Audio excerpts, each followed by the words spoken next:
afternoon, good evening, ladies and gentlemen. Welcome back to the iRacing Daytona 24, powered by VCO. Welcome into part 2 here. It's myself, Brad, along with Jeremy Scott here because, well, this is going to be a fun part 2, and it's always fun to have the overnight stint, which is what I always ask for, Jeremy, because I just love seeing the nighttime run, and I personally cannot make it to the sunrise because if I were to do such a thing, it'd be like 3, 4 a.m. for me, and I just don't have that energy.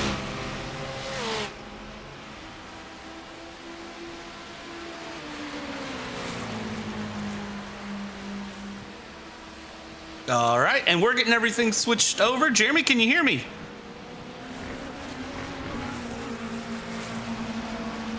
All right, and it looks like for Jeremy, just a case of the mic mute button, possibly. So we're getting things set up and going on our side. But with that being said, hope everyone has enjoyed part 1. We're jumping in here live for part 2, and, well, this is going to be a fun next 6 hours. The first 6 hours have been absolutely amazing. The next 6 here, a lot of what you've already seen and probably a bit more. No rain expected that I'm aware of, and what that means is just a lot of drivers probably prepped for rain and didn't need to here. Jeremy, sir, I gotta ask you the $1 million question. Who are you rooting for here? I thought you were going to say, what the heck happened there? And yeah, that was not fun for me to, yeah, well, it's Saturday, you know, my computer's like, hey, wait a second, what's going on now? But, you know, there's so many good contenders here in all 3 classes. I don't know. It's going to be interesting to see who wins. You know, no surprise, we see Drago Racing up at the front with cars in 1 and 3 in the GTP class. Of course, right there, you're watching this tight battle for second place between the 2 Williams drivers. Right now, that is Mateus Oria and Alessandro Bico, second and third, as they're working their way through. Now, you know as well as I do, this 24-hour race can really it can throw a wrench in anybody's plans. We saw that during the first stint. So we'll see what happens here in the next couple of minutes. You see Sam Keitert into the pits from 11th place in the GTP class. And looking down here at the timing and scoring on our screen, there's a lot of drivers, a lot of fast cars, a lot of fast teams who are still on the sidelines from incidents in that first 6 hours. So it just goes to show you, yes, this is a 24-hour sprint race, but man, what a rough way to start the race for some people. Yeah, a couple of the big names that kind of caught me off guard when I jumped in and I was looking and I was saying, all right, who's here, who's where, who's ready for what, when, why, and how, and what has really caught people in their position and who is out of place at the moment? Well, let's talk about a couple of them here. So gridandgo.com esports #1 car, the 131, that was Jake Dinahan who was driving it at the time, and that car is out. WSR esports red, blue, and white, Nathan Paris, Luke Lindquist, and Adam State, they are all out. Impulse Racing is out. Fiercely Forward Red is out. Impulse Racing by Tam Livery number 57 that was being driven at the time by Facundo Drago, they are out. BS Turner is out. Fiercely Forward Pink is out. I mean, we have heartbreak all the way through, but you know, here's the one thing that I've learned in endurance racing. Never come in and expect to stick to your plan. If you think that you're going to stick to a plan, it's not going to happen. Like Williams F1 here, they're bump drafting down the speedway right now, P2 and P3 in Grand Touring Daytona, and I think that's hilarious to watch because they're doing that, trying to hold off teams behind and just running their way through. I'm sure that was not on the plan here today for them to be bump drafting. And Lorenzo, what's your plan going through? I see you floating around. Just got off part 1, and apparently Lorenzo is going to be racing and then commentating because he is a legend. Oh, of course, the man, the myth, the legend himself, Lorenzo Bonder. So can't wait to see that. And yeah, but I, as I said in the chat, my computer had performance anxiety. So we got that done and out of the way. So hopefully that's our only error here in these 6 hours. But you're mentioning Williams Racing as we see Lasse Bach sitting there in 6th place, tail end of that train led by Williams. You know, here's the way I look at it with a 24-hour race, Brad. You can agree or whatever.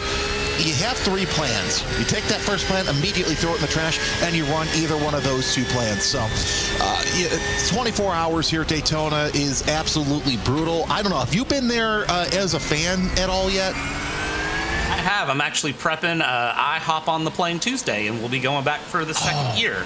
So I went in 2024, didn't go last year, and I will be going again this year, and I cannot wait. Yeah, 24 is my first race as well there at the Rolex 24 at Daytona. It's an absolutely fantastic race. I've been lucky enough to call some big races and be a part of and actually be at some big races, but there's something special about the 24 Hours of Daytona. And if you have a chance to go, highly recommend it. Nikolai Peterson going through turn 1. Nice little dive to the inside, but I have a feeling that, it actually did end quite nicely.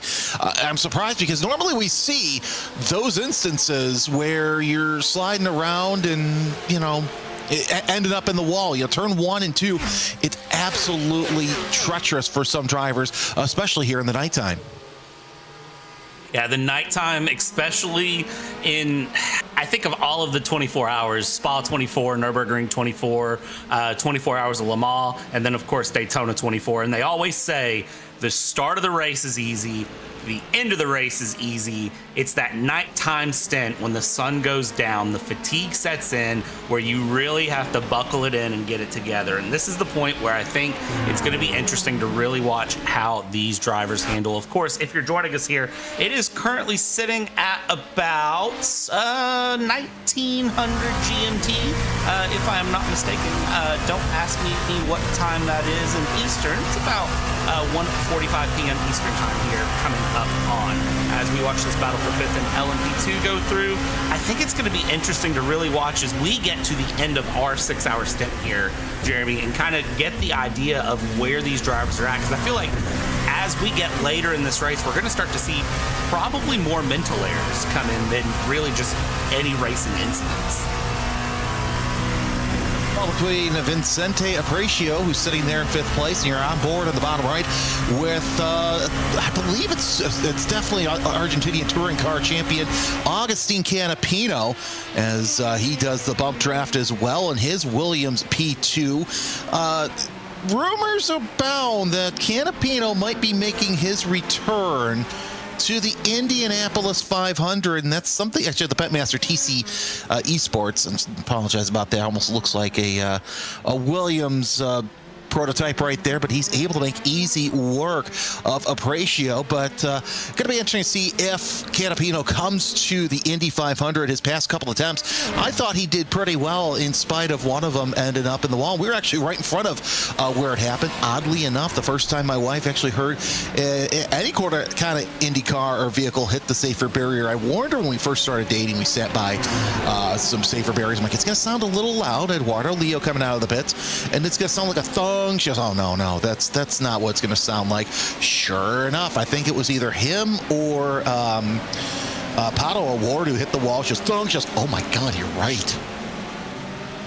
Watching BMW M Team Redline come out of the pits here, I was waiting to see something come up going through, is trying to work through and around as we're going to dial up a good shot here of it, and it looks like nothing too crazy going on for BMW Team Redline. And I will say my favorite spot that I sat at Daytona was the West Horseshoe during the MX5 Cup Race 1 in 2024. That was a lot of fun, and if you've never seen the reaction of someone who did not know about a certain MX5 number 95 that's painted, you need to show them. And if you don't know what I'm talking about, you should go Google it, because it's absolutely amazing to look at. That's all I'm going to say. That's all I'm going to allude to as we watch this battle for 5th in GTD Blue Mercury Esport against Team Alta here. Going along as we are deep into the pit stop cycles now, but of course, pit stop cycles are probably all over the place by this point. 6 hours in, I feel like, again, going back to our point of the strategy sort of being thrown out the window, you have your two, and then if those two don't work, you draft up two more on the fly. That's the fun of this being a team event and having groups. You kind of get into a point where it's, the strategy is all over the place, and we don't really know how it's going to turn out until the very end. Now, of course, here it might be a little bit closer than you would think, but for those of you who are running this with your teams and probably jumping in just to hang out, see what the top split's up to, I know that my guys over at Elbows Out Racing are running. We've got 3 teams that are running across different splits, and so looking at them, I know the strategy's been thrown out the window 5 times already for 2 of the teams. Several of my buddies running different splits. So I'm getting texts left and right of, oh, this happened, or I did this, or this happened. I know one of my best friends, a couple of my best friends, they're running a prototype with some other friends, and I got a text about 15 minutes before we went to air. Well, we got taken out by a GTD car. So it's just, that just happens. Thankfully, they only had 15 minutes worth of repairs, but you see Porsche Coanda on the screen. That's Dane Warren behind the wheel with the spin coming off of turn 6. And you're going to see that a lot, not necessarily coming down for the banking and onto the apron. That could cause a problem a little bit later on in the race for that Porsche. But either way, turn 6, I think, is one of the most treacherous spots here on this race circuit. You talk about MX5 Cup racing, and I always tell people, if you're going to do anything, absolutely anything, before the Rolex 24, watch an MX5 Cup race. I've had the opportunity to call some at Road America, at the Audubon Country Club. Yes, I'm dating myself there. The first ever race there in 2009. And it is an absolute spectacle to watch 30 MX5s run nose to tail in a pack. Yeah, it's amazing, and it really does give you a sense of the speed and the run that you can get here at Daytona. And it's, thinking about the Roar Before the 24 as well, which is going on, of course, in real life this weekend. The Roar Before the 24, which is meant as sort of a testing session for all the cars. They do that, they make their tweaks, they run into the practices and get ready, of course, for the real Rolex next weekend.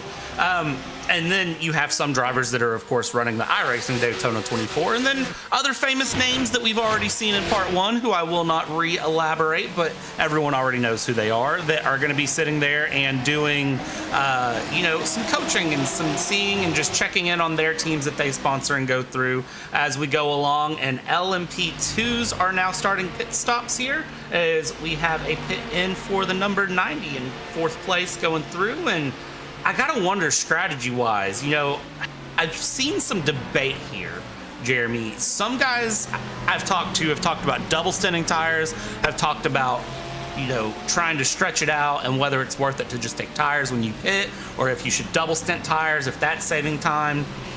I gotta wonder, for a lot of these teams, how do they really decide that? Is it just driver preference at the end of the day? Yeah, I'm thinking it might be driver preference at the end of the day, because if you take a look at the Rolex 24 in real life, you have I lost my train of thought for a second. During the sun hours, you double stint your tires, but you can get away with triple stinting your tires through the nighttime hours. So that's something to think about as well. Look at this battle for 5th place with Effect Simulations and MapPerformance.com. It's for 5th place. Benjamin Fergero and Vincente Aprecio are in that battle. So Canapino made his way all the way up to 4th. I know just before we came on, that was the tail end of the LMP2 pit cycle. So we'll see if Canapino's running a little bit of a different cycle. That Betmaster TC Esports looking pretty good so far. 4th place in class, 14th place overall. But I would not be surprised in these nighttime hours to see triple, and some teams stretching it out and doing quadruple. Saw Sasha Lehman on YouTube saying LMP2 doesn't double stint the tires, so that's a little wrinkle as well.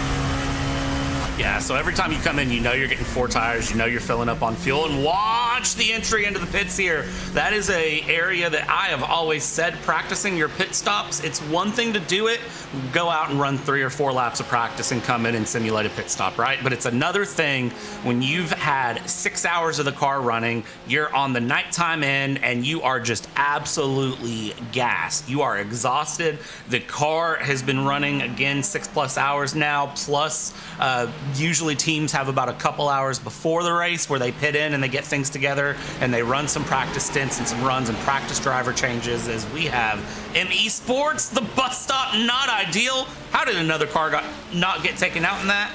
I don't know. That was impressive and also heartbreaking. Yeah, very heartbreaking. And also that they didn't end up with that safer barrier off the super stretch wall. So, and we've seen that since the latest refresh of Daytona. That was Matt Caruana. So Caruana having a rare issue through the bus stop, but really the bus stop knows no person and leaves no trace, because you see how many drivers since the refresh from the bus stop to what is now known as the Le Mans chicane a lot of drivers have gotten caught out in it. Some very, very fast ones, like we saw Caruana having the issue. And we're in the heat of the LMP2 class. Alex Noe, Jordan Johnson, Daniel Ferguson, all in the pits. So, yeah, the bus stop, you really got to take that quite easily as we see this battle for ninth in GTD really taking place. Well, look at that. Who was that dove down? Was that... I think that was Canapino who decided that he was going to take it. Yeah, it was. He was your class leader in LMP2, but he decided he's just going to get out of this GTD traffic and make his way into the pits. That's another thing that'll influence your pit stop time and strategy point is this traffic. I mean, if you are Canapino, who's coming up on a big group of GTDs, I mean, what would be the point of staying out and fighting through for another lap when you just go a lap early and go in? It's not going to hurt you that much in the grand scheme of things. And honestly, that's one of those, give and take as it goes. One of the things that I find interesting right now is that I saw someone ask if this was Porsche Cup or if this was GTDs, and well, here's some Mercedes on the screen for you, and a Lamborghini. I'm just saying, Porsche is a popular car. Mercedes is fun to drive though, and the Lamborghini doesn't get shown nearly enough love in my opinion, but it's a great car. Yeah, no, I totally agree, because there's a series that I do that you know as well as I do that is jokingly called the Mustang Cup because of how many drivers use the Ford Mustang because of the BOP. And really another car that I don't think gets enough love, even though it's starting to get its meteoric rise within the GT ranks, is the Aston Martin. Since the Evo came through here in the service, it's been an absolute workhorse and has caught up to the likes of the Mustang and the Porsche. But then again, you take a look at how many Porsches there are in real life in IMSA, and it's no surprise that you see so many Porsches. It's because they last very well here at Daytona. Real quick housekeeping, Abel Torres now in that number 42. So Augustine Canapino taking his time off, and Nikolai Peterson holding off Jonas Rutten there turn one as you see some of the faster traffic not right behind. Also, another car you don't see too much in GT racing these days is the Lamborghini. Right now, that is being occupied by, as I take a look at my map, Dino Filippa. So Filippa in the number 13, sitting in 12th in class. Yeah, great run there for Dino Filippa, 12th in class in the SDR Sim Racing 775 here, going through and having a great time. Number 13 car, number 12 in class. It's almost like they planned that, but I'm sure they didn't. But again, anything can change with 17 hours and 52 minutes to go. We could blink and all of a sudden this Lamborghini could be in first place. You never know with Daytona. I mean, I think back with endurance racing all the way through to the 24 hours of Le Mans and Toyota's heartbreak on the final lap. I know that is something that just kind of proves the race isn't over till it's over. So the one thing I will say is don't give up in an endurance race when it's going through, because you never know how these things are going to turn out. As we look at Drago Racing's number 68 Lamborghini here that has a very nice sharp paint scheme on the front. I feel like everyone's inspired by Rexy anymore and really just tries to emulate that Rexy and Spike look as we have. And again, I say this, AO Racing, give us a hypercar. Come on, we're way behind the times now. I actually know PJ Hyatt. Funny story about that.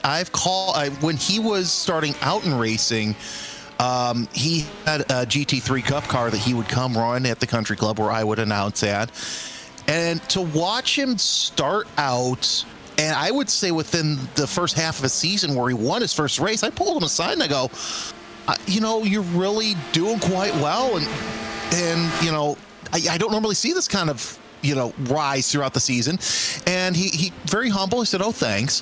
And then to watch him go from that to where he's at now and running multiple worldwide programs. I know sometimes I'd run into him in the Radical Cup paddock. And you can't be happy for somebody who is such a great person. And Eduardo Leo, who just came out of the pits about a couple minutes ago, pulls off at the International Horseshoe. Not sure what's going on there, and slowly gets back. So I think some problems for the Team Redline BMW prototype. And yeah, they're having some big issues. But either way, Leo with the power reset and back underway. Yeah, I'm really happy for PJ Hyatt to see all the success, and get a little tired also of the Redditors with the cease and desist joke. I mean, look, I understand. And I see both sides of the coin when it comes to this whole Rexy cease and desist, but come on, let's all have a nice little breath here. I mean, we're all wound up. Let's just take this sport for what it is, and if somebody gets the toe out of line, whatever. Yeah, I agree with that one, going through and around. Checking back in here in the Grand Touring Daytona category, the GTD category, and I'll tell you what, I've been trying to work on saying GTD and not GT3 here over the past couple of weeks. So if I say GT3, just know I'm talking about GTDs. Virtually the same car, slight differences in terms of the runs and specs here, but not enough that you're ever going to truly notice the difference. It's Dort Esports, Maniti Racing, and SDR Sim Racing running 9th, 10th, and 11th currently as they run through here nose to tail. Not as nose to tail as Williams F1 up in P2 and P3, as they have been bump drafting time and time again with this 9th, 10th, 11th place battle. I mean, this is not teammates bump drafting. This is a genuine racing for position as they go through and continue along here. Coming up out of turn 6 onto the Daytona Super Speedway here through NASCAR turn 1, NASCAR turn 2, and then you get the backstretch and then bus stop Le Mans. I know the proper name is Le Mans, but man, for some reason I still call it the bus stop. And I know that's one of those, it's almost turning into a Spa debacle where Spa has 2 to 3 names for every corner, I feel like. Yeah, it really is, and I get why they call it that, but I mean, I'm the purist. I can't help but say the bus stop, and it flows better. Kiter into the pits as well. He's been in the pits for quite some time. Not sure what happened with Team Redline, so they're having some difficulties now. Granted, Eduardo Leo only fell back to 4th place overall and in class, but you've got the Team Redline LMP2 in the pits still, and Team Redline BMW sitting there. There's Leo on the circuit. So whatever befell that number 3 was able to go through. All right, so I'm seeing a lot of questions. We're probably gonna have to do this once an hour, Brad. So I think Ramiro needs to record this and play it at least at the top of the hour. Max Verstappen is not racing today. He is just watching his Team Redline crew race. So no, Max Verstappen is not racing. Franz Herrmann, I haven't seen him on the entry list, but that doesn't mean that he can't show up.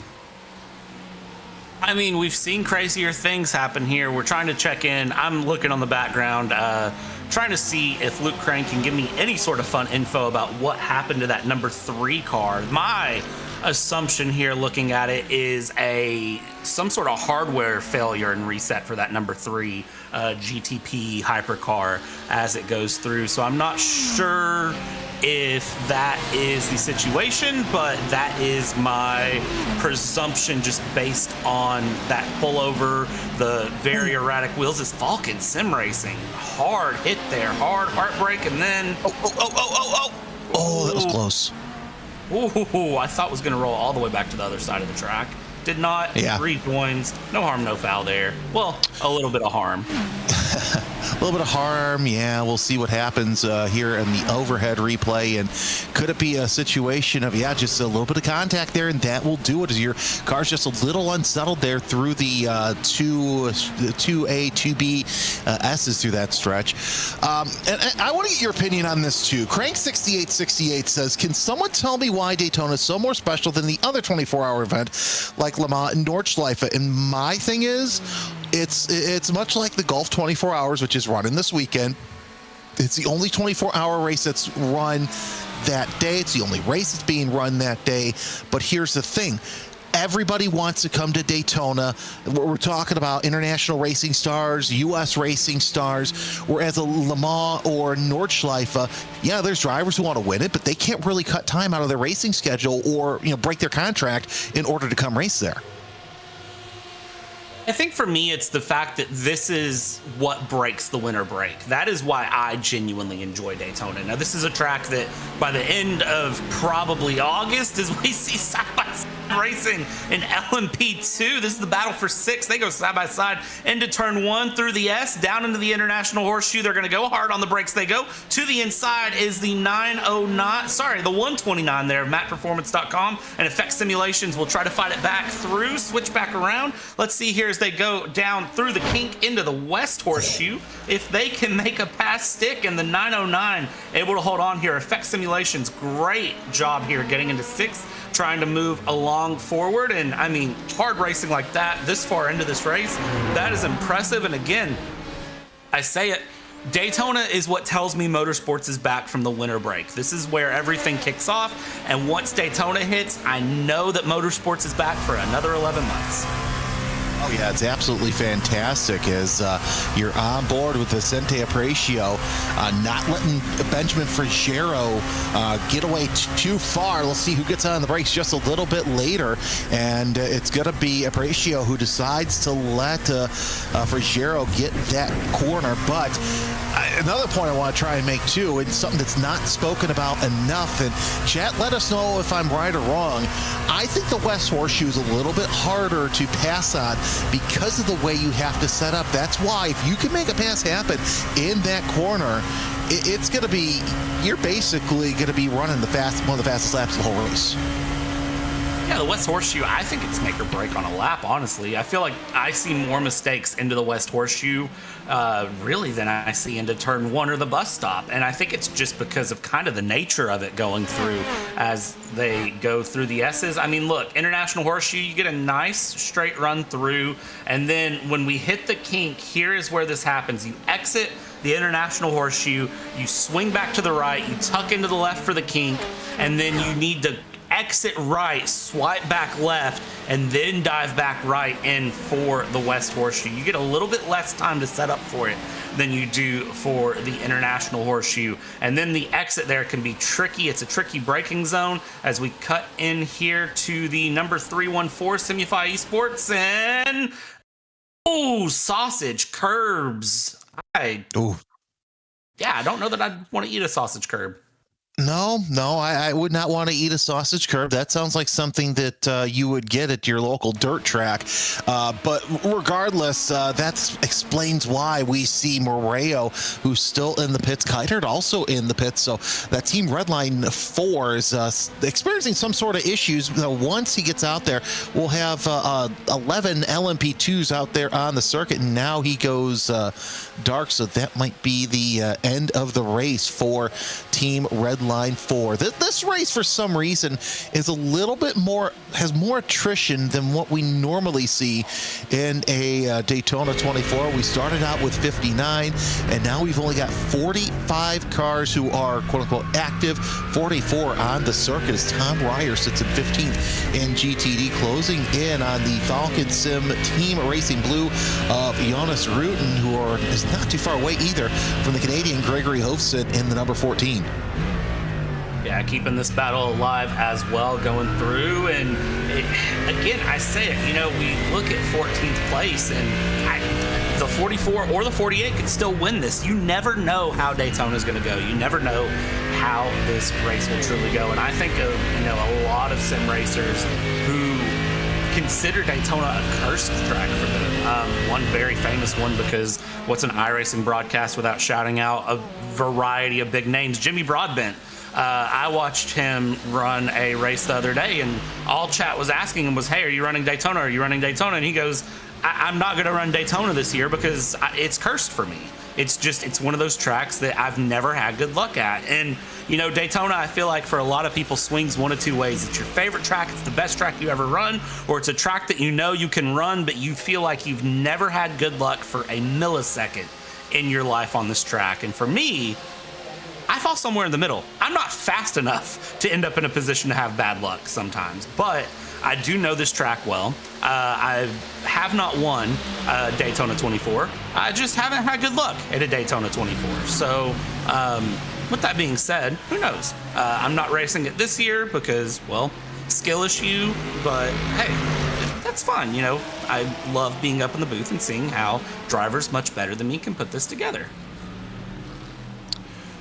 I just have no talent behind the wheel right now. My talent lies here in the headset. So in between the headset, that's where I'm at. Still this battle between Falcon Sim Racing and Windward Esport, looking nice and tight. Of course, some faster prototype traffic getting around there. You see the the GTP going through. Almost an LMP1. I might have to put some money in the jar here if that happens. And then there's an LMP2 not too far away from there. So we'll see what these two Mercedes can do on the high banks. And a lot of interested spectators behind them. Pablo Mercat, Oscar Irene. So you get the 17 and the 10 right behind them as well.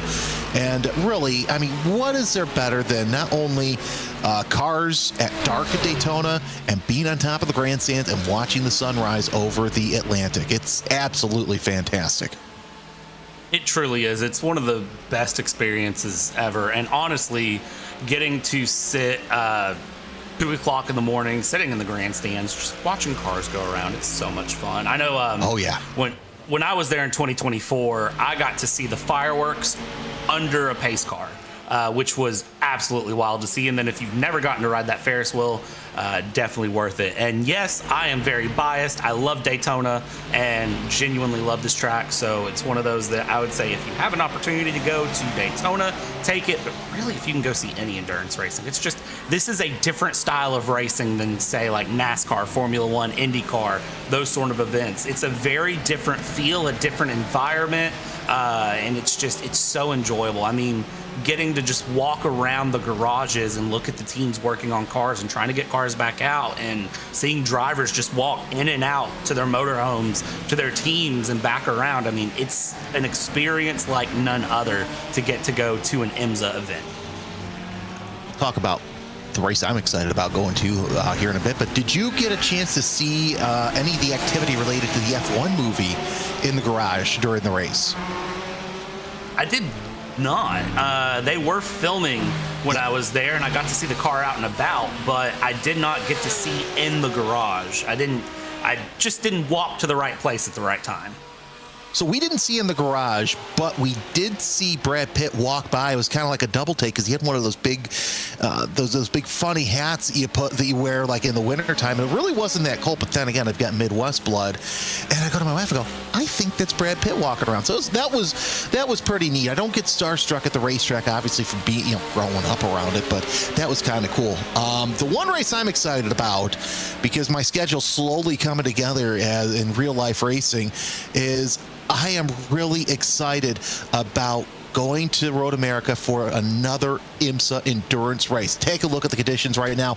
20 degrees centigrade, your ambient temperature, and the track temperature not too far away at 21 degrees Celsius. Not a bad wind, 8 kilometers an hour, 81% humidity, and overcast here at the World Center of Racing. But I was at Road America for the first ALMS endurance race.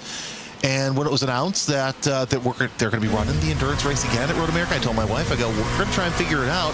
And if the race I do is that weekend, well, they're going to have to find another announcer. I chickened out of that one, but that schedule came out. So we're going to be doing Road America for the big IMSA race.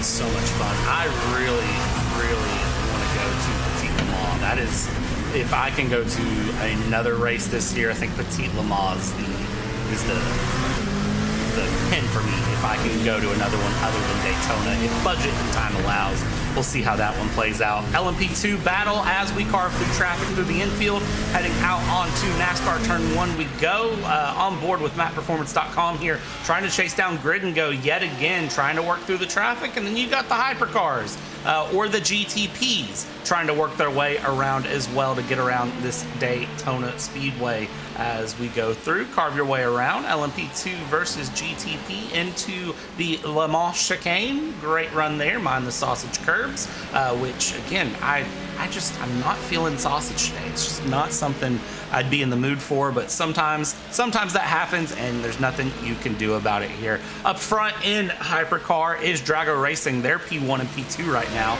Up front, separated out by a pit stop at the moment, it appears, as we have done 242 laps around this track of an estimated 928. That's not bad. And of course, that number will change depending on the pace of the cars, and nonetheless, and you're seeing this battle for position as Drago Racing going around. I should say it's not battle for position. I'm okay. Don't mind me. Drago Racing 1-2 right now, but that 5 car is just on rails coming around the circuit. That is absolutely fantastic to see these cars planted, especially coming off of turn number 6. We mentioned how tough that is, as I believe this was the one that decided the back end wanted to see what the front end was looking at, and that happens from time to time. But either way, we're starting to see the GTDs now come in for their pit cycle. Your leader, Nicholas Rubilar, in the number 68 Drago Racing, and there now Williams F1 Team Gaming. They're 1-2 with their Porsches up front. Third goes to Team Alta, as Lasse Bach is now in the car there. So that's a fast driver you don't want to mess with, whether it's anywhere in the GT sphere. Phil Dines also into the pits, another very fast driver. You know, one of the things that I think about when I look at this top 3 separated by just under a second is the fact that when you think about this, they have been driving, again, a long time. I'm not going to reiterate, but over 6 hours now, approaching 7, nose to tail at this point like this, trying to be chased down for position, trying to work together and go through. And the 617, I'm not going to say it, YouTube chat, Twitch chat, do not say it. No. Battling each other, coming along.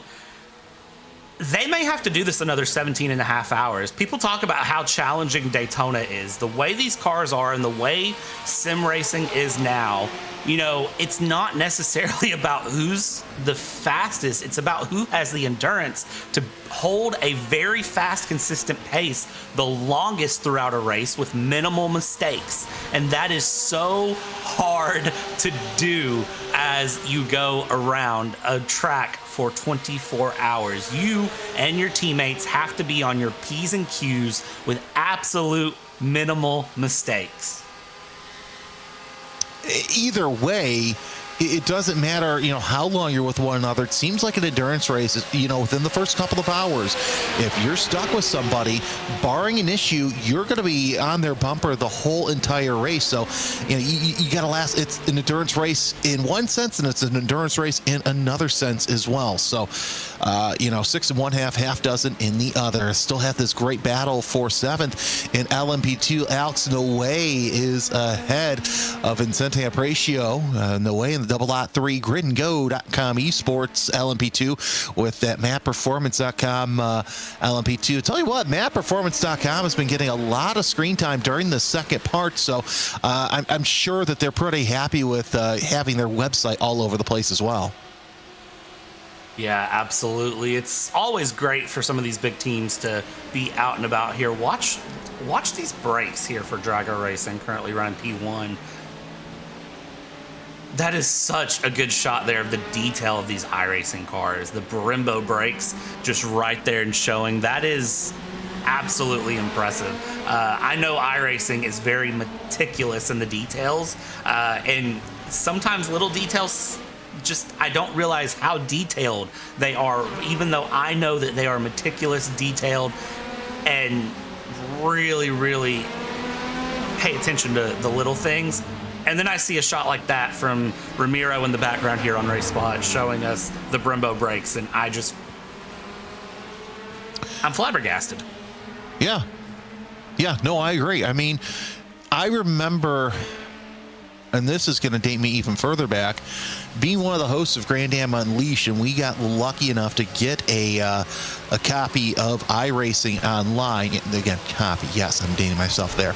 And even back in 2009, 2010, we thought that was absolutely fantastic, and the graphics and everything. I mean, you still had to have up to top of the line gaming computer, But even now, you'd still get away with not having, the best of everything, and you still get these fantastic graphics.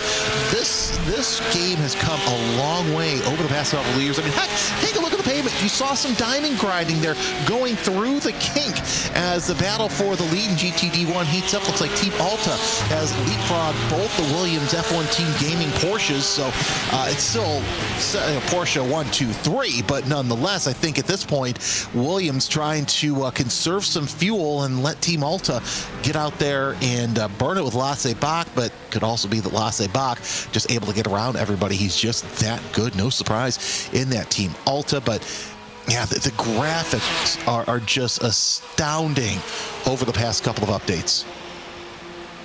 Team Alta astoundingly going for a 2-for-1 down into turn 1, which I did not expect. Will Team Williams here return the favor going into turn 1 this lap? Sometimes you see that, sometimes you don't.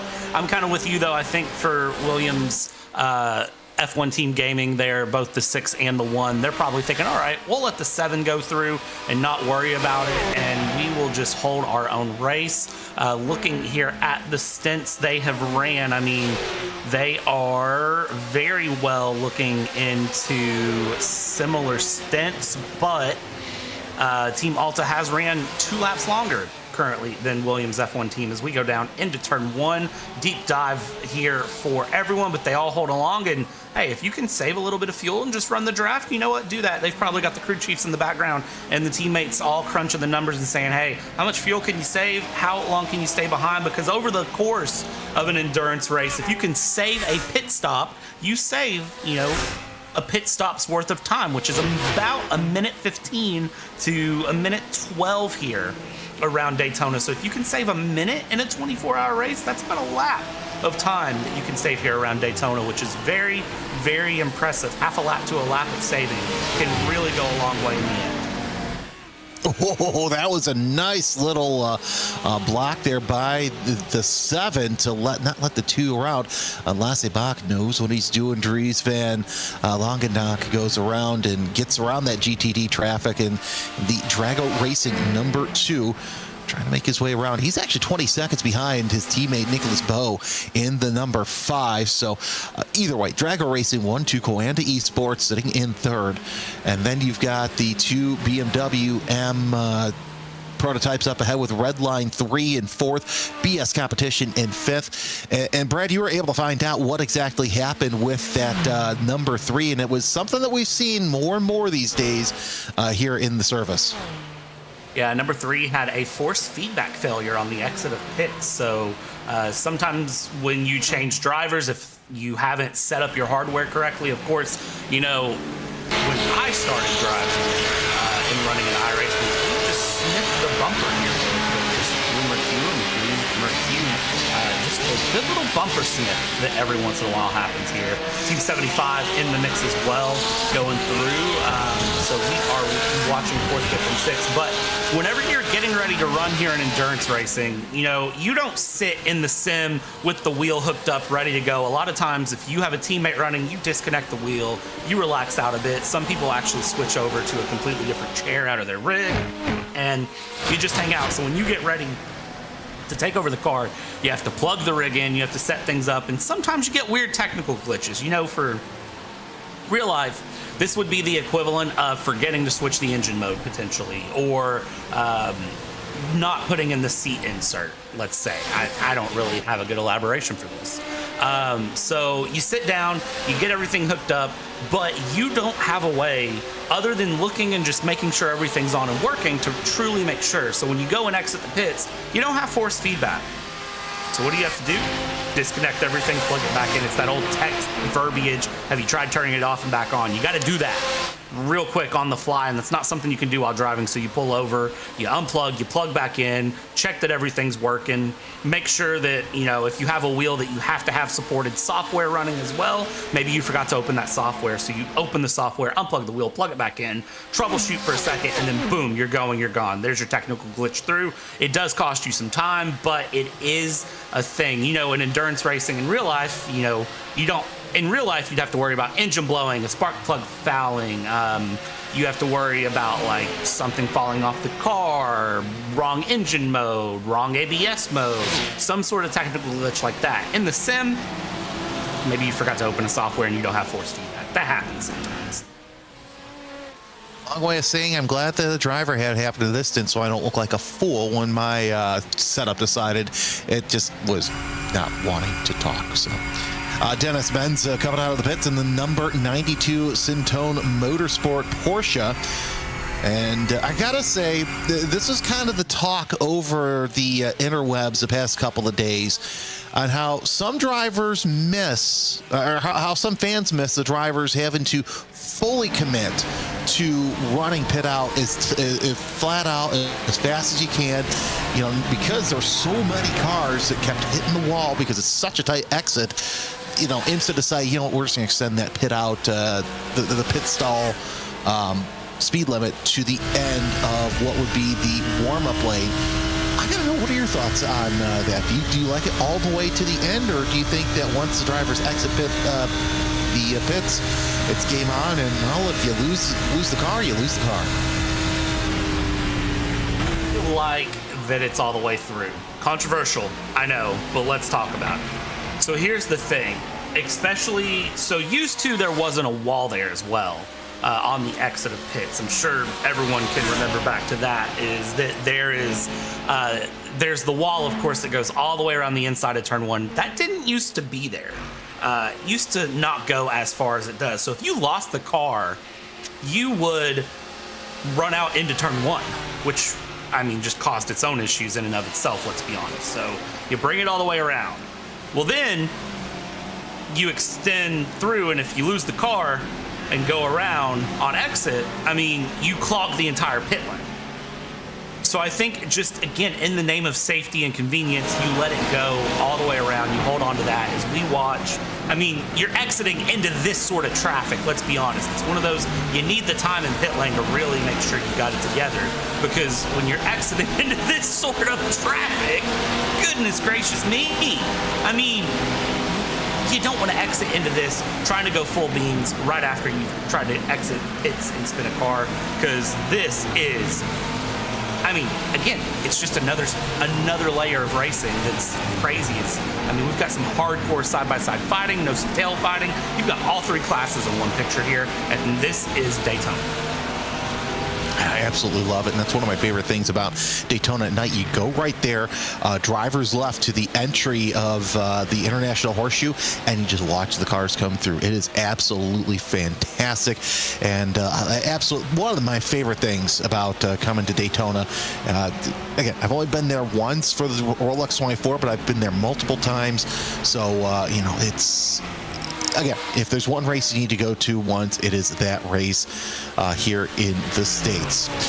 Still watching this GTD battle, and now we're starting to see the LMP2s come into the pits. Sven Hasse, you don't normally see the 004 Grid and Go car down near the bottom of the LMP2 class, but that just goes to show you that this part of the race, you know, anything can happen.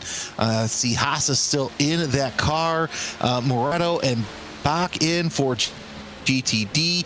Patrick Heinrich is now getting into the 004, so some teams are going for some driver changes, others deciding that they're going to double or triple stint their drivers for this race. Of course, you only have, what, 3-4 drivers? So strategy with that comes in. You see the bottom right-hand side of your screen, and those are your deltas. You got 70 seconds. It doesn't matter what kind of car you have, but remember, the GTDs, they can go much longer on a stint than any of the prototypes. Yeah, looking at the pit delta, pit data down here in the bottom, 24-hour race length, again, looking at about 900 laps, estimate of like 930 right now. We may see that change a bit. 55-mile-an-hour pit road speed is slow compared to 200 miles an hour going around the speedway. Pit road delta of 70-ish seconds, and then, of course, that pit window every so many minutes. We're looking at GTDs about once an hour, GTPs a little under once an hour, and then LMP2s about every 40 minutes. So every so often, you're going to see pit lane get extra busy with all the cars in at the same time. And then every so often, you can really just distinct when the classes go. And then, of course, if you decide to pit off cycle, I mean, none of that really matters to you. And again, if an incident happens, it throws you off cycle. Your goal isn't really to get back in cycle. Your goal is to get to the end of a 24-hour race. And I know we talk about people winning and everything, but I think just finishing this race alone is a testament to itself. No, it really is. As you're watching this battle for ninth between Dino Filippa and Nikolai Peterson. Filippa in the almost said Mercedes, in the Lamborghini. That's because the Mercedes and Nikolai Peterson caught my eye waiting for LMP2 traffic to get around as well. So yeah, I mean, sometimes you just want to say, you know what, let's just finish this race, make sure we have no issues to slow you down, to, you know, cause problems, to say the least. Also went into my traffic reporter speech, so oops, sorry about that, everybody. Anyway, yeah, finishing's great, but there are some of the top teams like Drago, Alta, Williams who have, okay, we're going to win this race. But if you're someone like a Windward, like a Falcon, like a Simify Esports, let's just finish the race. Let's just get through this, and then maybe next year or maybe the next special 12 or 24-hour event, let's go out there and make it a point to win the race. I mean, it's one of those that, you know, it's a long season, and we know that a lot of these teams that we see, we're going to see again and see in nearly every special event that is run. And I mean, there's a lot of special events that are going to be coming through this season, let's be honest. If you haven't looked at that, of course, iRacing.com/special-events, and there are tons of them going through. So I can't wait to really see how they go, because this is just the first special event of the year. Again, Daytona kicks it all off, and then, you know, we go crazy from there. In just a couple weeks, well, not a couple weeks, it's about a month from now, it's of course the Daytona 500, where Daytona takes center stage again. January and February are just Daytona months, and that's just how it is and will be. And then the next big team event is the Bathurst 12, February 20th through 22nd, 12 hours around Mount Panorama, which that's a track that, don't even get me started on. That is a track that I cannot get a clean lap in to save my life. And it's, again, it's probably a lack of skill, probably just a lack of practice as well. So if you are interested in running another endurance race, well, you only got to go about a month, and then the Bathurst 12 comes up. Yeah, Bathurst is high on my list of tracks to get to in person. I've been able to notch off a couple. Actually, I'm notching off a bucket list track later on this year, which I'm really excited about. But yeah, Bathurst definitely want to get there, and I think I want to go for the supercars for the 1,000, not necessarily the 12-hour. But if I end up there for the 12-hour, that's not the end of the world. And yeah, just absolutely fantastic to see that we're not too far away from another endurance race. Of course, not too long after that will be the 12 hours of Sebring. So plenty of opportunities for endurance racing here in the next couple of months. Absolutely, and it is just one of those that you go through, and then of course there's all of the different leagues and teams that run through in iRacing, as we watch second place here in Bloomer Q Esports, number 32 in LMP2 running through, teammate behind in P3. And I gotta ask, you know, the $1 million question here, because we see a lot of teammates paired up together. Of course, Drago Racing P1, P2 in the GTP hypercar category, and then Blue McHugh here P2, P3 in LMP2, and then Williams F1 in P2, P3 in GTD category. If you have a teammate behind you in an endurance race, does that make you feel better or feel worse? Because I know that you're going to work together and there's going to be some team swaps somewhere, but at some point you're going to have to battle for position. It's of course not anytime soon, but near the end of the race, I mean, the gloves have to come off, right? Or do you just accept if you're the back car, you're the back car? I'm thinking way ahead in the race. Yeah, way ahead in the race. If you're the back car, you know, that's what's like, you know what, hey, let's just try and get at least one of these cars in, and chances are it's going to be the lead car. But at the same time, if you get to a certain point, I would think that you would say, you know, say discretion's better part of valor. You go ahead and try. You know, some would call it team tactics, but nonetheless, I think that, at some point, you got to think who's going to be the faster car and who's going to get out there and try and do something. Because, you talk about Williams F1, Blue Mercure, who are with alongside each other. I think you also have the Drago racing car, so they're about 19 seconds apart at this time. The team Red Line, we thought that they were going to be up front, and now we start to see that battle for fifth go right into the pits between Benjamin Fugero and Alex Noe. They will come into the pits. We'll see if they decide to do a driver swap as they come onto their marks. They're both up on the jacks, and we do see that Noe is still in the car. Milleroo is in the car as well, so we will have a couple of driver changes later on, but I would, get to about 1 or 2 hours left in the race, and then decide who's going to go out for the all-out fight. Yeah, that's going to be the big key. Pit road very busy here. All of the LMP2s in and out. 4 tires, fuel, and get the car back out there and keep going. If there's a driver change, get that driver change set up quickly, and then be ready to party.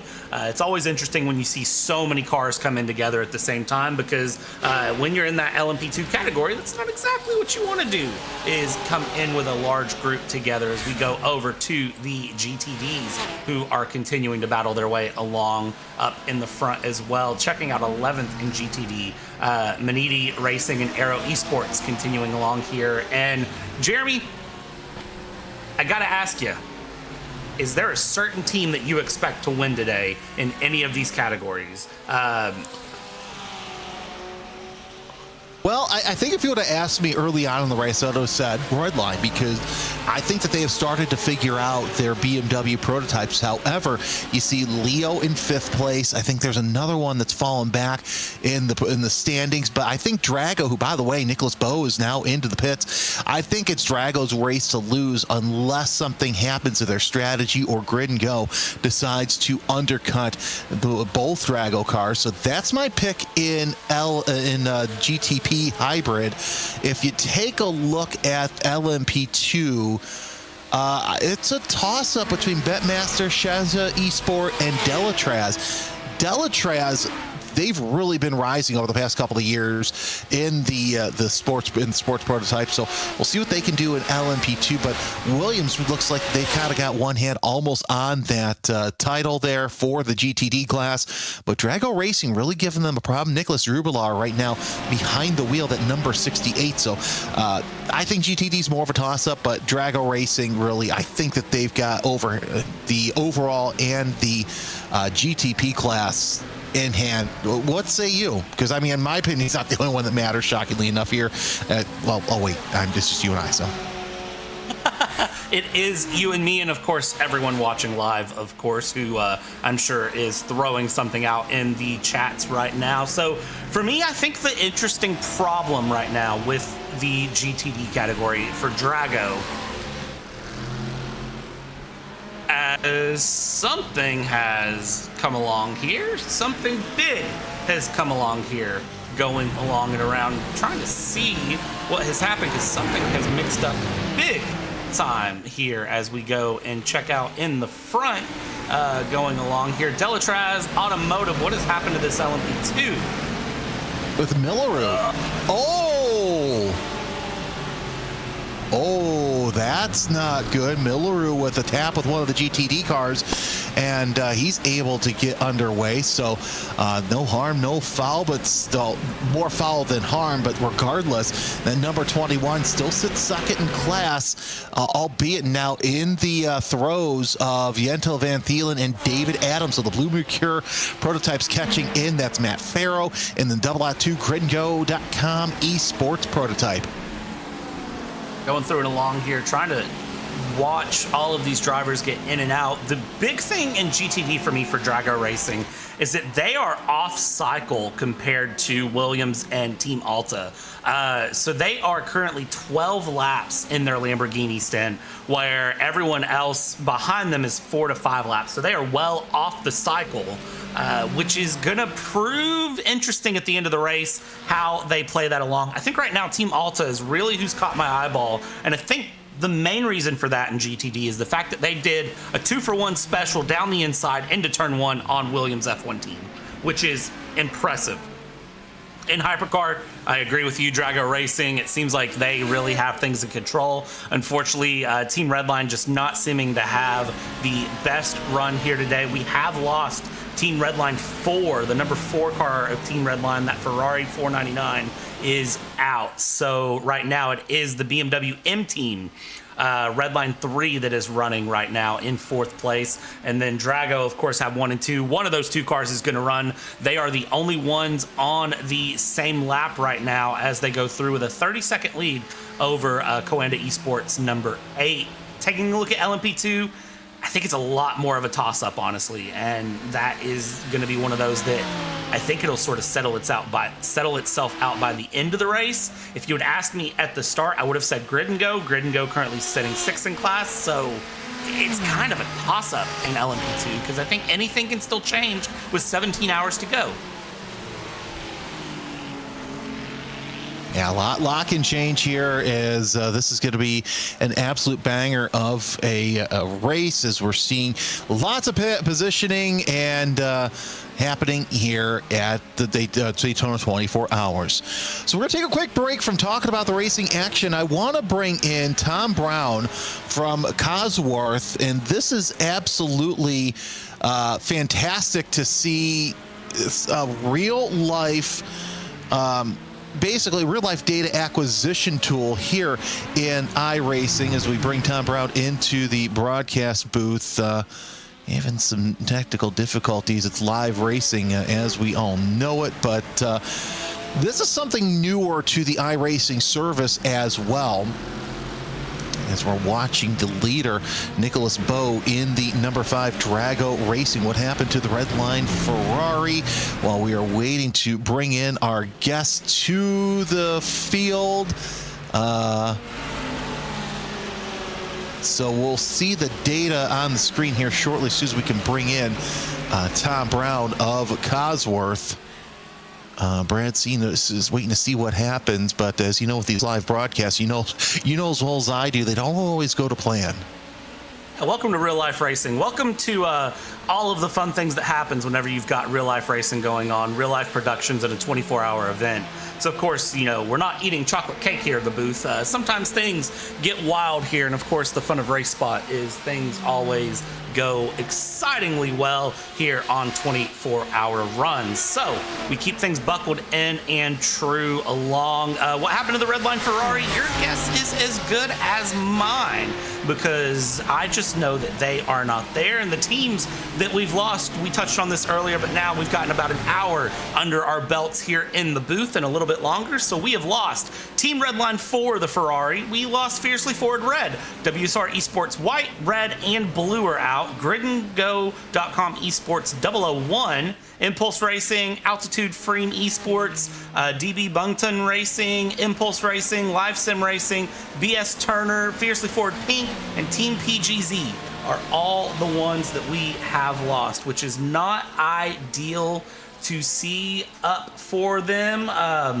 But you know, again, it's the nature of endurance racing. Unfortunately, it doesn't go your way. And, you know, I know with one of the teams that I support, one of my group of guys over, shout out Elbows Out yet again, they tried to run a stint, got taken out lap 1 and absolutely destroyed, and it ruined their race. Thankfully, everyone was available to sign up for the next round, because with the special events with iRacing, they don't just run the one set time slot that they run a few to help accommodate all time zones and all groups and make sure that everyone has a chance to run.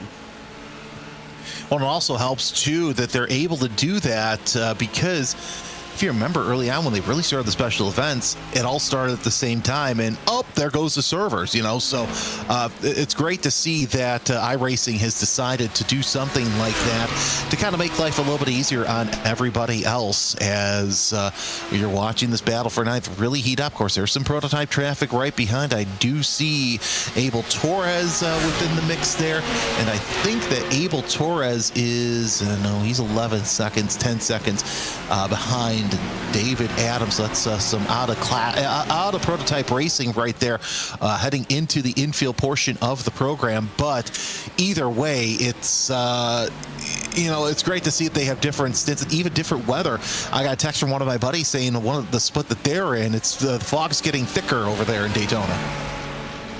Yeah, it's very, very interesting to kind of see how the weather works. I know when you prep for Daytona, you're told to expect 4 seasons in a day. And of course, I'm from Kentucky, so we get 4 seasons in 4 hours sometimes here. So that is something very much. But it's so interesting to think that you are in Florida, but it can get cold. It's currently mid 60s there Fahrenheit, which is around 19, 20 degrees Celsius. So if I'm wrong on that, I apologize. I am trying to get better about Celsius. So we are, of course, watching to see where that goes through and how that affects things. It, of course, makes the car handle very different compared to how it will at other tracks and other runs. And of course, you have to handle kind of all weather conditions in a 24-hour time stint. So you need to be able to handle the start of the race when it's 80 degrees and sunny and beautiful. If it starts raining somewhere and it gets windy, you've got to handle that.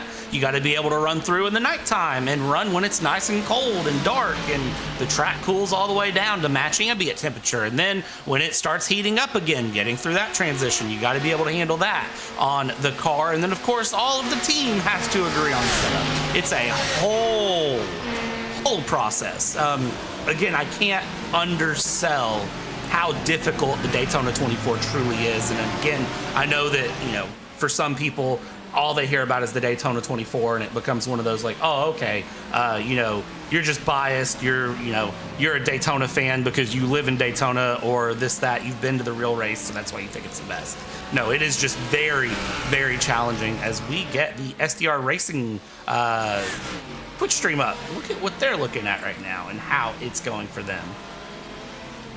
Well, and of course, also you have to think about too. When was I think it was the last Grand Am sanctioned 24-hour? Remember, they had a 10-hour red flag for fog because you had the marine layer that came in. The ocean is a lot closer than a lot of people think, so that kind of affects the weather. Oh, look at that 3 wide! Oh boy, that was fun. That was fun. But either way, it we had some they had that red flag. A couple of years where there was a red flag. There was one year during the war where it snowed a little bit down there at Daytona. Imagine that, seeing the snowflakes at that racetrack. So there's such a challenge to winning a 24-hour race here at Daytona. Everybody's like, well, Le Mans is more prestige. Yeah, but Le Mans is spread out over how many hundreds of square miles? Le Mans is a very long track. It is interesting to see how that goes. Watch this dive here. Are we going to get a turn 1 dive to the inside? Not yet. The Mercedes decides to hold position there. We're not going for anything yet here. 13th and 14th in Grand Touring Daytona as they go along, continue along. Lamborghini, of course, the beautiful 5 headlight setup technically, because they have a weird LED light bar in the front, which I kind of enjoy. It gives them a unique look going through. And then, the Mercedes with the big bright Mercedes logo right in the center of the grille. Very easy to tell them here. 9th and 10th place actually in GTD. I think I said 13th earlier. It's the number 13 Lamborghini in 9th place in class. You got to make sure you don't mix those up, because they have, of course, on the side of these GTDs, they have their number and then the green number on the side, typically on like the C pillar or the A pillar, which tells you what position in class they're in, and that is updated. So sometimes you can look, and if you just catch a glimpse, you can mix those numbers up. You got to be careful to not do that. Yeah, it makes things just a little bit more difficult as you run through, but I've got to say that has been one absolute fantastic feature that's been added to motorsports, because I'm sure you, like myself, remember there were days where you would be lucky to know where somebody is, you'd have to kind of write it out. Okay, well, they're here, here, and here. And then ALMS came out with the leader light system, which at the time was just 3 lights. So it's like, okay, you knew who was 1, 2, and 3 in class. You didn't know where anybody else was in class. And then they came out with this digital number board that eventually was in open wheel and sports car racing. Now it's just in sports car racing, but I think these number boards are fantastic, not only for us, the broadcasters, in real life, but it's also fantastic for those who are trackside as fans, because you can kind of see, it's bright enough sometimes where you can kind of see where the driver is in class, but it makes things a little bit more fun. You can kind of see, okay, well, these guys are in battle with one another for the class, position. Oh, this is the battle for the lead. And even if you're trackside enough to see the pits, you get to see how long the pit stop is that's going on as well. Yeah, which is really cool to get to see. It's very much different than what you would expect going through, but it is fun and enjoyable. So, and it gives a better sense of what's going on. That's one of the things that I hear a lot of people say they have an issue with, is when they go watch real life racing, they don't really know who is in what position, and that can become very frustrating at times. You're watching cars go around a track, but you don't know who's where. I hear this a lot in Formula One. I was looking at going to a F1 race last year, and one of the things that people were saying getting ready for it was, make sure you bring headphones so you can listen to the official broadcast, because otherwise you don't know what's going on, which is really, really different. And kind of caught me off guard, especially because local dirt tracks and stuff like that, I can watch and tell immediately who's in first place, who's in last place. Some of that is because of dirt track exposure, I'm sure, but it's just because of the nature of the racing. So when you think you've spread drivers out across this Daytona International Speedway, you can lose track of who's where, and those number boards really make it easy to look and say, all right, that's my favorite car, they're in P3.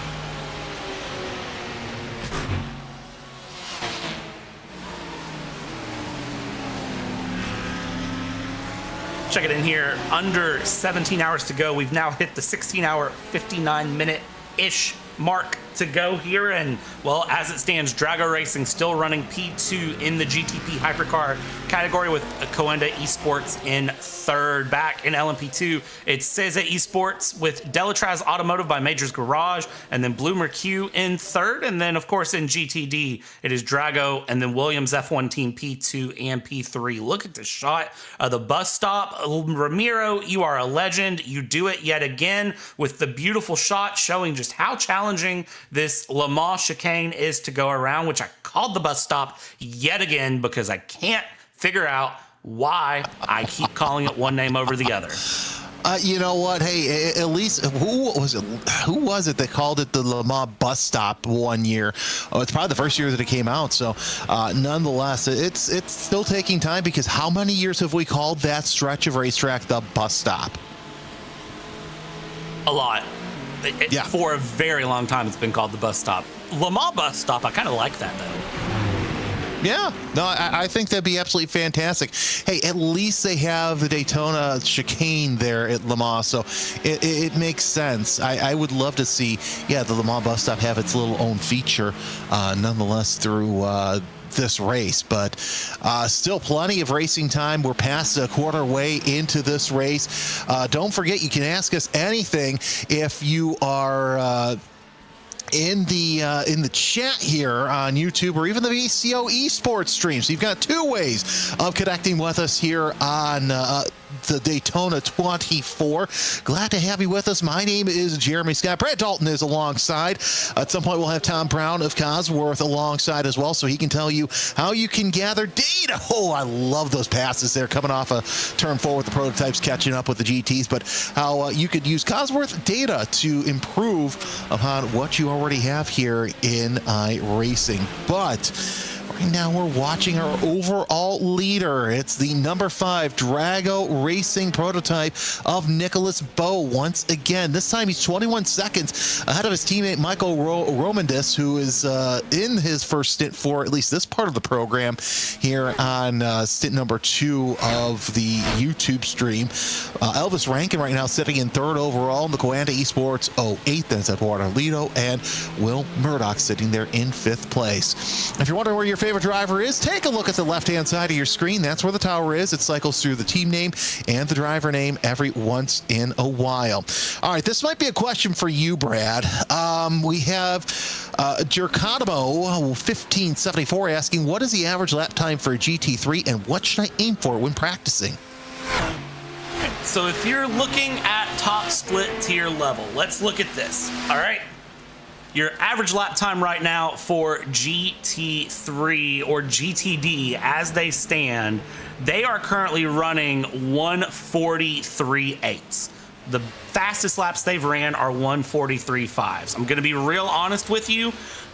I would not be aiming for 1:43.5s or the fact that they've been running that close to their best lap for this many hours. If you are looking to get into iRacing and get into running through and you are practicing, you need to just be comfortable. Okay, this is, again, hot takes here from the guy in the booth. We're going to start a hot takes with Brad moment here.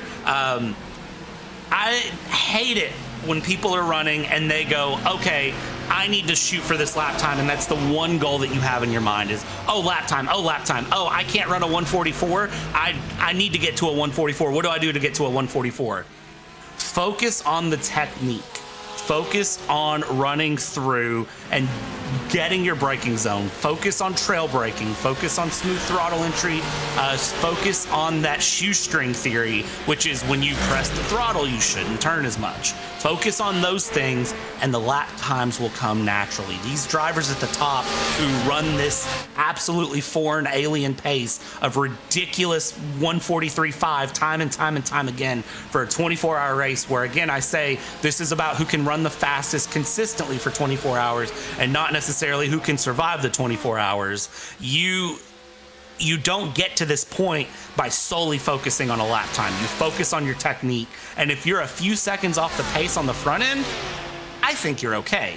If you are not, now, again, I say this, don't go into a league where guys are putting in 1:44s if you're running a 1:47. Have a little bit of sense with that, but really focus on your technique. The lap time will follow, and then if you are consistent, the pace finds itself.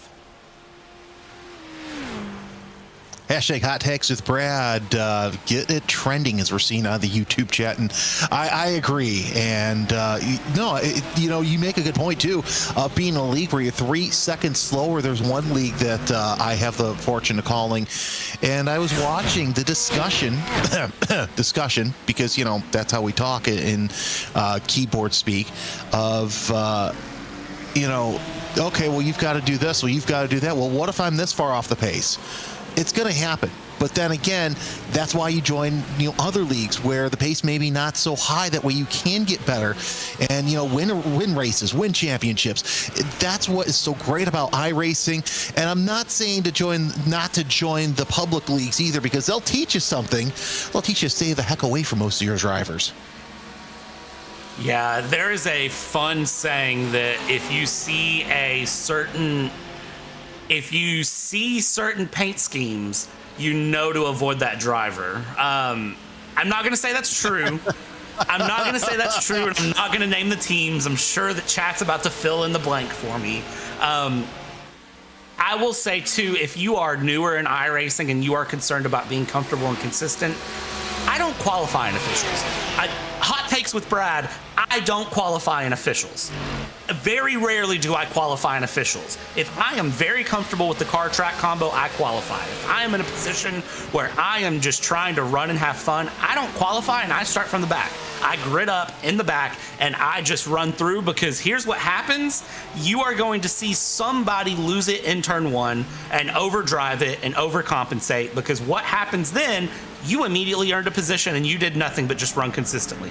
It is exactly where it's at. So if you are someone who is looking to gain iRating, safety rating, and experience, also remember this is iRacing. It's a simulator that we all pay money for to have fun. You do this to have fun.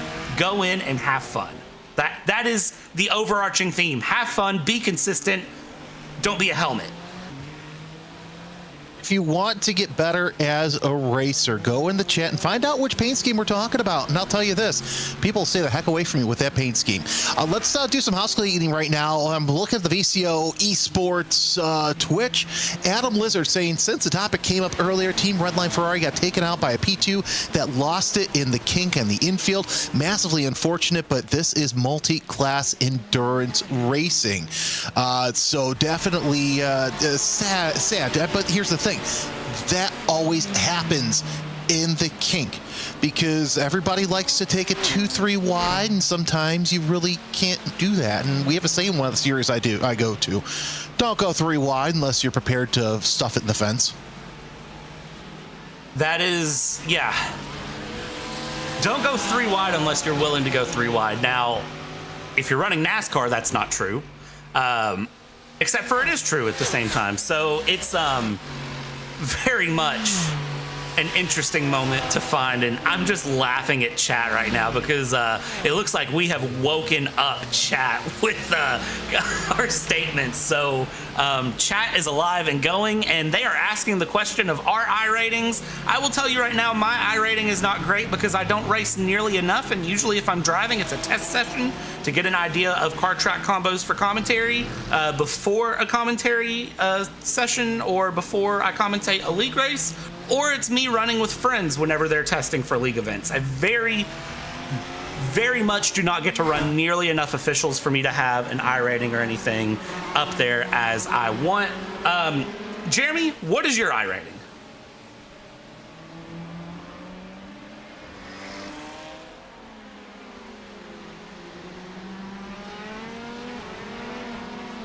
Jeremy's iRating is that. Okay. I love the answer there as we go through watching the battle with Corrington, Millaroo, and David Adam going along here. P2 and LMP2. I have a feeling that, Jeremy, you were looking up your iRating there, if I had to guess, because I believe you are like me and we don't get to race nearly enough anymore. No, we really don't. My rating is so low I had to shake the dust off the bottle. So.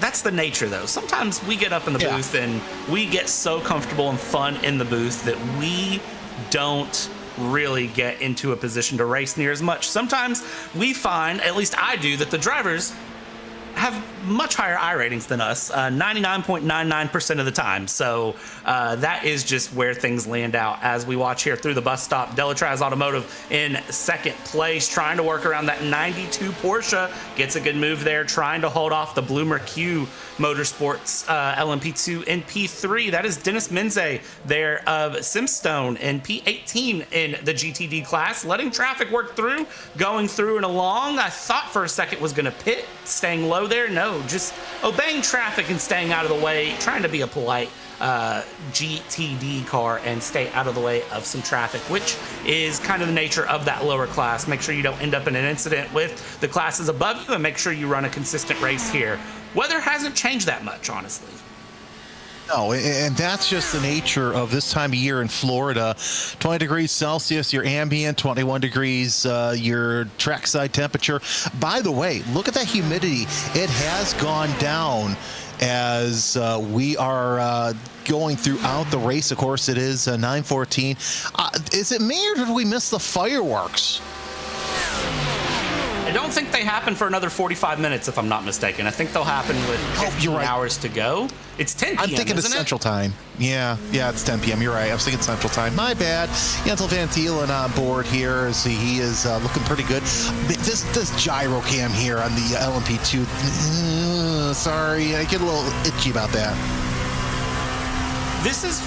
I don't think people realize how steep the banking is at Daytona. Again, I say it, if you can go to Daytona with IMSA, you should do it because the grid walk is amazing and you get to walk out on the trioval. Do it because you don't realize how steep this banking is. Yes, no, I totally agree. All right, so now that our guest has stopped hearing the Monty Python hold music, I gave him the intermission music just to keep him occupied because I'm sure watching this and hearing nothing is absolutely ridiculous. Tom Brown of Cosworth joins us, and thanks for joining us. Sorry for the delay. Hopefully you're able to see some of the good racing. Yeah, no problem. But yeah, I've been sitting here watching the stream. It's keeping it exciting, put it that way.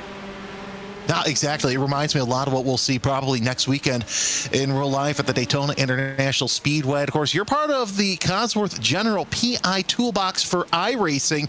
This is a newer function. And of course, if we can go on board with one of the cars, it doesn't matter which one, because I want to kind of show the data that's going on the screen with these cars that are on board. As you see from one of the prototypes right there, the PI box there on the steering wheel. So my question to you is this live? Yeah, so what we're actually seeing is a recording of data. But what we can do throughout with anybody in the race, within your team in a secure manner, so all your data is protected, is you can pick up your team's data or an individual's data as long as you've got access to their IP address and you're on the right VPN with them.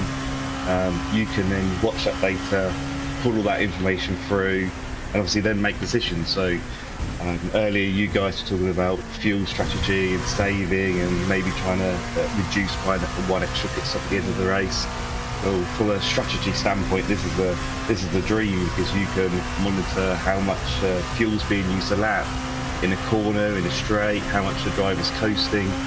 All that information is available to you, and then obviously our tool, PI Toolbox, you can really make full use of that data. Yeah, and let's talk about that. You know, every team has a PI Toolbox that uses Cosworth technology. Oh, side-by-side action there for position. A little bit of wiggle. You see that a lot, too, in turns 1 and 2. We'll stay with this battle here, but I've got to ask you, how does the Toolbox work with iRacing? Okay, so what we've done is we've taken our real-world tool. So PI Toolbox is something which you'll find every team using IndyCar. It's being used next weekend at Daytona for the real 24-hour. So we've taken that and basically worked with iRacing to build in the ability to read iRacing data format straight into that tool. So you can either run a session and then you can just double click on your IBT file that you get in the telemetry folder, and it will open up Toolbox. We've built some very easy to use templates, so you don't have to be an expert to get going with it. And then it's up to you as to how far and how deep you take that. And how does this whole program with the PI Toolbox and Cosworth, how does that fit into the landscape of iRacing and their products? For us, it's about working with them and trying to understand how best we can bring a tool to iRacing that benefits both iRacing internally and all of the users, all of the drivers and teams themselves. And then we're listening to people all of the time as well. So from our standpoint, we're getting some fantastic feedback to understand what features people would like, what updates we should do. And they're coming in from the iRacing forum, from various different channels, Discords that we're sitting in, race servers. People can comment on this YouTube chat and we'll pick it up, understand what we should do, and then develop from there. And of course, also, you kind of mentioned that too. What are some other ways that the PI Toolbox could be used in future partnership with iRacing? Yeah, so we're speaking to iRacing all of the time about how we could maybe potentially use it for broadcasting. That's going to be quite an interesting take, because obviously we can collect that data in a secure way. So multiple teams can send data, and we can be the only people that can see it as the admin of that, which would be really cool. So all of a sudden we could be sitting here and, as this an onboard battle of two cars, you could see exactly when they're accelerating, braking, turning. I'm sure they wouldn't want all of their data, like their fuel data, being exposed, but we can start bringing in real life broadcast, like you see when you watch Formula One or IndyCar or Le Mans. And of course, for some who use the service, this could be a great stepping stone into learning what the PI Toolbox does across the real-life platform and possibly lead to real jobs. So in turn, yes, this is a game, but it also is a great learning tool. Yeah, exactly. That was definitely an angle when we spoke to the iRacing guys. It was not just about developing the next generation of drivers, but also the next generation of engineers. So for us to be able to support that with a real world tool that you would use in your younger years, then maybe when you go to college and university, formerly student, then as a early systems engineer. And like I said, we have engineers this weekend in Daytona supporting the test and supporting the race next weekend. It's a tool that you will use throughout your career if that's what you want to do. All right. Nonetheless, we'll let you get back to watching some of this great racing that we have. But where can people find out more about what the PI Toolbox can do for them? And we saw on the bottom right hand of the screen during the interview, there's a QR code as well to where you can get your own PI Toolbox for iRacing.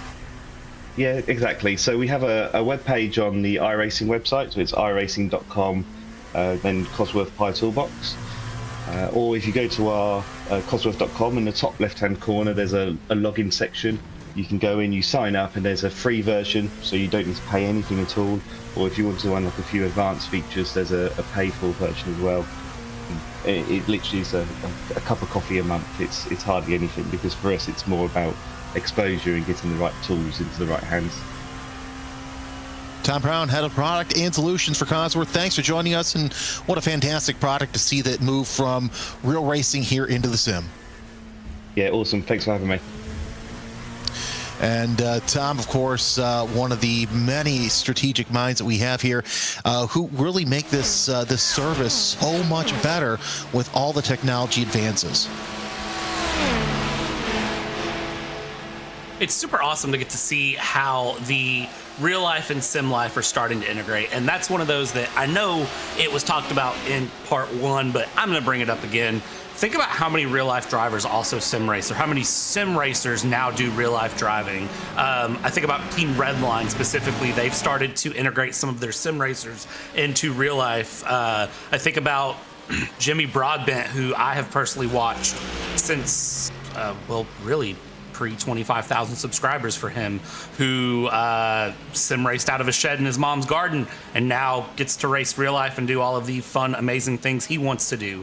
I think about, there's a lot of great stories like that and a lot of great racers that they sim race and real life race, and they talk about the interchangeability that has started to really mend together as the GTDs are now in a pit stop cycle and going along here. This is going to be the exciting part to see really how these pit stop cycles can start cycling through, how things can change. And of course, if you have that Cosworth data, your teammates live during this Rolex 24 can look at that data, use that in the events, and help plan your strategy better, more than just guesstimating and going through. I know back in the day, you had an Excel spreadsheet where you would plug in fuel per lap and you would start calculating out, and it would give you this, and you would say, okay, well, we need to tweak this. All of that Cosworth toolbox can help you do that automatically and go through. And it's something that I spot for a great friend of mine. He runs NASCAR races in Xfinity, and it is something that I'm going to start using with him in order to help integrate more. We've played around with it a little bit, but it's really, the potential is there. It's amazing to see, and that data really can help propel people to the next level.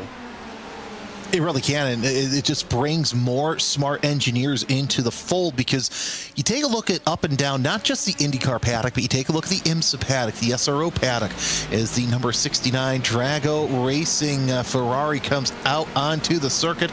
They are 20th in class overall, with Daniel Pastor coming out onto the racetrack. But, look, the engineers aren't going to last forever. And, there's got to be a new blood to come in there. And you're seeing a lot of these high schools, they have these STEM programs, and they also have these e-racing programs. So you're seeing the integration now of a lot of this technology to come in. So once the current generation of young sim racers comes in, and if they decide, I don't have the budget to continue my racing career, so I'm going to go to an engineering school, learn how to engineer a race car, and I already have experience with the PI system. There you go. Win, win, win. So now you have somebody coming in and could be a junior engineer for, a top team, or be an engineer for what we would call a stepping stone team. And now they have all this experience. They know what's going on. So really kudos to Cosworth to bring this PI system into the hands of these sim racers. Balzas Paya in the Shesha Esports, number 90, into the pits. So LMP2 pit cycle, true in. And again, interesting to see that the GTD and LMP2 cycle is overlapping here. One of the things I am going to say, again, we're going to go back to Hot Takes with Brad for a second. You don't have to be only a race car driver. You don't have to just be a sim racer. You can do the engineering, do the strategy. You can be a crew chief. You can do all these things. You don't have to be a driver to do that. I am not the best behind the wheel, but I can talk about strategy, and I can help, plan a strategy, talk about when to pit, navigating traffic, spotter, all of those things. I'm not the best behind the wheel. That is just how it is. Not everyone is destined to be a top split sim racer. Everyone loves sim racing. Yes, we're all here for the love of the game. Let's be real. But not everyone is destined to be top split. Everyone can practice and get there, but some people will find more fun and enjoyment out of the engineering and out of the crew chiefing and doing everything behind the scenes, spotting. For me, I genuinely enjoy spotting and crew chiefing a little bit more than I do driving at times. Getting to hang out with my friends and help them succeed, that is something I enjoy. So again, this system being there and being integrated is just amazing to see. No, it really is. And it's great to see, and what I love about it is just the human aspect of all this. Yes, you're behind a steering wheel. Yes, you might be behind a keyboard, but we're all human. We're all here because we love the same exact thing. It's motorsports. Oh, look at that. Your top three in LMP2 already coming into the pits. Milleru, Van Thielen, and Adams. So Deltraz, Blue Mercure 2 and 3 all in the pits. We'll see if they decide to go for a driver change. We're watching the Deltraz LMP, and so far, Miller is going to do another stint, and that gives the number 42 Betmaster TC Esports of Abel Torres a chance to come in and actually take the lead as more prototypes are coming in for their pit stop. Seeing all of these prototypes come in again, these pit stop cycles, I said that a couple times through the race they would overlap, and that is exactly what has happened here. And it's kind of really cool to see how the overlap is hit. I am very, very interested in this, going through and seeing how that overlap plays together and comes through, because it can mix up traffic in ways that you just don't expect and make things really, really exciting. Seeing through 41 seconds in the box, 41 seconds in the box, minute, and let's see how similar everyone's exit here is Garrett Berry with Solpack Precision, and that 112 has been sitting for, it feels like a long time, but it's really not. A minute 15 in the pits, and it's a 41 second stationary time there for the LMP2s. Elvis Rankin for Coanda Esports in that number 08 GTP. He is rolling at 42 seconds flat. So Alex Away, Nathan Olson, Garrett Berry, and Gerard Henriksen all coming out in LMP2. And yeah, there goes Rankin in the Coanda Esports 08. As thought we had a little bit of a stoppage there, but then again, that could have been my feet just jumping to side. Of course, we are moments away from your top four coming into the pits. That's Nicholas Bowe, Michael Romandis, and the Durago Racing prototypes. And you've got the BMW M Team BS competition and the Grid and Go Double Out 2, who all need to answer the call to pit. So still plenty of time left to see who decides to run a different strategy. Would not be surprised to see the BMW M Team BS competition come into the pits. Also, the Betmaster TC Esports LMP2 now in the pits. Abel Torres behind the wheel of that. And Jonas Rudin coming into the pits, 10th in GTD. So yeah, that's going to be a scheduled pit stop for him, as he's got 31 laps. But here's what's interesting. The Aero Esports number 22 with Thomas Ronar behind the wheel as Will Murdoch comes into the pits from third. That GTD is still running. Might come in next time by. There's Manuel Troncanso in the number 69. Oh, that Drago Racing team not having a good time with their GTDs. That was not nice to see at all for that Lamborghini. That is a hard hit to the back of the car, and that is significant damage. And of course, no fast repairs here in the 24 hours of Daytona. So unfortunately, we'll see how much damage that is going to bring for Drago Racing. But again, I said it, I'll say it again. Any one little thing can change a race up and down. And as we've seen, Sometimes it's just that one moment going around as Drago Racing, taking that hard hit through. That hurt to watch. Again, thankfully a simulator. Nobody's seriously hurt, but man, that is rough. Yeah, that last left-hander to get onto the oval, that really has been messing up a lot of drivers. And this has been, I think this is the second year that chicane has been in the system, and it's still catching a lot of drivers out. But at the same time, Brad, you see even in real life how some of these drivers are having problems with that left-hander there to just, they'll spin or they'll cut the course. So it's not just the sim racers who are having the issue. It's really all racers at this point. Well, and I think the thing that catches people off guard with the Le Mans bus stop chicane, trademark that name, please, somebody, is the fact that when you go through it, so the entry is a lot less of an angle than the exit.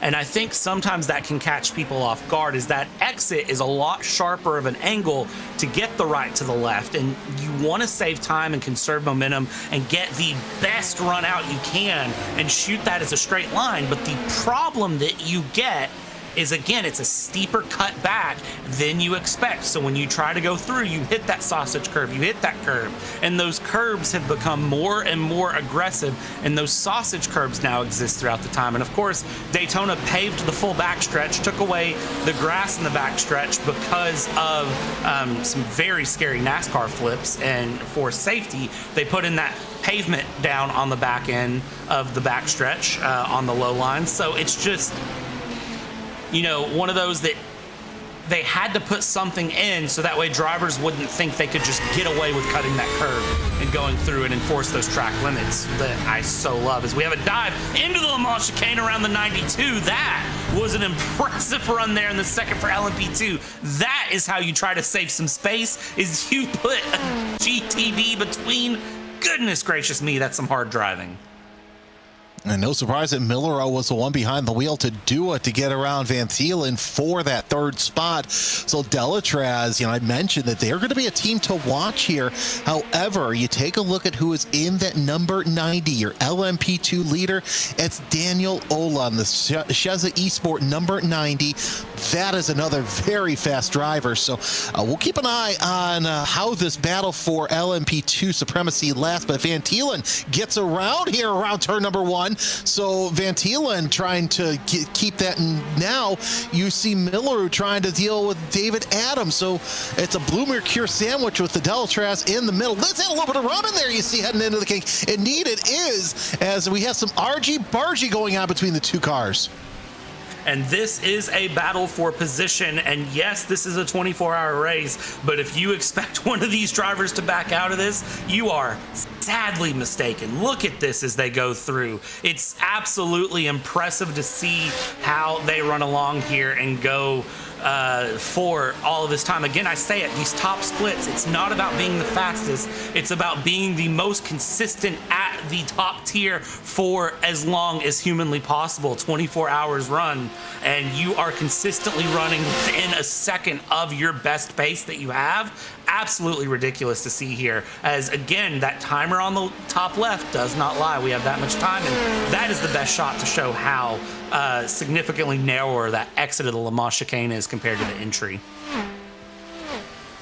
It really is, and now you're starting to see Drago Racing, the second Drago Racing prototype, Grid and Go Esports Double A2 into the pits. Ate Kapanen is your new driver in the 5, so we'll see if Romadis stays in. Same with Farrow in the Grid and Go Esports Double O2. That battle for second has really opened up just a little bit as the field working their way around.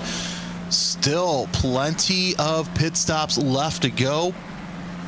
You've got your leaders in GTD, which we're expecting, I would say, within the next 3 to 4 laps as they're running near the end of their stint life. And the number 4 with Matt Farrow Still sitting there in the pit. Eduardo Lito gets around Faro, and Rankin comes out to no traffic. I say Romadis came out. So Romadis is still in that number 2, and we're still watching the battle for position in LMP2 as Milleroo has finally gotten rid of Adam, shaking him loose, and now he's trying to chase down Van Thielen to get back into second place in class, because really nobody's going to lead right now unless Daniel Ola has a rare mistake, as he's 13 seconds ahead of everybody else. It's really interesting to see these gaps right now. And I saw something in YouTube chat and Twitch chat earlier where someone asked about, why I think Drago Racing has this wrapped and they only have less than a 30-second lead and there's 16 and a half hours to go. Again, I'm going to go back to consistently quick for an entire time. The fact that they've built 30 seconds in as little time as they have at this tier of motorsport, of sim sport, of esports tells me that they are in a great position. So kind of just watch them through where they're at, what they're doing.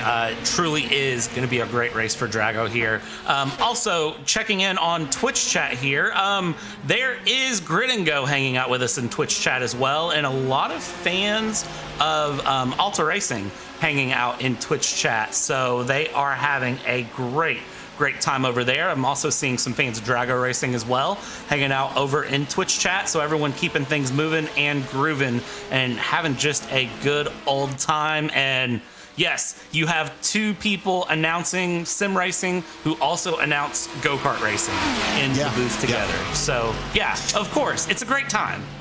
It is a great time, especially, and I don't know, Brad, right now, of course, that's going to change. We'll have more on that later, but the only race I get to do is easily one of my favorite races, and I got to get you out to it, is the Elkhart Grand Prix, because there is something special about watching karts on a street course.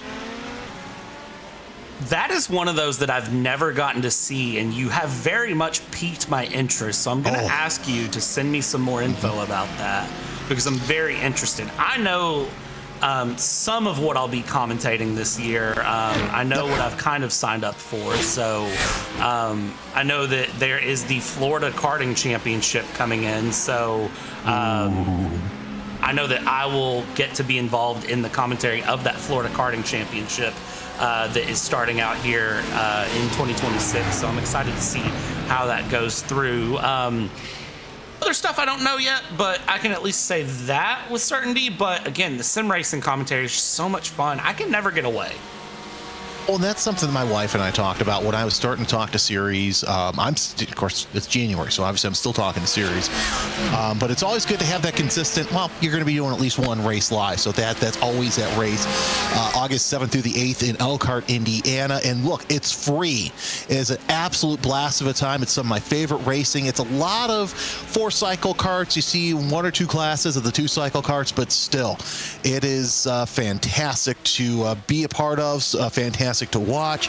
So I'm really excited to watch it happen. But anyway, my wife and I were talking about this, and I said, okay, well, I'm talking to this series. I'm waiting on the date for Elkhart at the time, and she looks at me. She goes, okay, but if that falls through, are you going to quit doing sim racing? I look at her and go, no, it's the easiest job I can do, because all I have to do is walk up to my studio, throw a headset on, and I'm already there. And I'm like, besides, I have a feeling that sim racing in and of itself is going to blow up here in the next couple of years. And I want to be, holding the bag.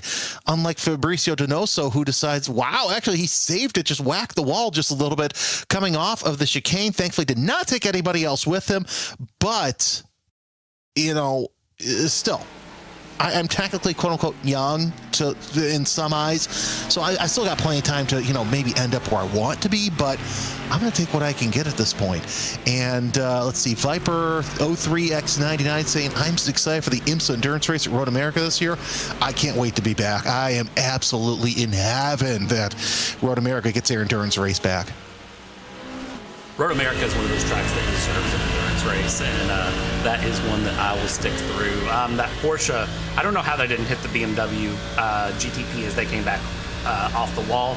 Don't know how they didn't do that. We're on board with Door Esports here in P11. Again, this battle for P9th in the GTD category has just continued, and no pressure is being let off from anyone. So it's absolutely ridiculous to watch through and see how that goes for them, because this battle has been going for about the 2 hours we've been in the booth now, at least, if not a little bit longer, probably longer than that, but I can confirm 2 hours at minimum going through as we head down towards the tri-oval, heading towards turn 1. Again, you swing to the outside here, and then just off camber brake and turn left. You got to modulate the brakes, and just be careful here on how you go in. And now it's send it through the S's here towards the International Horseshoe, round this out, come back to the left, hard on the brakes we go, back to the right, tuck that inside, use all of the exit that you can there, all the way across the line, all the way to the curb, and now kick it back out for the kink into the West Horseshoe. But check your mirrors at all times, because traffic comes from nowhere. Exactly. It could come right beside you and end up in your door. So just keep that in mind as you're coming through this portion of the infield. And that's what makes it even more special, as Patrick Kessel sitting there in that number 78 Manatee Racing Porsche. This is, like you said, we talked about it earlier. You get in there and you're just battling with one another for each and every lap. It doesn't matter how long it is. It's usually most of the race. So yeah, give it a couple hours, and you find somebody who you're racing with, and it's exactly who you're going to finish the day with, depending on whether or not they have some sort of issue. So it's Kessel, Saavedra, and Levesque all in line here for that 9th spot. Phil Dinez with a long pit stop in that number 10. What is going on there as he's fallen all the way back to 19th? That's not something you see out of Dinez. He's in the number 10 Mali Racing team. I believe that's the Mercedes there, still sitting in pit lane. He might have copped some sort of damage, because you don't see Dinez having this kind of issue this middle part of the race. Yeah, this is a weird moment, and I think this is Daytona being Daytona. I have a feeling that something has happened here to cause this, because 2 minutes in the pits, that's at least a toe and damage repair, if not just damage repair. So not ideal to see as it goes through and around. Again, watching the GTPs try to carve their way through traffic through the International Horseshoe, is, I believe, Ramiro has found our answer here. Let's see. Another, I was going to say another Le Mans, but no, that is traffic taketh away is what that one is. Hard hitting. That's my mistake. And that's my mistake. That's the Mali BMW. And that's going to be a naughty for some prototype, just being a little too impatient. So we'll see how long it takes the number 10 crew to get Dinez back out there. Well, Brad, you asked the question, so let's give the people what they want. Ramiro, can we take a look at the current conditions right now in and around the Daytona International Speedway? It is 20 degrees Celsius, 21 degrees Celsius, track temperature, 74% humidity with overcast skies. I'm curious to see if we have any chance of rain at this time, because that's what the people want too. They want it to be wet. I mean, everyone loves a good top split rain chaos run. So can you really blame them as we go through and along, trying to get an idea of where things are at? Now, I know the wind is not really coming through in a way that would make sense. Humidity about 74%. This almost seems like just a perfect Daytona night at this point here, as we're approaching 10 p.m. in sim time, virtual standard time, as we like to call it. So let's see here as we have a great dive here. That number 13 Lamborghini again looking to make a move. This is going to be on Patrick Kessel with Maniti Racing, trying to make a move into turn 1. Couldn't make it stick. Coming through the International Horseshoe, not able to make a move stick here either. So now we just settle in and go through, because you have a Mercedes behind you that's also going to be hungry, sitting about half an hour away. So we'll see how it goes. Some splits are reporting rain right now, I will say. So it looks like some of these 24-hour splits have gotten rain, and it looks like, from what I'm seeing, possibly rain not in our split, but possibly in stint 3. The third stint of this race, the third set of 6 hours. It looks like there might be some rain coming, Jeremy. Yeah, and actually that's going to be in the hands. So as we look ahead to that third stint, that's going to be in the hands of Joe Peak, Justin Prince, and Taylor Burris. So can't think of a better team to be calling that. Oh, wait, that could be us. Hey, something to think about, too, for throughout this race is the winner of the GTP and GTD here in this broadcast split will earn invites to the 2026 IMSA esports season. So it's not just glory. It's not just, fame of I won the iRacing Daytona 24 broadcast split. You also get a chance to race with some of the best racers in the IMSA iRacing sphere for next season. So that's another little bit of crinkle into what you could win here as a winner of the iRacing Daytona 24 special event. So plenty to play for here, plenty of time to see what happens, and you're watching plenty of great battles here on the iRacing channel, whether you're watching it on YouTube or Twitch or even the VCO esports Twitch as well. Still, this battle in GTD really looking pretty good. I'm taking a look at the screen. I see 8 seconds separating Drago Racing from Williams, both of the Williams Porsches, which at that point, it's like, oh, ho, hum, it's 8 seconds. But 8 seconds here at Daytona, 24 hours, it means nothing. It means nothing until you remember the fact that these drivers are running consistent laps. I'm looking right now at the lap times for Drago Racing, Nicholas Bowe up in the front in that number 5 GTP hypercar. Best lap 132.679. Do you want to guess what the last lap was for Nicholas in that number 5 GTP?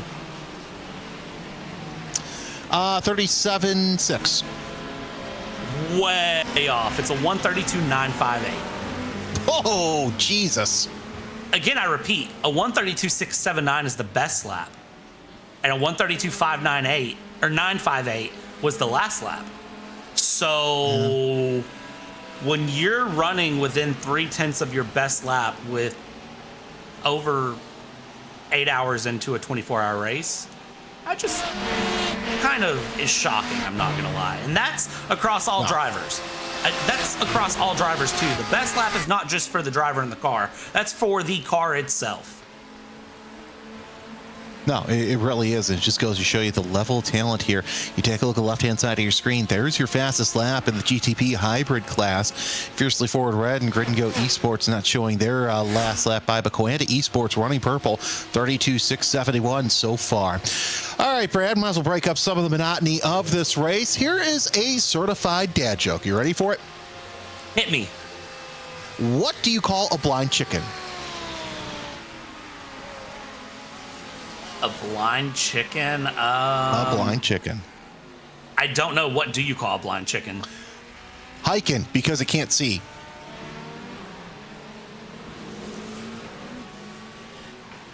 Hiken. Why is that one got me? It's mid-afternoon and I'm slap happy now. What just happened? I'm on my second half of the coffee pot right now, so it's okay. You get to these. Here's the thing. I would rather do 6 hours than do 12 hours solo. I've done 12 hours solo. It is a slog in the booth, even if it is real racing.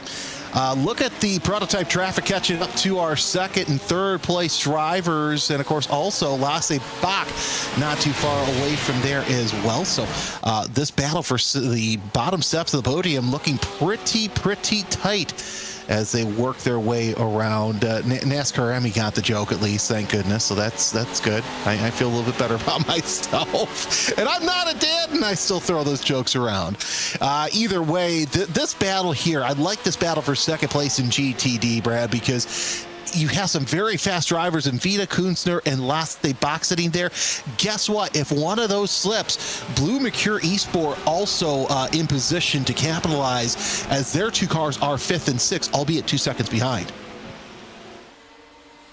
But again, 2 seconds is really nothing. You can close a 2-second gap pretty quick here at Daytona in just a few laps if you just sort of settle it in. So when you're watching and going through, it's really, really exciting to see these gaps where they're at. This battle is nowhere near done or dusted. And again, you see that gap with Drago Racing up in the front. Again, I will remind everyone, Drago Racing is 10 laps ahead in the pit cycle compared to Williams F1. So someone out there better at math than me can crunch the numbers and figure out who's on the right pit strategy right now, whether Drago Racing actually is in the lead of GTD or whether they are just offset because of that pit strategy. I don't have a solid answer for that, and I'm going to be real honest with you. I'm not doing the math on that right now at this point because it probably wouldn't matter right now, because I could do that and in about 15 minutes that fun thing called the commentator's curse would kick in and none of it would matter.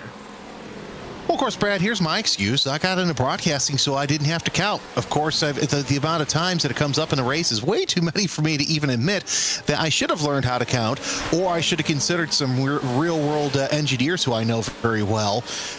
One of those is a defending race winner from this last season, 2 times. Got to see him and his team work their magic in IMS for IMSA. But, yeah, I mean, you know, strategies, they work very different and mysterious ways here not only in the service but real life. That would have been close as Kunzner dips out and almost shuts the door on a prototype. If this were Bo Barfield up in the booth, he would not be too happy and be calling that GTD into the pits for a block. But either way, oh man, now we're getting into the time of the race where the prototypes are going to be slicing and dicing their way, and this is where you really have to pay attention. And that middle of the night sleepiness and drowsiness kick in for some of these drivers, and you really got to mind your P's and Q's. That you do. And the one thing, you know, that I've seen some people ask about is there live stewarding here in these top split runs? And there is not, but I will say the sportsmanship for everyone in these top splits is very, very high. So if you ever do see an incident, drivers are very quick to take responsibility, sometimes self-penalize when they need to as well, which is something that's exciting to see. And it's something that going into 2026 especially, I know has been a big talking point, is kind of the live stewarding for certain splits and, you know, having the sportsmanship really be on show. And it's something that a lot of these teams have really started to emphasize as well, of, you know, we're teaching our drivers not just to be fast but to be, you know, respectful to other racers. So we'll see how that plays out through this stint. No drama, no controversy that I'm aware of through the first 8 hours of this run, as we're at 16 hours 9 minutes to go.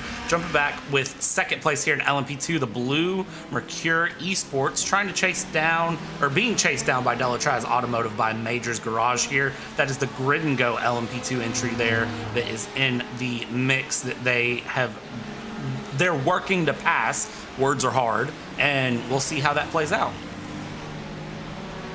Yeah, Alex Noe falling back just a little bit, and that's the other Grid and Go Esports prototype. Patrick Heinrich behind the wheel of that.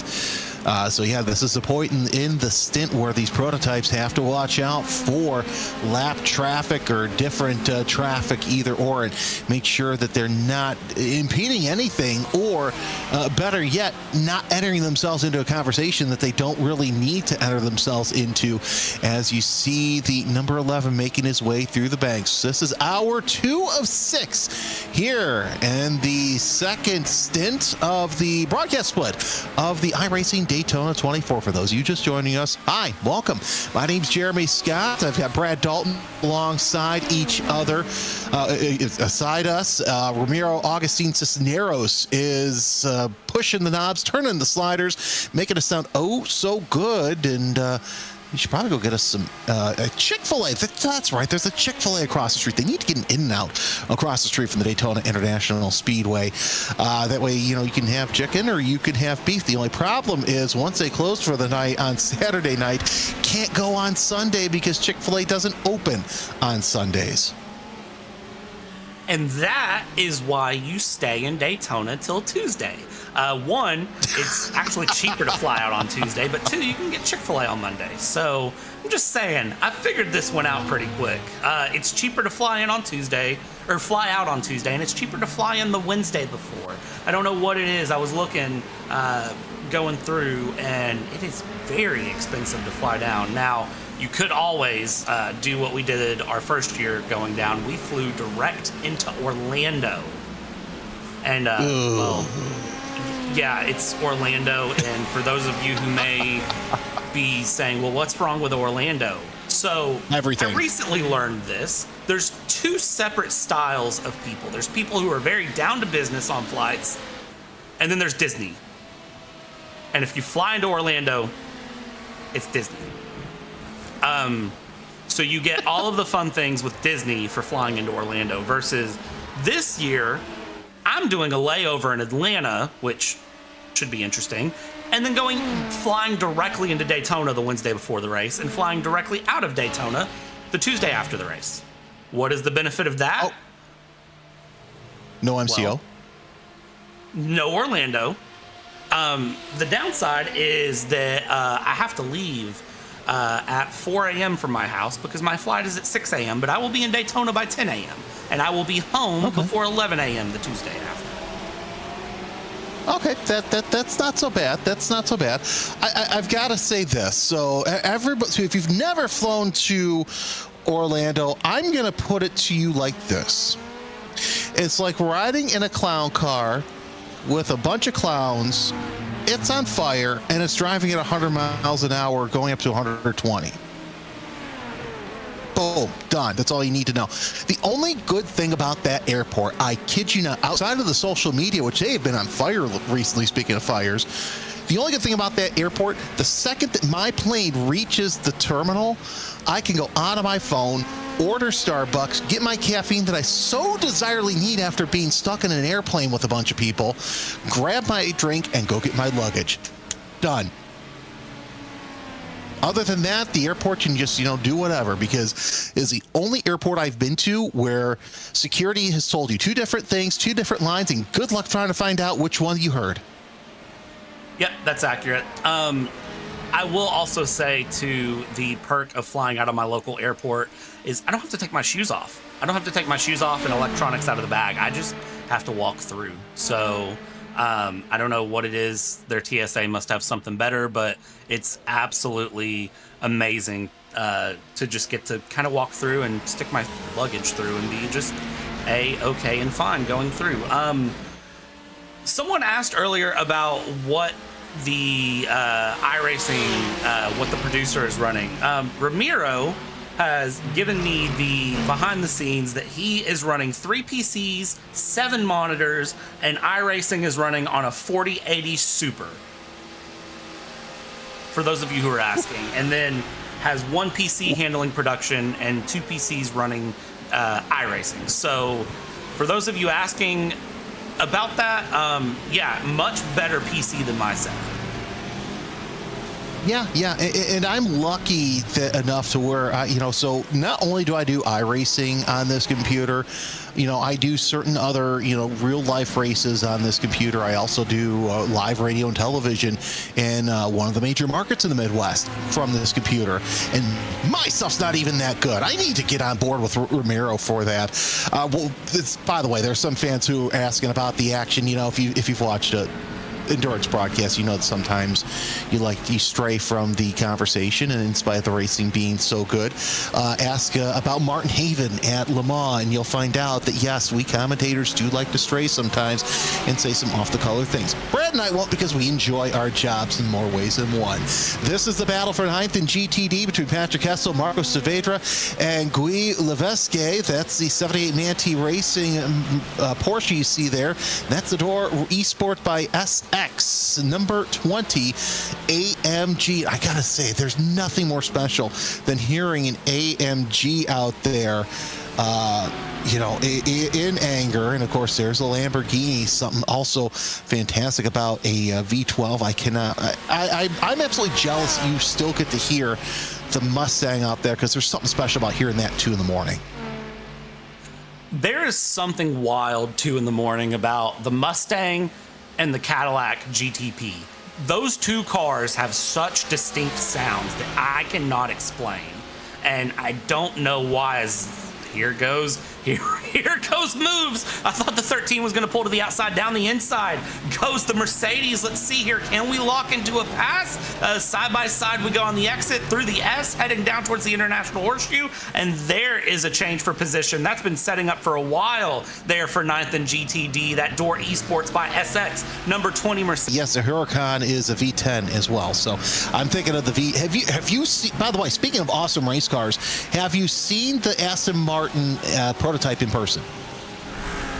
Not. My first chance is going to be Daytona. You were going to love it. I've seen it twice. I saw it once. I saw it for the first time at Sebring. I saw it coming around the Sunset Bend, and I look at my wife, and she goes, "Oh yeah, it is a special race car." And then hearing it reverberate off the grandstands at the Indianapolis Motor Speedway, it is something spectacular. Got a little bit of prototype action, making it almost too wide there going into the Le Mans bus stop. But I've got to say this, if you're Guy Levesque, you jump in two cars for two positions, absolutely fantastic. That's also given, James Boomey, is that you back there? You lovely beast, James Boomey. There's a driver who, if you don't know already, you should know in the terms of the GTD class. Yeah, that is the number 14 AMG Falcon. Okay, can we stop here too? Speaking of good paint schemes, there is something special about a clean Falcon paint scheme that you see there. Lewis Woods, who's also a great GT racer in his own right, holding station there right behind the Florian Durpcock as well. So you got 3 AMGs in line. Would not be surprised to see them enter into this battle for 9th before the stint's over. The Falcon Racing paint scheme, or livery, I guess it's Daytona, we're saying paint scheme, let's be real here, is one of the cleanest, I would say, on the top splits of all of the paint schemes. Now, Grid and Go, absolutely love Grid and Go. Me and Grid and Go have beef, though, because we always debate whether it's yellow or whether it's green on Grid and Go. And granted, I'm sure they're going to yell at me later about that, too. So we'll see how that goes all the way through, because we very much talk about it time and time again. I feel like every time I end up commentating, I see Grid and Go, the question comes up, is it green or is it yellow? And, well, Grid and Go, if you're floating around anywhere in the chat, you should go ahead and answer that, because I'm sure someone is going to ask it now, and I don't want to answer it. So, but Falcon, great looks here. The Mercedes makes it look even better somehow. Yeah, I was just thinking of Coldplay, and it was all yellow. But yeah, I'm curious to see if that ends up. It's interesting because it has that yellow look to it. But then again, Grid and Go's going to come on board and go, "Oh, Jeremy, it's not yellow." I can see that happening. But yeah, it doesn't matter what car you put the Falcon paint scheme on, it's going to make that car look infinitely better. And I will admit, in the ALMS days, that paint scheme was the reason why I got Falcon tires, and really Falcon has a great set of tires. So if you can't get those, but right now my allegiances lie with Continental, mainly because I've done a lot of work. I did a lot of work alongside them in the Grand Am days. One of my good friends, his podcast is sponsored by Continental. You may know who I'm talking about, chat. But either way, Falcon, great set of tires. Great to see them last as long as they have in sports, and now supporting esports, one of those great brands who have decided to move into the digital world and support the racing. It's really great to see a lot. Again, it just says how far esports has come.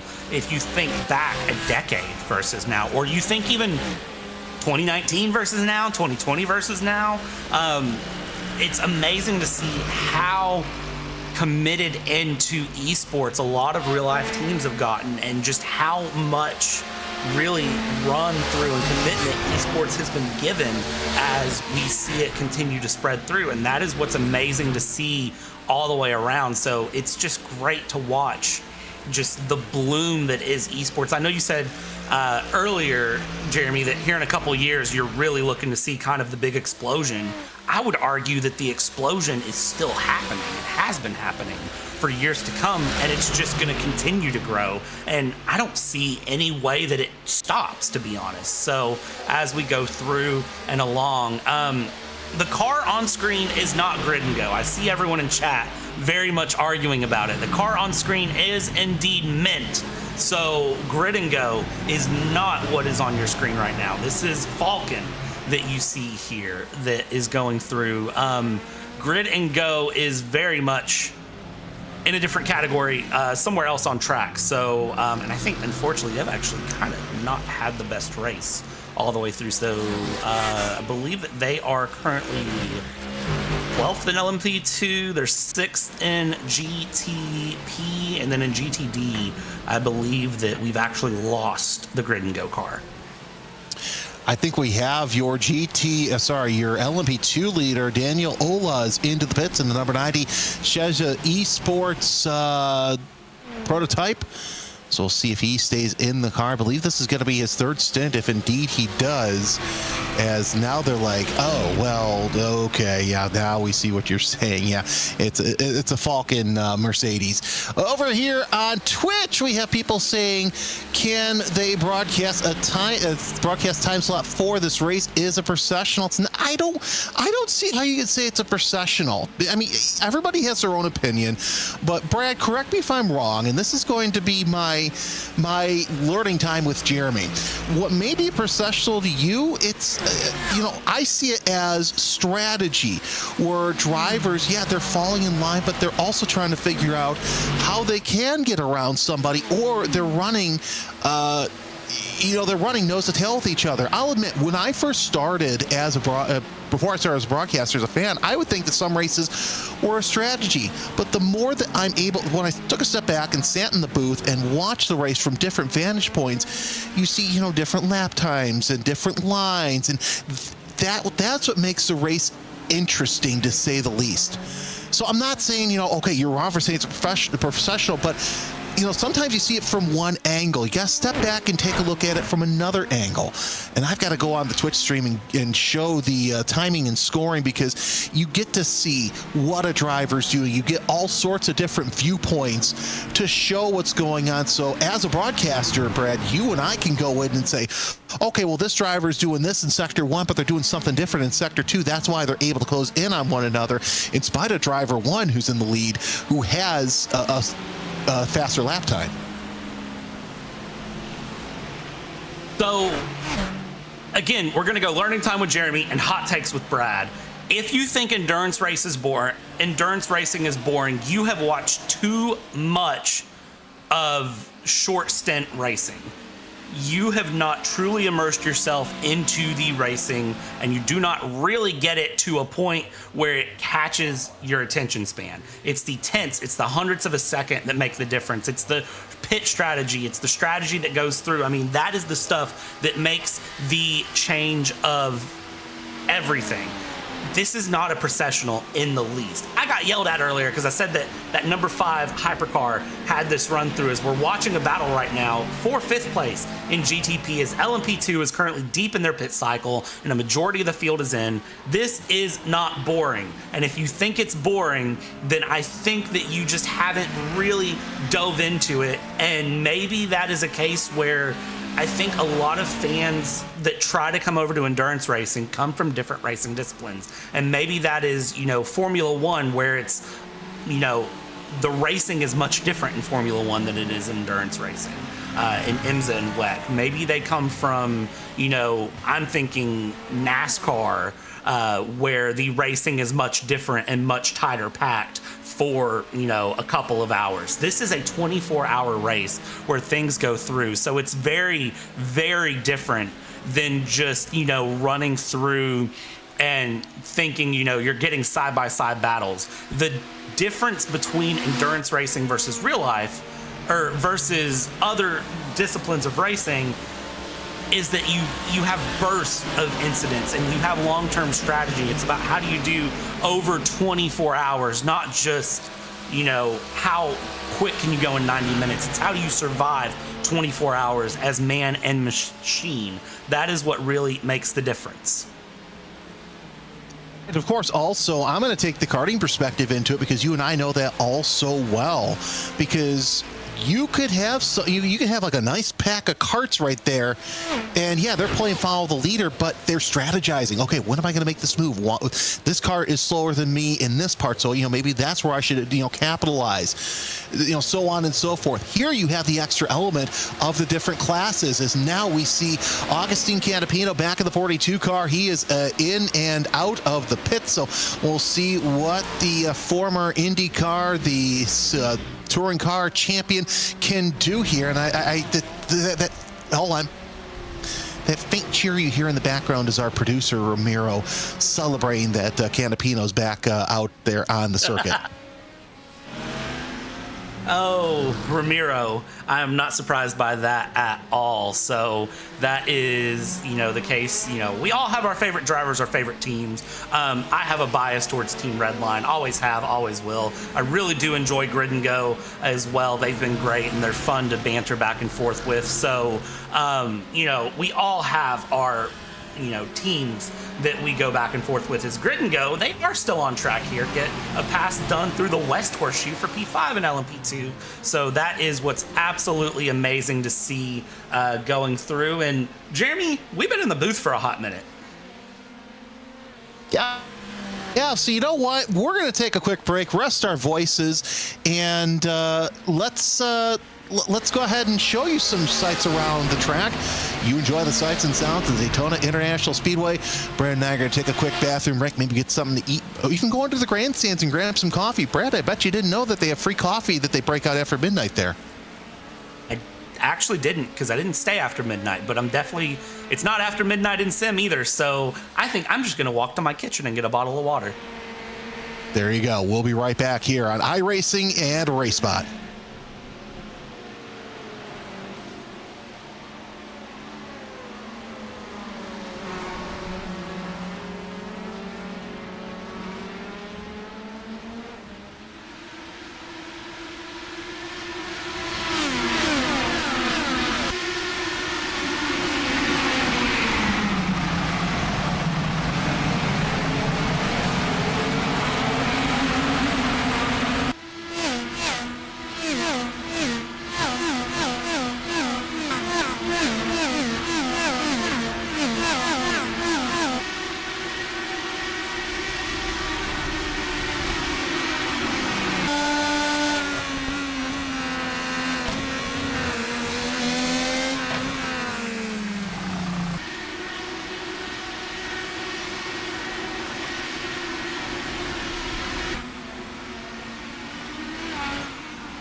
Well, we've taken our break and had a chance to watch both chats. And Brad, I've got to take a step back, and we'll go back to what we're talking about here. Jeremy Scott, Brad Dalton here, joining you here. I never want people to think that you're not a real racing fan because you don't like something. I was just sitting here trying to say, hey, here's why I see your point, but take a look at it from a different perspective. Never once want somebody to feel like, oh, we're a horrible racing fan. If you felt like that, I'm not trying to say that. I'm trying to say, look, here's another perspective to take a look at it, and here's why I think this is still an absolutely fantastic race. So, done, over with. I'll probably be scolded on Reddit. I've had people call me out multiple times. It's just the nature of this business, the broadcast business. So that's all I have to say. So. You know, I'm sure I've been yelled at on Reddit, and I've just not seen it because I don't venture over to that side of the world. And surprisingly, I haven't gotten any angry DMs except for one I got while I was away saying, "Where are you at? I jump on the stream to hear you, and you're not there." So shout out Peridotto for that.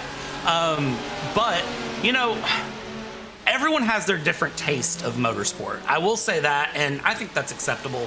You know, for me, it's long races where cars race really hard for 24 hours. That's just kind of my thing that I like. For some people, it's stock car racing. For some people, it's your local dirt track.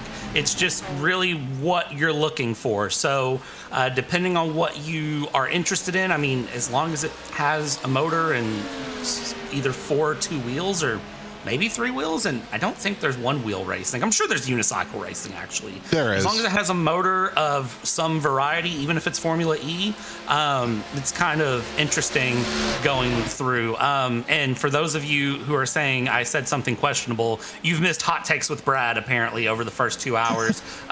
Me and Jeremy will have plenty more hot takes before the end, don't you worry. Oh, yeah. Oh, yeah. So, yeah, like my hot take is, come on, why are you not waving around your terrible towel stealer fan telling us we have a horrible take? We're watching Thomas Imborg, second place in LMP2 in the Deltraz number 21.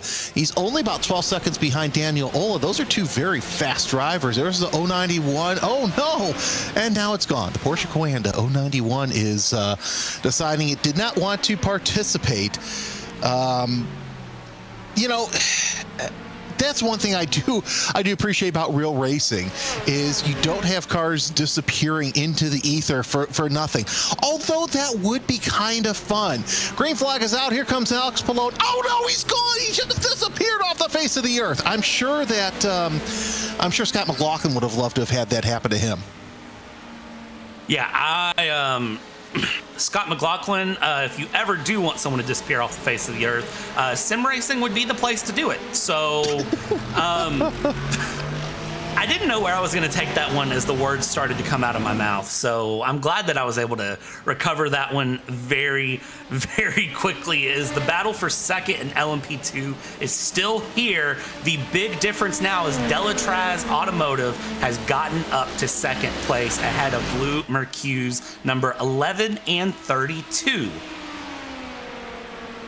First, the fun fact about Scott McLaughlin, actually, the first time I actually ever got to interview him for my old Open Wheel podcast, he was in his sim in Australia just before he came to the States. So that's pretty cool to see. But yeah, no surprise that Delatraz up near the front. And I think the only way that they're going to be really up at the pointy end of the grid is if something should happen to Shezha Esport. But again, we got 15 hours left to go in this race, so a long way to go. Here's what I love about the 24 hours as well that most people don't really touch on, is that this is the 24-hour race that has the longest time under darkness.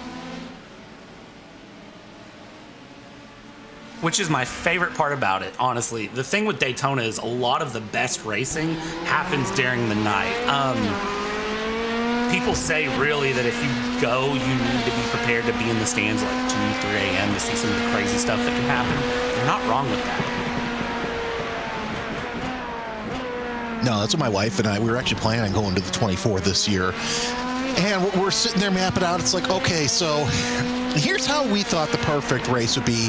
Chat, please tell me I'm wrong. I have no problem you telling me I'm wrong because so my day job as a traffic reporter, literally, Brad, when I would be live on the weekends, I would have people call the tip line, not realizing it was me, telling Jeremy, hey, he's got this wrong, even though he's talked to dispatchers, he's heard the scanners, he's seen the footage with his own eyes, but yet I'm still wrong. So again, anyone who tells me I'm wrong, I'm not surprised. Anyway, our perfect 24-hour was going to be this. We get up, possibly do the grid walk. I don't know. We've sworn off grid walks since the Grand Am race at Indianapolis. We watch the start, maybe the first hour or so from the grandstands right there at the entry of 1. Go back to our hotel, sleep for several hours, get up, go watch the sunset, and stay through the overnight hours. When the sun comes up, go back to the hotel, come back with an hour or two left, and watch the finish of the race. That is basically what me and my wife did when we went in 2024. We watched the race start in the grandstands and then went infield for a while. We went back to the Airbnb we rented and slept for a while. We went and got a Publix sub because at the time we didn't have a Publix near us. And I have a fish and shellfish allergy, so I have to be very careful about what I eat while I'm in Florida. And Publix subs was about the only thing that I could really get and not worry about dying. So Publix subs is what I live off of. This year it's going to be IHOP, though. I'm a big pancake fan. So anyways, that's irrelevant right now. Went back, watched the fireworks in the grandstands, went around the infield at night, had some fun. Went back, slept for a while, came back, and about the last 3 or 4 hours, we were at the track. There's a Waffle House next to there. I mean, my wife and I like going to that Cracker Barrel because we're old Midwesterners at heart. Here's the Federico Gotti once again, just meeting that rumble strip there, heading on to the oval just a little bit too soon. Oh no, this is the 14. Don't tell me this is James Boomey. Oh no, this is not going to be good. Yeah, it is James Boomey. Oh, he's gone. No. Boomey decides to go bye-bye. But yeah, there's a lot of good places to eat food. Anyway, so I want the YouTube chat to chime in on this because the Twitch chat, Crown Raptor says this. You know what would be fun, and I think this is a great idea too, harkens back to the days of innovation with not only sports car racing, but open wheel racing as well. The teams actually having to build their own car in the sim. This would result in some innovative designs that could be applied to real racing. That is a really good idea, actually. That's one of those that I haven't... It would demand a lot, and it would really kind of put a toll, or I'm not going to say put a toll, it would put a pressure on the service and on the simulator that I don't think it's seen before. I think it would be really exciting to see how it handles that and what teams could come up with. Now, that would be so exciting. I would love to see like the X2010 in iRacing. I think that would be a good one to see here as Jürgen Frank is exiting the pits here. Number 18, currently in P8 in GTD. So we're back to another round of pit stop cycles, I believe. Or actually, no, that's off cycle for Team 75. No, it's just on the right cycle because they ran 31 laps. So Kessel in the Manti Racing number 78 and Peter Bedert in the number 30. Although, let me take a look. No, everything's right on my end. So, yeah, that's actually correct on the right cycle. Oh boy, I'm going to give this a hot take with Brad, and knowing who you broadcast with, I'm going to keep my mouth shut on this. And it's not just iRacing that the driver standards that I have to get on my soapbox about, but Texas TK83 says on YouTube, what is the hot take on driving standards in iRacing now? I'm just going to go under the desk, so go ahead.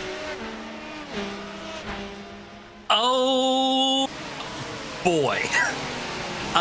Why would you hand this one to me? I feel like I'll be here until 7:30 Eastern whenever we get off the air. If you really want me to talk about this, this is one of those topics I can go on for a while. Here is the problem with everything. Also, Williams F1 team in first and second right now. The teammates still running together. It's amazing to see as we watch Blue Mercure LMP2 carving its way through traffic here, trying to find its way forward. Here is the thing. Stop racing like we're in Formula One. Stop thinking that apex means it's your corner.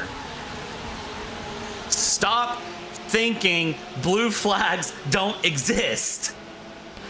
What other soapbox can I get on with that other than we're not in Formula One? Just because you watch Drive to Survive does not mean that the apex is your corner. And everyone in iRacing needs to just get a little bit of respect for each other. We all pay money to be on this service. Act like you paid the money to be on the service and just breathe a little bit. You are more than likely not Max Verstappen. There is a 1 in 1 million chance that Max Verstappen is the Max Verstappen. You are not him. Please stop driving like you are him. And that is where I'm going to leave this soapbox before I get myself fired, because we have a 5-car battle for first place in the GTD right now. Oh, we really do. And we talked about early on how if the Blue Mercure eSport drivers, how they need to catch up to this battle. Once they do, it's going to be absolutely fantastic.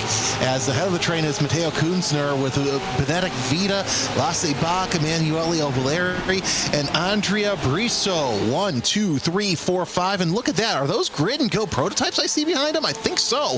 As they work their way off of turn number 6, we'll see them go high, wide, and handsome around NASCAR 1 and 2, but now things are getting just a little bit spicy as we work into 15 and a half hours left to go in this race. I think what's interesting to watch right now is just how close all of the teammates are to each other. So Williams F1 team, number 6 and number 1 are right there together. Then you have number 7 of Team Alta in the mix. As I say that, the 2 Grid and Go LMP2s pass each other right there behind each other using the slipstream around the speedway. And then all the way through in the back behind that is Blue Mercure Esports running 4th and 5th. The teammates are working with each other really well right now. And it's very interesting to see how they're going. Is again, the beautiful shot here. Ramiro, your camera work is immaculate for the slow-mo here into the entry of the bus stop. And again, just it's such a different run here, but the teammates working with each other. And I know some people are asking somewhere, well, why are they not passing? Why is the car not passing the car? They're teammates in a 24-hour race. They're not worried about getting a pass done right now. They are worried about making it to the end of 24 hours. If this was an hour 30 to go, you'd probably see someone try to rip past someone. Like Team Alta just ripped past both of the Williams F1. We've seen this dance time and time again, right? We've seen this dance where the 7 gets past the 6. Instead of it being 6-7, it's 7-6. So now we have to watch and see how they play that together and what the Williams F1 team gaming do together as they go through, because now they have Blue Mercure in 4th and 5th who are going to be putting some pressure on as well. Well, Lasse Bach is, no surprise here that he decided to just go ahead and go around the Williams team and get out front. We've seen this time and time out again out of him in this segment that you and I have done. So Bach trying to show his might, but look, there's no other Team Alta driver around him that can really help him out, because as I take a look up and down the field, there's only one Team Alta Porsche out there. So it's like, yeah, he's got a bunch of Porsches around him, but he still has to find somebody to play with. That's the whole goal when you get into this final stanza of the race. The goal is to get to the final end of the race. I think that's the one thing that everyone has to remember, is you have to get to the end of the race. You don't win the race turn 1, lap 1. You don't win the race with 15 and a half hours to go. You win the race after 24 hours. So right now, if you can get yourself in a good position, that's great, but I don't think you should be unmotivated right now and continuing along, because it's just, a point of get to the end. Go as far as you can in 24 hours as we go through and just move the way along, continuing through. On board here with Benedict Vita. Words are hard right now. And again, you see just following the teammate behind and sticking through there behind the number 6 as they chase down the number 7. Well, Rocco and I didn't say it, so don't say commentators. Say commentator. I've got family members who are of the age of this new popular phrase. I'm not going to say it because then the whole chat freaks out. It's like the magic word at Pee Wee's Playhouse. So I'm not going to go. And yes, even on Twitch. So good job, Brad. I'm proud of you for doing that. Fantastic. You know what's funny? Funny is I don't even understand why that's a thing. I literally have a niece who I was here one day and I said, oh, like this is blah or blah. I'm not going to say the numbers again. I will later in the broadcast, I'm sure. And literally she just turned to me and says it. And I looked and I said, I'm sorry, what? Yeah. Like no explanation, no understanding. Nobody knows why. It's just like, okay. So it's funny because one of my coworkers, as you see more cars going into the pits for their pit cycle, at least whoa, that's interesting. Half of the Williams F1 team gaming crew decided to go in. Kunzner was the one who didn't go in, so it's Oliveri, Vita, and Briso who are in for GTD. Anyway, so I've got another dad joke. This one came from a kid. So one of my coworkers, I was filled in for him in the chopper. Every once in a while, I get to fly in a chopper, even though I'm in my studio. And he sent me why I had to fill in for him, and it was his kid's talent show. And the kid had a joke that said, teachers, don't make fun of us for saying ahem, because you grew up saying, what's up? What's up? See? There you go. See? There you go. So, yep. A little race off pit road between the 1 and the 8 Vita and Ballastiotis, who is new in the number 8 Blue Mercure Esports. Jimmy Toon is also in the number 9. And I think we're going to see one of the top 3, all 3 of the top 3 is Drago Racing. Yeah, well, here's the thing. The number 68 Drago Racing is off sequence, but remember, that was one of the ones that had the issue early on in the race. So they're trying some sort of different strategy here. They're 10 laps into their stint compared to 32 and 31 by Lasse Bach and Matteo Kunzner. Sven Hasse into the pits. It seems like that Grid and Go Esports double out for LMP2 has been running a separate strategy in here. So it's interesting. The battle for first in GTD are coming in. Oh, was that possibly too fast entering for Kunzner as well? We'll definitely find out here in a second, see how long they are held in the box. We know 42 seconds is how long the GTD should be in the box. So let's see how long they're there, and that will answer our question. But it certainly looked like a quick jam of the brakes trying to get things together, and it does look like the GTDs might be double stinting tires here as the jacks went up. They come back down now. Actually, no, they're not double stinting tires, at least for that number 7 as they go along here. Matteo Kunzner, let's see when Matteo exits the box. 40.9 for Bach, 41.4 for Kunzner, so not too fast entering, thankfully. Yeah, that was luck because, as we mentioned earlier on in the show, it's one of those things that you really got to practice off and on, and now that battle, which was earlier for the lead, has turned into a battle for fourth between the 1 and the 8. Some of the things that I go through Discord, which we do use a lot here in sim racing. Our boss man Hugo says greetings from Maastricht, where he's watching us from the fridge. It's amazing what technology can do these days. Wait, watching us from a fridge? Yeah, go on the RaceBot Discord. You'll see it. It's quite amusing. It's not the first time I've seen somebody do it this week even. I know some friends who are down there at the Roar who are part of a team, and they were watching a race. I don't know which one, but they were watching it from a fridge. That has caught me off guard in a way that I can't explain. Like, watching us from a fridge? Wait, yes. Wait. Fridges have screens that can stream YouTube? Ladies and gentlemen, Brad Dalton is finding out that the technology has gone to the fridges. Have you not seen commercials over the past several years here in the States? No, I have not. I watch YouTube. I don't watch commercials.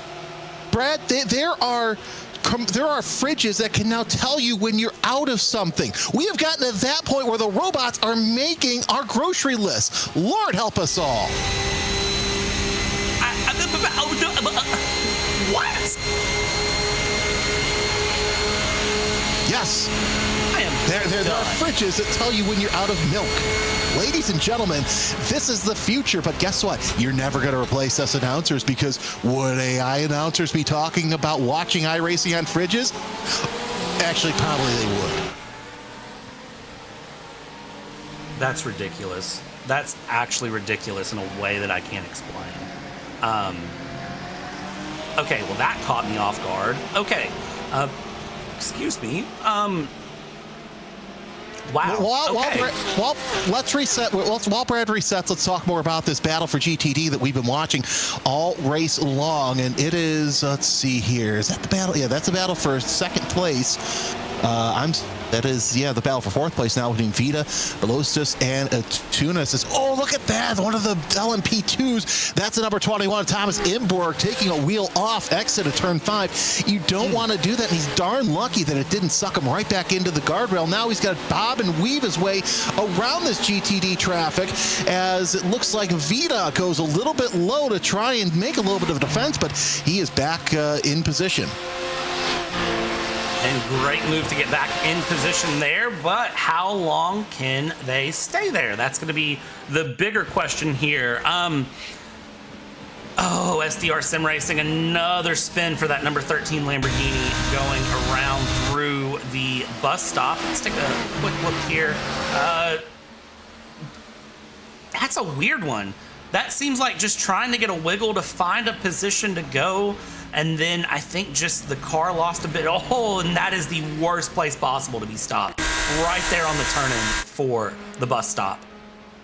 David Toth, let's see what happens here in that Sheza Esport Lamborghini. And just hits those rumble strips a little too hard. Bump. Ooh, that's got to hurt, and brings the rear clip with him, so he'll have to come in and make those repairs, because you definitely need that rear wing, especially on the oval portion of the program. So, that explains why Marco Saavedra still in the pits to make his way around.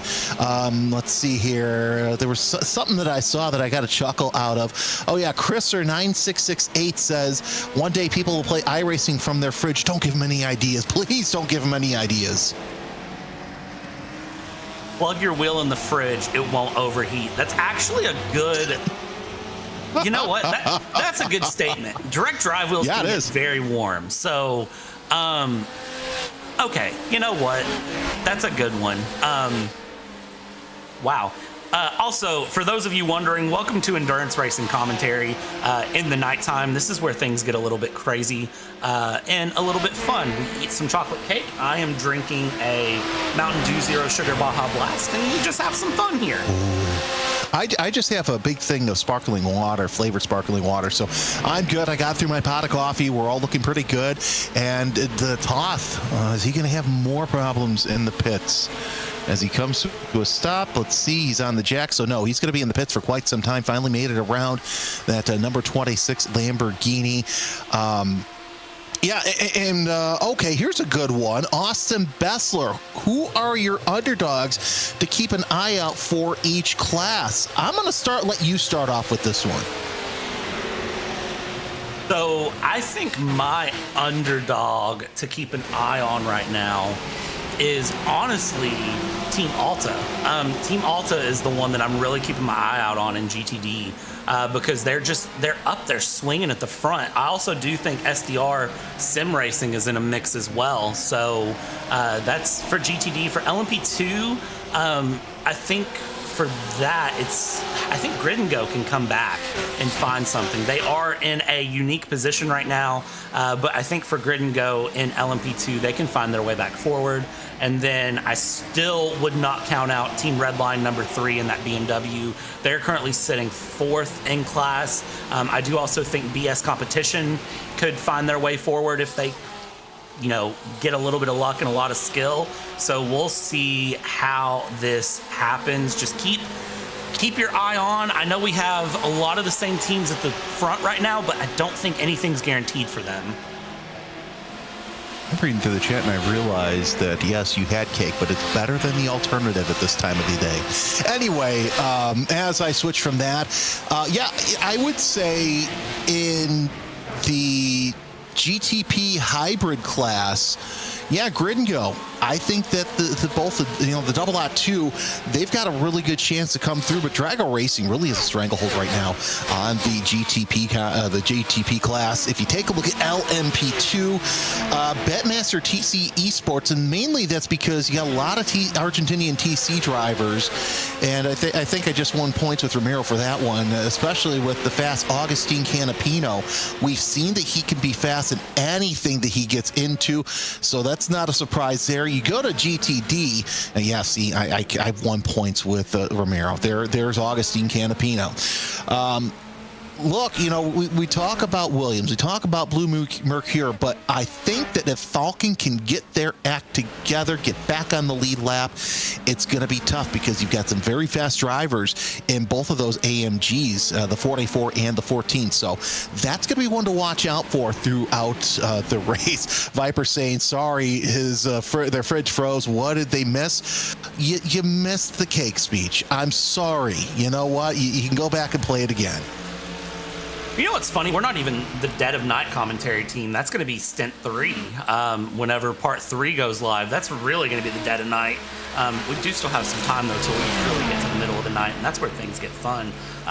Maniti Racing and Falcon Sim Racing Team Blue right now battling it out here 9th and 10th as they go across the line. More pit stops starting here for the LMP2 category, and this is a bit of a swing there down the inside into turn 1. Beautiful move there from the number 44 to get that pass done on Maniti Racing and get up into P9. Now set the sights on P8 just ahead.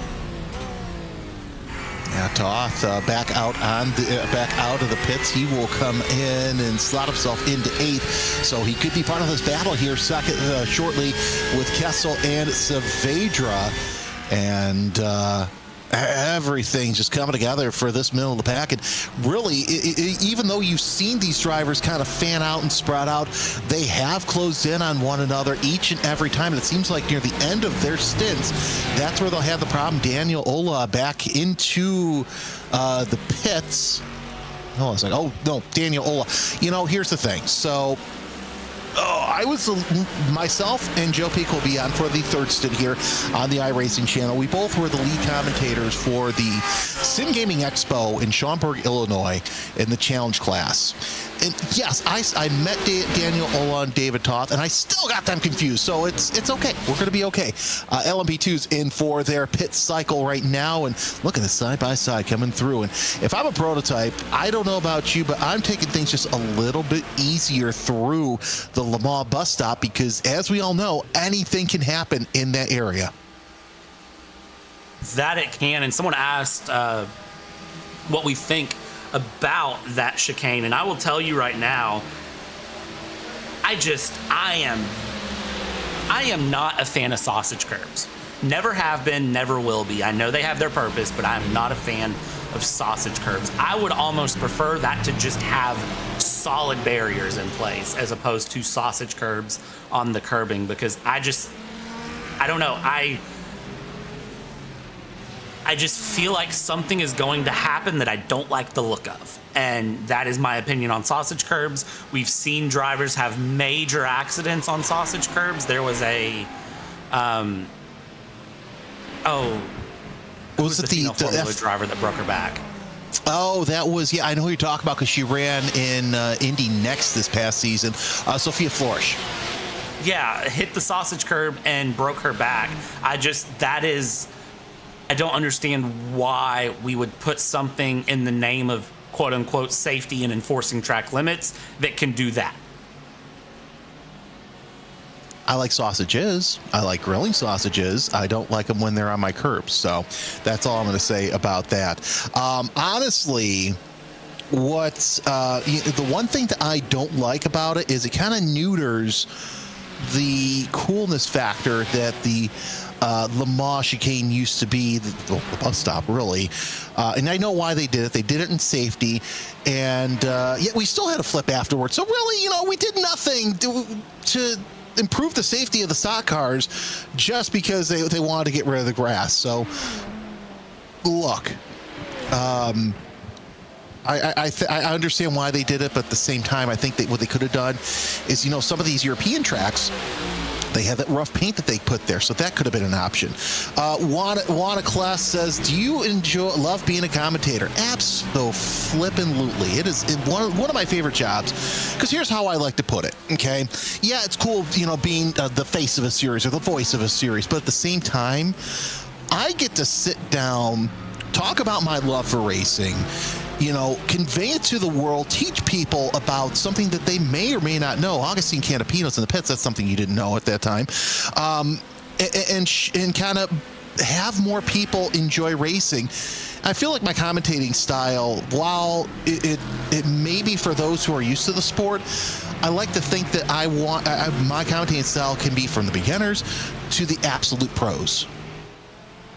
Yeah, I mean, for me, I started off commentating back in 2020, a Polish Formula One league. And that is where I got my start in commentary. And I did that literally just because I was bored on Sunday afternoons. Didn't make any money of it, didn't do anything crazy. That was literally just a boredom on Sundays, and when I decided to do that. So that is, it's blossomed into this, to something that, eventually I would love to make this a full-time career. I have a full-time job right now, and if it ever got to the point where I could leave my full-time job and just commentate stuff full-time, 100% I would do that. But that's one of those that this is a love that I continue to come back to. My job is a job. It pays my mortgage, puts a roof over my head, puts food on the table, and gives me health insurance. But commentary, the reason I give up my nights, my weekends, and do that is because it is genuinely something I love. Exactly. And it's like I tell people, my main job is my health insurance job. This is my sanity job. So if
looking through, someone said, how do you know what to say? And the answer is yes, you just say things. The big key is you don't want to say things that you know are obviously wrong. You want to make sure that you're saying things that are right, and you don't want to kind of speak outside of your knowledge. One of the things, I have the leagues that I commentate. One of them is an IMSA league that I specifically commentate because I know them really well, and I know stuff with them going through.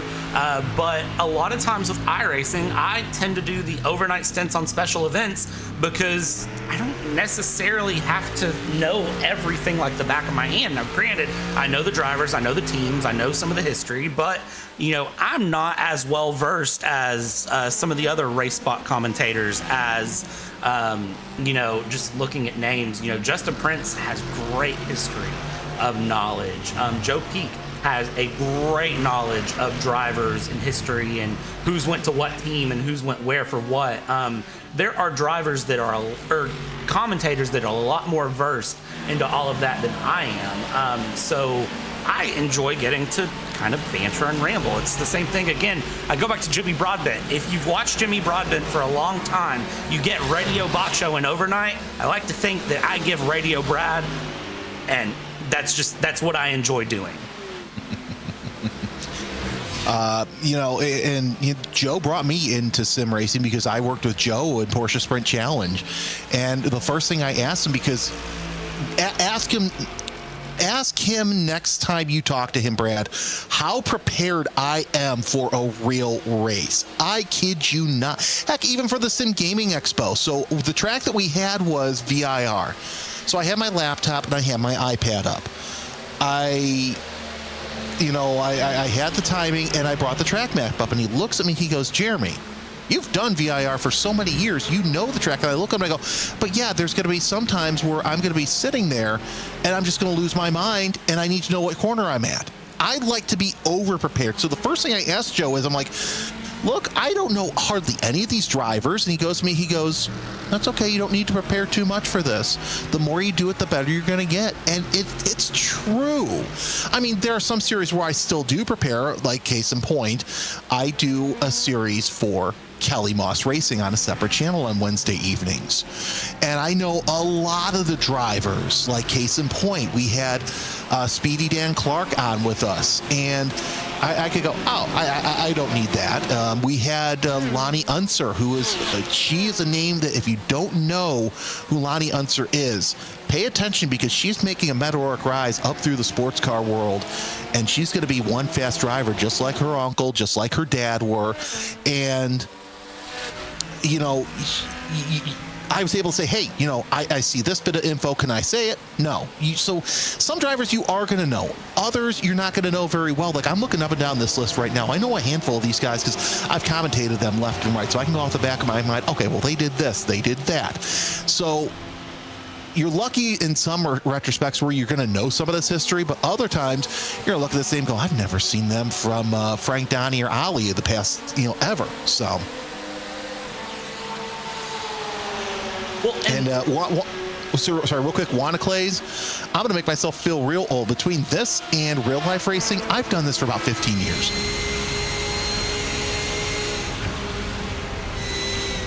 Yeah, I've done this. This will be year 6 in October. I'll have 6 years in October. So that is where I'm at with it. One of the fun things that I will say, kind of just, thinking about, the question I know people were asking earlier, what should I do in iRacing? What should, do with this? And now we've kind of gotten the commentator question. The biggest thing you can do is just start. There are so many, small-time broadcasters that are broadcasting different things. You don't necessarily, I went for 5 years before I got connected with RaceSpot, and I've been fortunate enough to be involved with RaceSpot in special events and filling in here and there as I can as time allows, and as I am fortunate enough for them to let me. So, it's one of those that you just, reach out, find somewhere to start. That's exactly what I did, and then, I just happened to meet friends that kind of got me in a position that got me, up to here. So, that's the big thing with it. And then maybe don't do that and spin Delatraz Automotive on the exit of the West Horseshoe. That is Aero Esports Thomas Ronhar, who managed to do that. I don't think that was planned, but I also don't think a GTD would anticipate getting a better exit than a prototype. No, and that's just my commentator's curse with Delatraz. They've fallen back to 6 in LMP2, but yeah. To bring your point home, basically, I do stuff here with RaceSpot. I do stuff all across the sim. So chances are, if you've watched a sim in the past couple of months, you come on, Lorenzo, you want to take my vacation spot. Oh, yeah, that is very rare that that's happening, and. Yeah. So, yeah. 21 with a spin and go. And Brad, did your computer decide to have some performance anxiety too?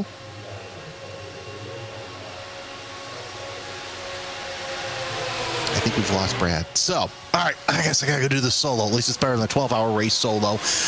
This is the battle for GTD that we've seen all race long, and it's between Kunzner, Vita, the two Williams teammates have finally caught up to one another. And look at this. It's Lasse Bach and the two blue Mercure Esports Porsches all closing in on one another once again. Brad, just let me know in our chat when you're up and running, because this battle for second, it's a four. I would even call it a 5-car battle, as that Jimmy Tunis, even though he's 0.3 of a second behind, he's still within position. Look at this as the prototypes, they make their way around, but Ballastos is trying to see if he can fall in line with them to get around Lasse Bach. But Bach, yeah, he's going to let that prototype by. Now the two Williams Esports drivers, they got to stay high around turn 6, and they're actually going to go low, up high down the track, I should say, as they've got a sizable gap between the three other Porsches behind them.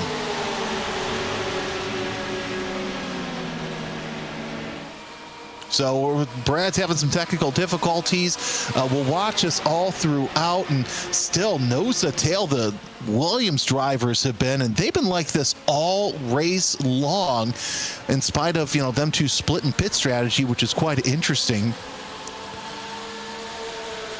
Still wide open so far, as Space Boy calls it the Porsche Stampede. That's exactly what it is, and we mentioned it earlier on in the stint that the Porsches, they're very venerable here around Daytona, but that 5, look at that, there's 6 Porsches in line, as it's not Jürgen Frank, that's a Porsche that's 1 lap or more down right behind him. Keep an eye on this through turn 1 as the grid and go prototypes squeezing their way around the outside of turn number 1, as Marcus Saavedra still sits in the pits. Will Murdoch comes in, so that starts off the GTP class. And Brad, I've got to say, we talked about the magnet theory, where if you're caught up to somebody else, you're still going to keep up with them most of the race. And it sounds like that your performance anxiety with your computer is gone now. Yeah, my fridge decided to take over my computer's duties for a second. Everything went black, and now everything is back. So I don't know what that was. It's kind of weird that happened, but I think we're good and going and alive for at least another moment here. I have a feeling that it was a certain software that is used on my PC, because it has been causing me some issues here and there. I've been troubleshooting the past couple weeks. Welcome to technology, ladies and gentlemen. That's how that works. So with that being said, great battles all the way through, going around and just kind of watching how these drivers handle what they can do. I'm sure I missed something in the couple of minutes that I was fighting my computer, but I think we're okay and we're back. Yeah, no, you didn't miss too much. Once again, this battle for second place in GTD really heating up to Kunzner, Vita, Bach, Balostas, and Tunis as they work their way around that 6 Porsche back there. That is not a battle for position, as Jürgen Frank is about 34 seconds behind. You're looking out of the front of Lasse Bach, and we see that Agustin Canapinos' team or fan club is out in full force today. Oh, Bach tried to look to the outside there in turn number 1. A quick look to see where Canapino is. Ramiro, do not go to Canapino. Keep on this battle. He's 5th right now in LMP2, but look at Bach. He's trying to close in on these Williams teammates. And here's the thing, if he's not getting it done in turn 1, he's not going to get the pass done at all, because that's the past couple of places where that number 7 Porsche has made that pounce on. Yeah, and it's really exciting to see the fact that West Horseshoe is such a successful passing zone, because I know we discussed this at the top of the broadcast when we jumped in, or the top of the part 2 when we jumped in, but that is a very difficult area to get passes done. And it's one of those that when you go through, if you can nail that pass, it just feels good and it sets you up really well for the Speedway. And the other part that's really impressed me there is the fact that they have been able to defend passes on the Speedway section. Usually you can get a run out of turn 4 down towards the Tri-Oval and Daytona turn 1. Nobody's been able to pass back, or Williams just hasn't chosen to pass back. That's also a very valid option. Well, and of course, also you saw back there how Vito was able to duck back and kind of back into Bach. See what I did there? Play on words. So that gave Bach a chance to really not get up there as we see more GTPs going into the pits for their pit stop. But here, let's keep an eye on this because I think Bach's going to try and make his move around turn number 1. He's all over the back of these Williams Porsches, and that kind of gets a little unsettling as Vito's going to try and go around the inside and attempt a block and maybe even attempts second place, but thinks better of it around turn 1. And really, 1's a tough place to pass to begin with. But if you can make something happen, heck, why not try it? Because you try and get around somebody in the International Horseshoe, and it can go one of two ways. It could be an absolutely successful pass, or you can end up with the middle finger out the door at the end of the lap while you're going into the pits. It's going to be really interesting to see how they play things out down the inside. Let's see, can this pass be done here on Team Alta? That is a hard move there from Effect Simulations, trying to make that pass stick through. The 909 Effect Simulations trying to come around here as you have a GTD battle ahead. I mean, if you're a prototype in this, you don't like breaking up battles. You have to get through, but the scary thing about the battles is that they are going through, going along, and you still have to get past them, and you just have to hope that they see you while they are battling each other as we go down into the Le Mans chicane. And that is a good view of just how different the entry to exit is and why the exit can be so difficult for people, which again we've touched on time and time again. So, couple of things I wanted to touch on. I was looking at one of my other leagues, and they posted a screenshot of how many drivers we have and how many races that are going on. So, Brad, I want to ask you, how many drivers do you think have entered into this race, and how many sessions are there? So, are we talking across the entire duration of the event so far? Yes. All right, so there's typically like that many in this thing. I'm gonna say that there's probably that many. No, that's the number 9 round. That's QE Sports round while I'm trying to do math. Goodness. Tunis with a spin around. We'll get a replay on that one. But again, that's one of the areas you really got to touch on to when you come in, especially when the car's hot, because you really got to set yourself up so you can get a great exit off of the corner, as Belosa sitting there in 4th place now. So things have really shaken up as Lasse Bach has fallen back to 5th. I'm going to talk about this replay here while you think about how many drivers are in here. And it was just a setup to where, was it a touch? Yeah, that was definitely a touch, as Lasse Bach just unfortunately turned Tunis around. Not sure if Tunis turned in early, but either way, it was a assist spin, to say the least. Yeah, and I think getting away with that is the big key there. Very fortunate to do so. So, quick numbers: 23,000 roughly drivers participated last year. I'm going to say 27,000 this year, if I had to make a quick guess. Of course, we get official numbers from iRacing, but my guesstimate is like 27,000. 17,842 over 104 sessions. That's wild. Yeah. And I think there's still another split to start soon, if I'm not mistaken. Yes. Yes, there's another split to start soon. So, also, Midi-Man 4400 asks, do you both see each other for commentating the race on PC with a webcam? The answer to that is no, and I will say on my end, so you may hear me cut in and out.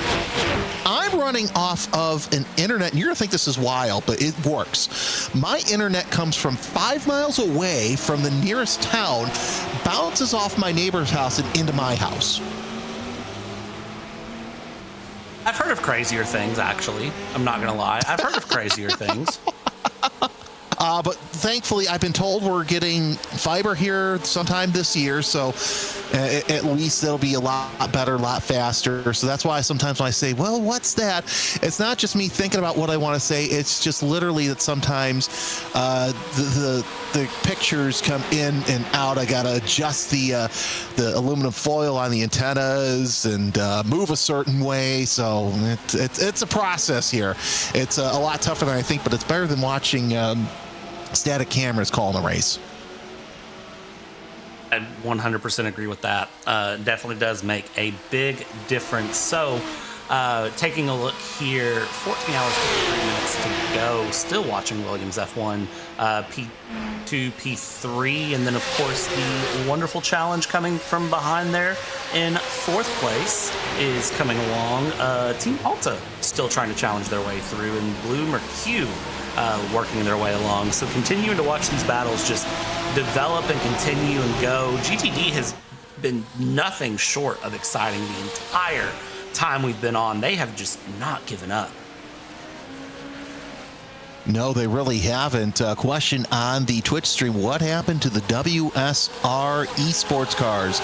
Well, all three of them, which we normally see here, are out of the race. They were out over 170 some odd laps ago, which is a shame because they're usually always up at the front. Like I said, we mentioned earlier on in the show how there are a lot of very fast drivers who are out. We saw a couple more who were out during our race, like Sam Kiter in the number 4 team Redline 4, the EMM Esports of Matt Caruana out of the race. Phil Dinez, that pit stop that we saw where they were doing some damage, that has taken the 10 Mali Racing Team BMW out of the race. So they were having some issues. Also out of the race, Marco Saavedra in the number 13 STR Sim Racing 775, and the Simify Esports number 14 Lucas Camba Moreo. So we are running, if I can do my math correctly, 42 cars out there on the circuit. So the field ever so slowly going in, ever so slowly losing them due to attrition here. Yeah, and that's the nature of a 24-hour race, though. Not everyone will survive to the end. So it's just as much about the survival of the race as it is about winning the race. Just the case that you made it all the way to the end of the race should be celebrated in and of itself as we go through. And Team Williams still not making any decisions here on changing cars. They are holding steady, which is exactly what they need to continue to do. But man, they got to do it for a very long time here as we check in with inboard here. Delatraz Automotive by Majors Garage, P6 and LMP2 here, cruising around in that number 21, trying to keep that car alive as well.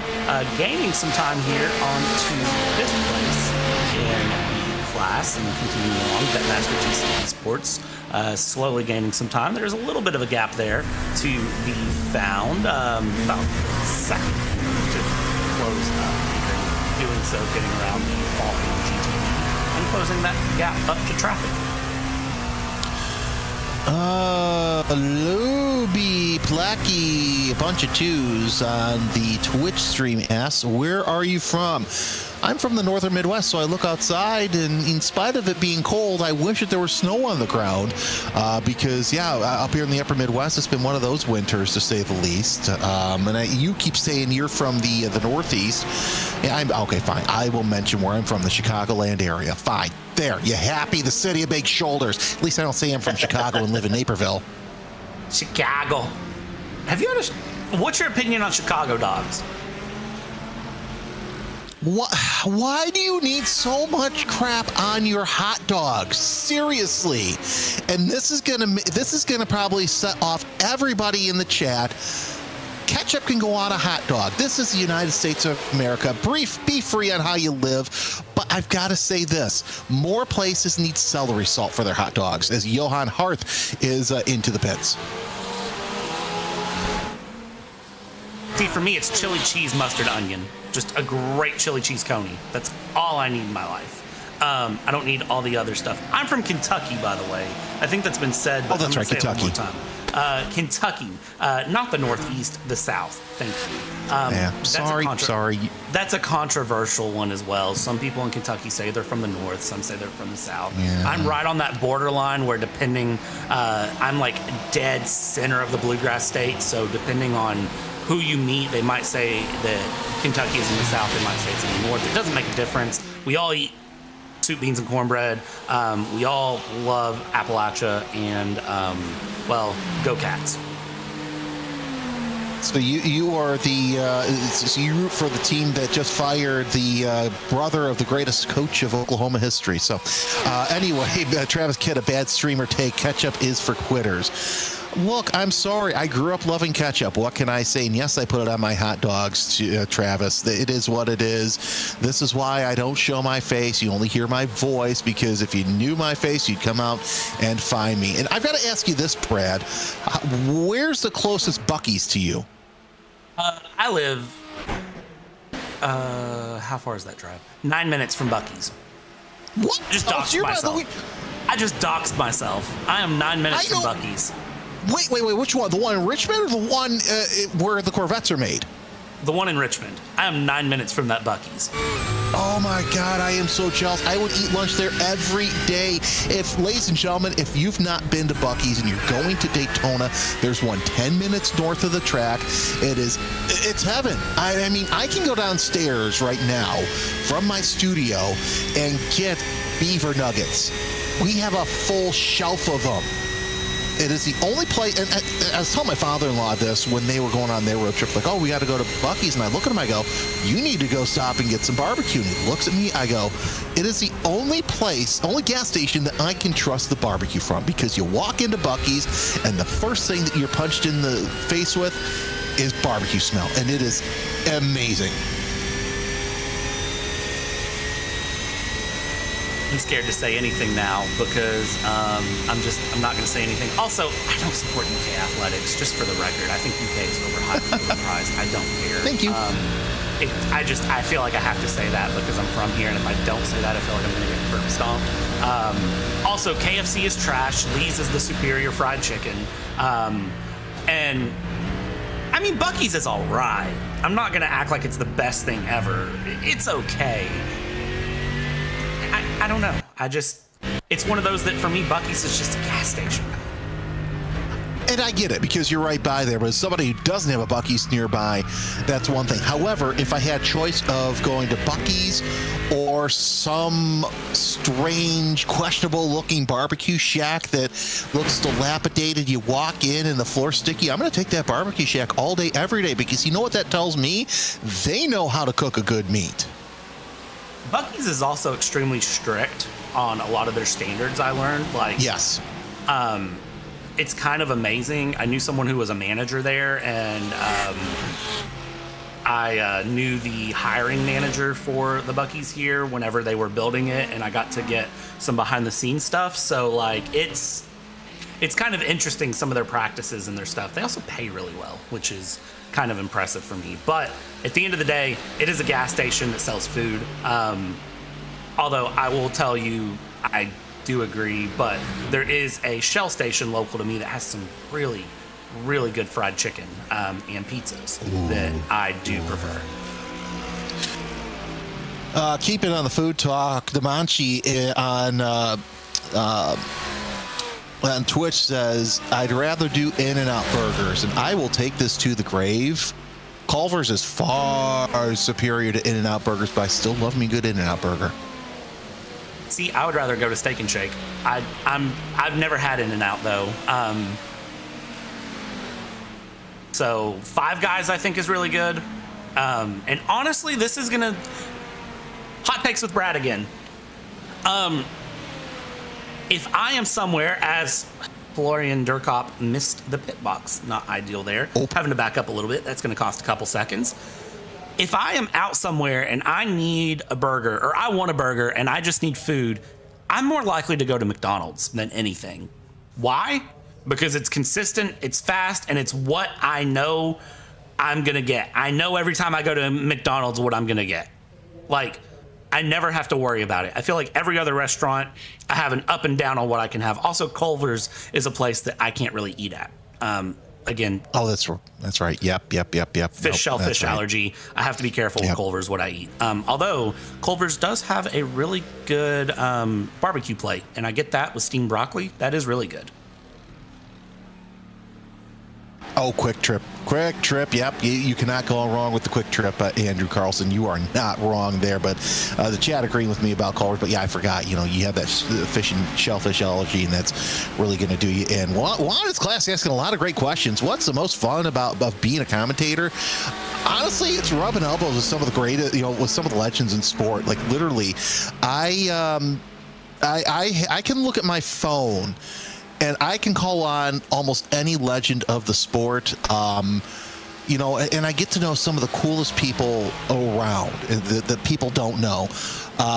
One of my favorite things, though, is when I was, when I was doing the Autobahn stuff, the pro races. It's about the time when they were filming Transformers. So one of the stars of Transformers, who was a Mazda owner at the time in the Grand Am Rolex series, said, "Oh, I'm going to call my buddies from Mazda and see if I can get into a test drive." That was the only McDreamy. So I have had the opportunity over my career to call a handful of races that Patrick Dempsey has been a part of. So that to me is really cool. And I kind of get to nudge my mom and go, yeah, I've met McDreamy. We've had conversations, and so is Emily, my wife. I'm not her favorite son right now, so. I can see why. Yeah, McDreamy. Wow. My only claim to fame, really, in commentary at this point is the fact that I got to commentate Max Verstappen wrecking someone and won an Elgato competition from that. So I'll take my victories where I can get them. Getting to work with Team Redline was a lot of fun for that. So for a little bit of time, but that is some of the fun stuff that you get to do in the sim racing commentary world. You realize how small of a world it is every once in a while. So. Also, yes, there's a big difference across the world in McDonald's. That's a conversation going on in YouTube chat. While that's going on here on track, the number 20 Mercedes still trying to work their way forward here and hold off that number 78 Porsche just behind, having a great run here, Door Esports. Now, never mind, they go right into the pits. That's a way to end it. Yeah, it's still a great run either way. Door Esports making their way in the top 10. By the way, our buddy Joe Peak chiming in. Someday I'll hear the commentators talk about the race that's happening. I wonder which one of them. He's also on Twitch and YouTube too. That's talking about this. And yeah, we've got a lot of great races, as you know. But at the same time, you know what? I'm not gonna apologize for the great Joe Peak about doing that. I'm sure I'll hear about it later. Here goes your battle for third place between Elliot Noren and Jesse Tekela, the Blue Mercure Esport 11 and the .3 GridandGo.com Esports LMP2, bouncing their way around the bus stop chicane as they work their way through. And it still amazes me the commitment that you see with these LMP2s. But here's the thing too, we mentioned how yes, that it is tougher for some of these cars, but at the same time, I've noticed in the past couple seasons since the refresh, and correct me if I'm wrong, has a little bump there, bump, and to the inside goes Tekela in that number 3, and he gets that position for third place. But anyway, back to what I was saying, because we're talking about the race here. It seems like the suspension failure in these cars, whether it's here in the service or in real life, since they put in those new rumble strips, is a lot less.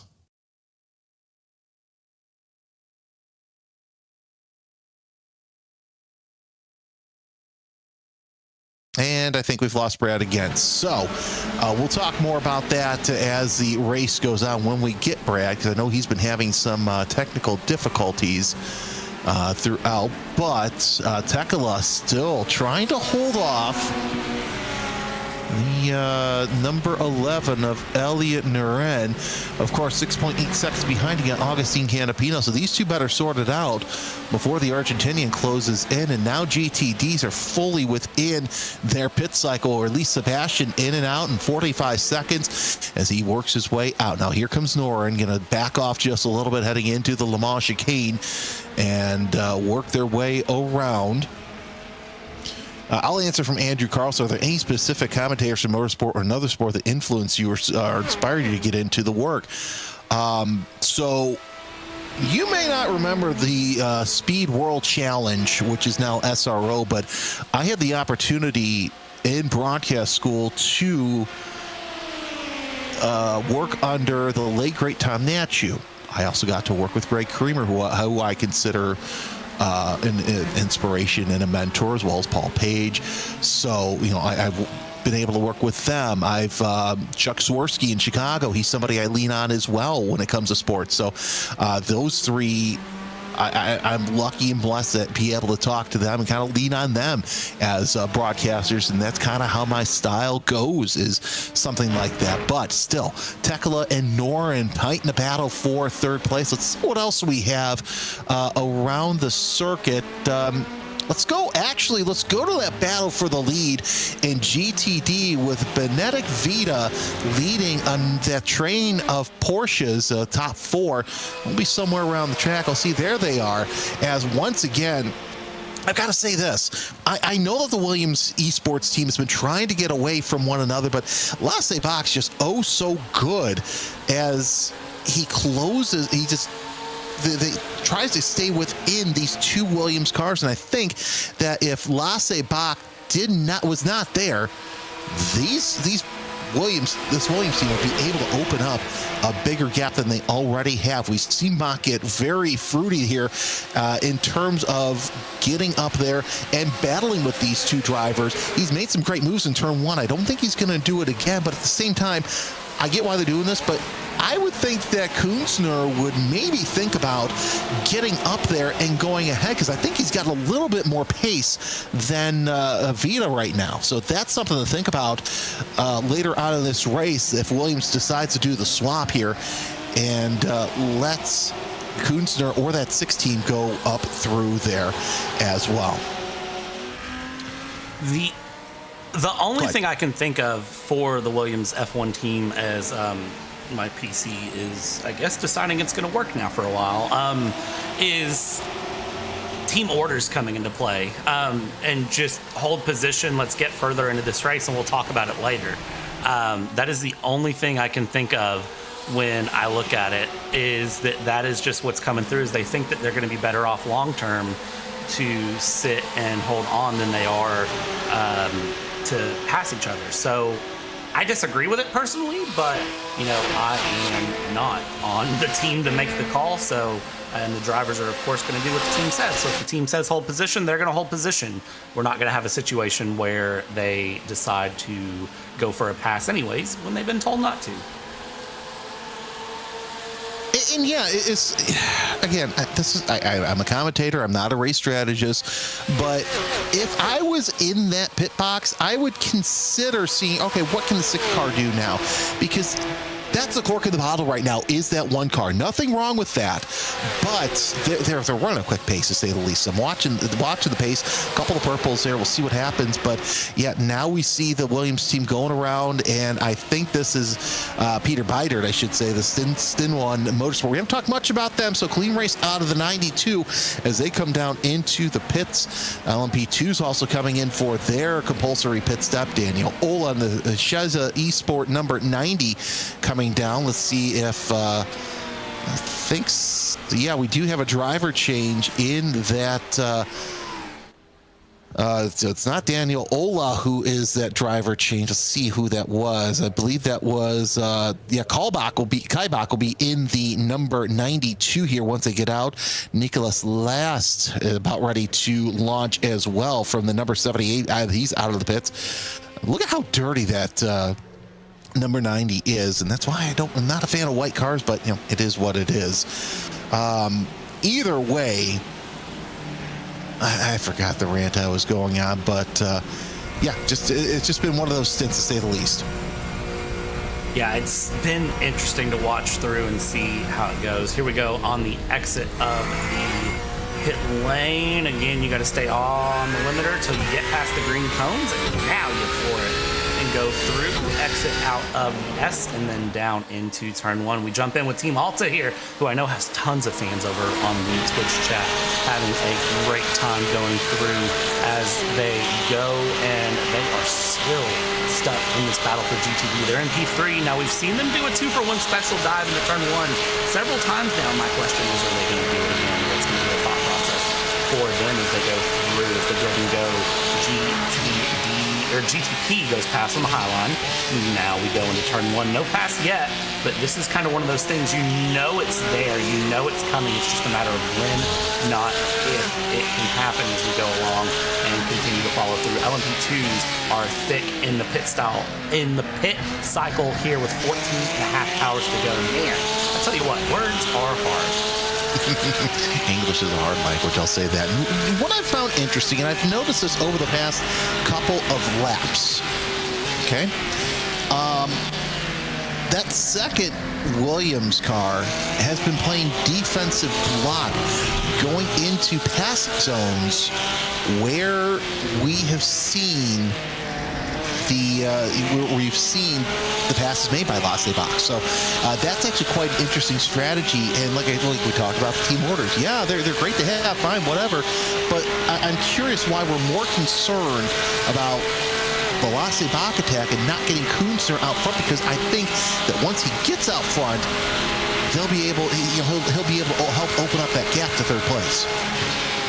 Yeah, I think this is a case too of put the faster car ahead. Like, why are we hesitating on that? Put the faster car ahead, let them stretch their legs, but also you have that faster car behind that can help push that other car through it. I mean, the pace is there. I genuinely think that number 6 would be faster than the 1, but the 6 is guarding from the 7 here, and that is where we find ourselves. So it's just a case of what do you do here? And there we go, the number 1 Williams into the pits. That puts the 6 and the 7, P1 and P2, and now they'll go and probably pit next lap if I had to make a very educated guess. And that's what it seems like it's been these past couple of pit cycles, is now Vita's coming out of the car, and it looks like it's going to be Beckham Jassier who's in the car. That's it's a fast American there in that number 1, so we'll see what he can do. Augustine Canapino into the pits, so he looks like he will most likely triple stint unless the car disappears on us in about 5, 4, nope, car's off the jack, so Canapino triple stinting, of course, with him being on kind of the same time zone that Brad and I are. It makes sense to have him out there in the middle of what we consider the middle of the night here in the sim to get out there and run those fast laps. So we'll see what he can do. And honestly, I cannot wait to see if he comes back to the Rolex 24 here and see what he can do in a LMP2.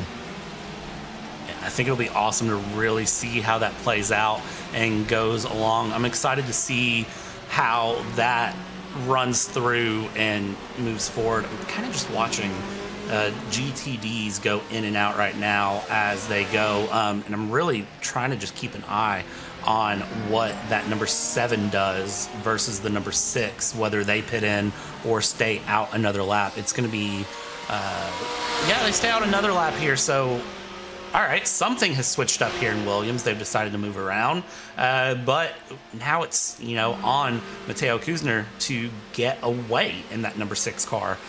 Into the pits he comes though, so Matteo into the pits, and the number 7 Team Alta will stay out another lap. And see, that's wild because they both pitted around the same time, the last pit stop. So 31 laps is about the time when you see some of these cars come in and out.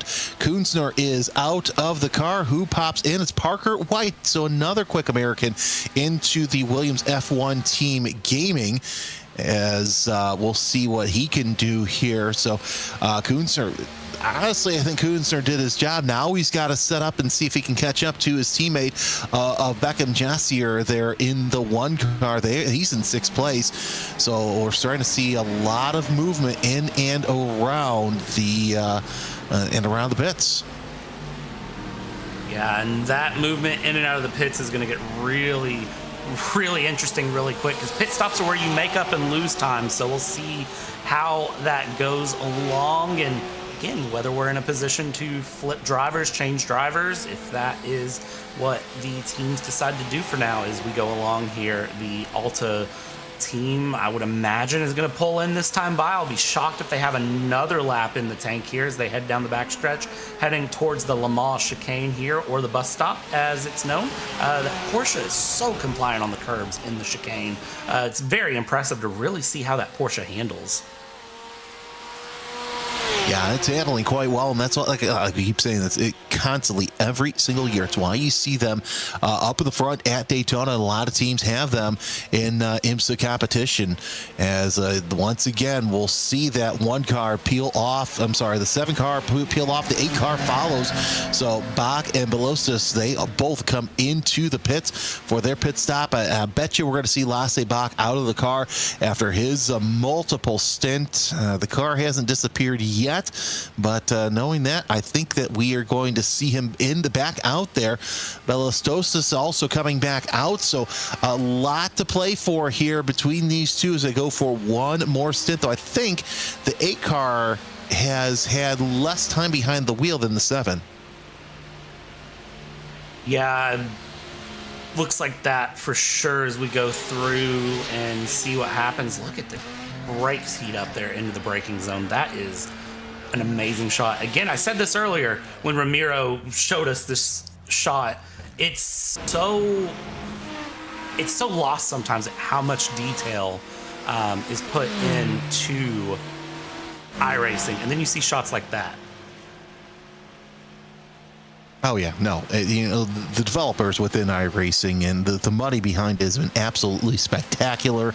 You see what Steve Meyersdale Jr. and the team have all done here for iRacing and have made it as close to the real thing as possible. So if you're sitting on the fence and thinking about joining iRacing, I would do it. And you don't need a force feedback wheel to do it. You can get away with a Logitech wheel or something of that nature to race. It doesn't take an arm and a leg to do simulator racing. So really, if you're on the fence about it, there are different websites, different videos on YouTube to show you.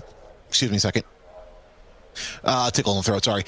To show you how you can get started in sim racing on a budget. So still, definitely give it a shot and make sure that you're just there to have fun. And that is the most important thing. We see the 29 of Kevin Harjas into the pits for SCK Racing in the Porsche prototype. Like I say, that's one of my favorite looking prototypes out there in and around racing right now. As I thought he was wiggling there. It's actually warming up the tires. There is the BMW Team Redline Diogo Pinto. And thankfully, they've figured out their issues.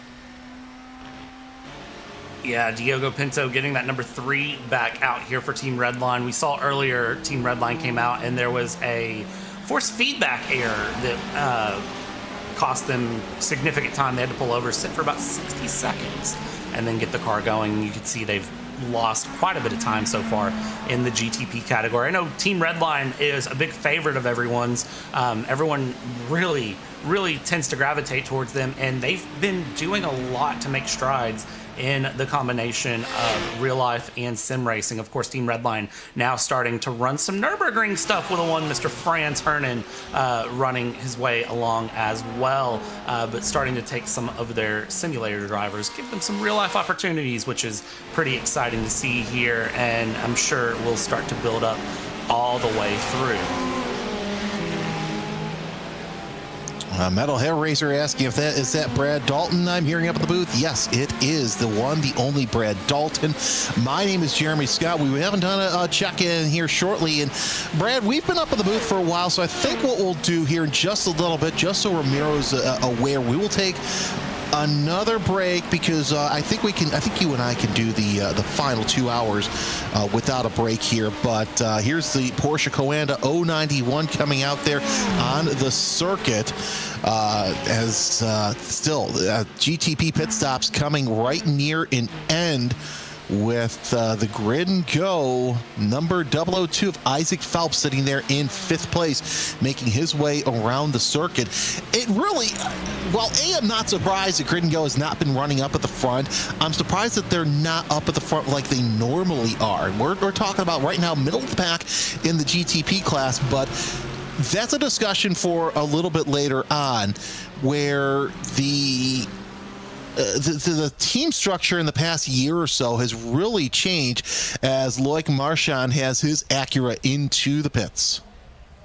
Yeah, getting that accurate in and grid and go. You know, we discussed earlier, are they green or are they yellow going through and along? So it's interesting to kind of see the position they're in. I don't think they're in a bad place, though, is the thing. I think that they're running a consistent race, which is the goal for them there. Isaac Phelps behind the wheel of that 002. And I think for them, that's just the goal right now, is consistency and continue through. I think if they're in a shot for a win in the final 6 hours or so, they'll really push for it. But I think as of right now, they are just focusing on running the races. Well, that's a grid and go shot. Get the GTP and the LMP2 together. That is amazing. No, it really is. And of course, that grid and go scheme in and of itself is absolutely spectacular as they make their way through the high bankings. There's the two Falcon AMGs in position. Take a look at timing and scoring here.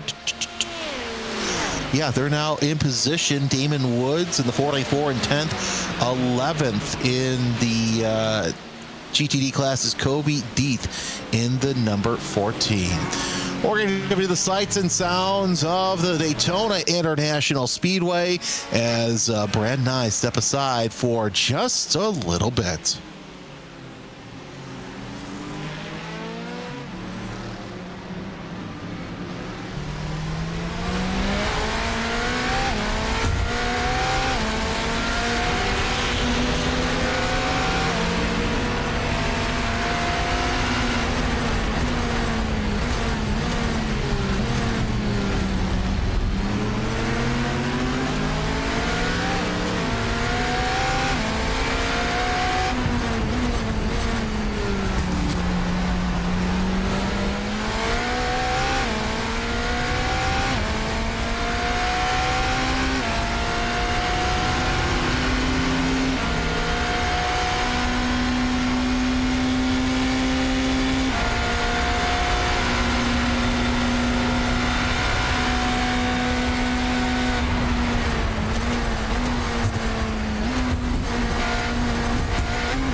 got about 2 hours left. Actually, yeah, 2 hours left of Brad and I here in the booth. Jeremy Scott, Brad Dalton here with you for the second of 4 stints that you'll see here on YouTube, the iRacing official, and if you're watching on the iRacing Twitch, you've got plenty of options to watch us. And we've seen some interesting racing here in this middle of the night stint here in the sim. So no surprises that we've seen Drago Racing 1 and 2.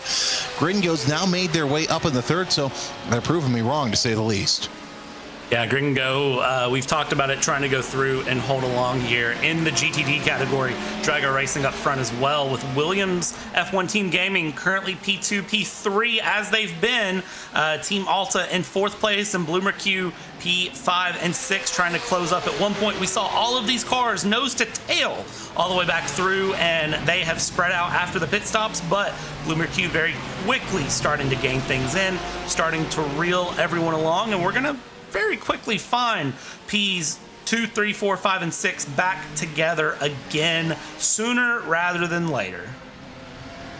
Yeah, that's just the nature of endurance racing. You always seem to catch up with one another. You can see them, and then you just have to reel them in. Now it's the GTP's turn to pit. Nicholas Mateo in the pits for the number 2 Drago Racing prototype, and then you got Isaac Phelps in for the 002 Grid and Go Esports. Sitting there as well, falling 2 spots already. So still a lot to play for here, as we mentioned. You're probably saying, Jeremy, why you keep saying it? Because it's a 24-hour race here at Daytona. Anything can happen, and it always does. You see some of the strangest things in these long endurance races. Doesn't matter if it's the real deal or if it's a simulated deal. It can get crazy and pretty hairy real fast. That it can. That's the beauty of 24 hours. You never know it's over till it's over. We've seen that happen in real life. Think of Toyota Le Mans. 23 hours and 59 minutes wasn't enough. Maybe if they were at Daytona it would have been, but at Le Mans it was not. So they lost it on the final lap. Big heartbreak there for them. You can see that happen in simulators, so you just have to watch and see what happens here. Effect Simulations and Delatraz Automotive by Majors Garage. Battle for P6 and LMP2, that continues to develop its way forward and along. They are going to be swinging for the fences here soon, I'm sure, and trying to go for the pass. Half a second the gap right now, closing up as they go down the backstretch, as they head towards the Le Mans chicane here. We'll see where it goes as they exit out of the Le Mans chicane. Now down towards NASCAR 3 and 4 we go, heading towards turn 1, and that gap again will continue to close. Slipstream does help a little bit and can be pretty powerful here around Daytona. That is the fun of the super speedway, is that it can produce slipstream. It really does, of course. We're a couple laps off of the pit stops that happened for the LMP2s. Thomas Imborg behind the wheel of that Delatraz Automotive number 21. 7th place, Benjamin Frugero in the Effects 909 as well. So still plenty of warm-ups for these guys. Just looking at the laps, and everybody's on about 13, 14, so would not be surprised. I would say within the next 5 to 6 laps, we start to see some of these LMP2s dive off. Your race leader, Nicholas Bowe, is out of the pits as you see him coming right there, heading into the International Horseshoe. You're taking a look at this battle for position LMP2 as well. So you take a look at Imborg. He's just running a little bit faster than Frugero. Of course, getting around that lap car was a little bit easier than you thought. So now they go on to the banking coming off of turn number 6, and Imborg able to get on that gas just a little bit better. Something we didn't talk about here, and because this is sports cars, we know it's not a fixed setup. However, there are some races where you have fixed setup, or what we like to call open setup here in iRacing.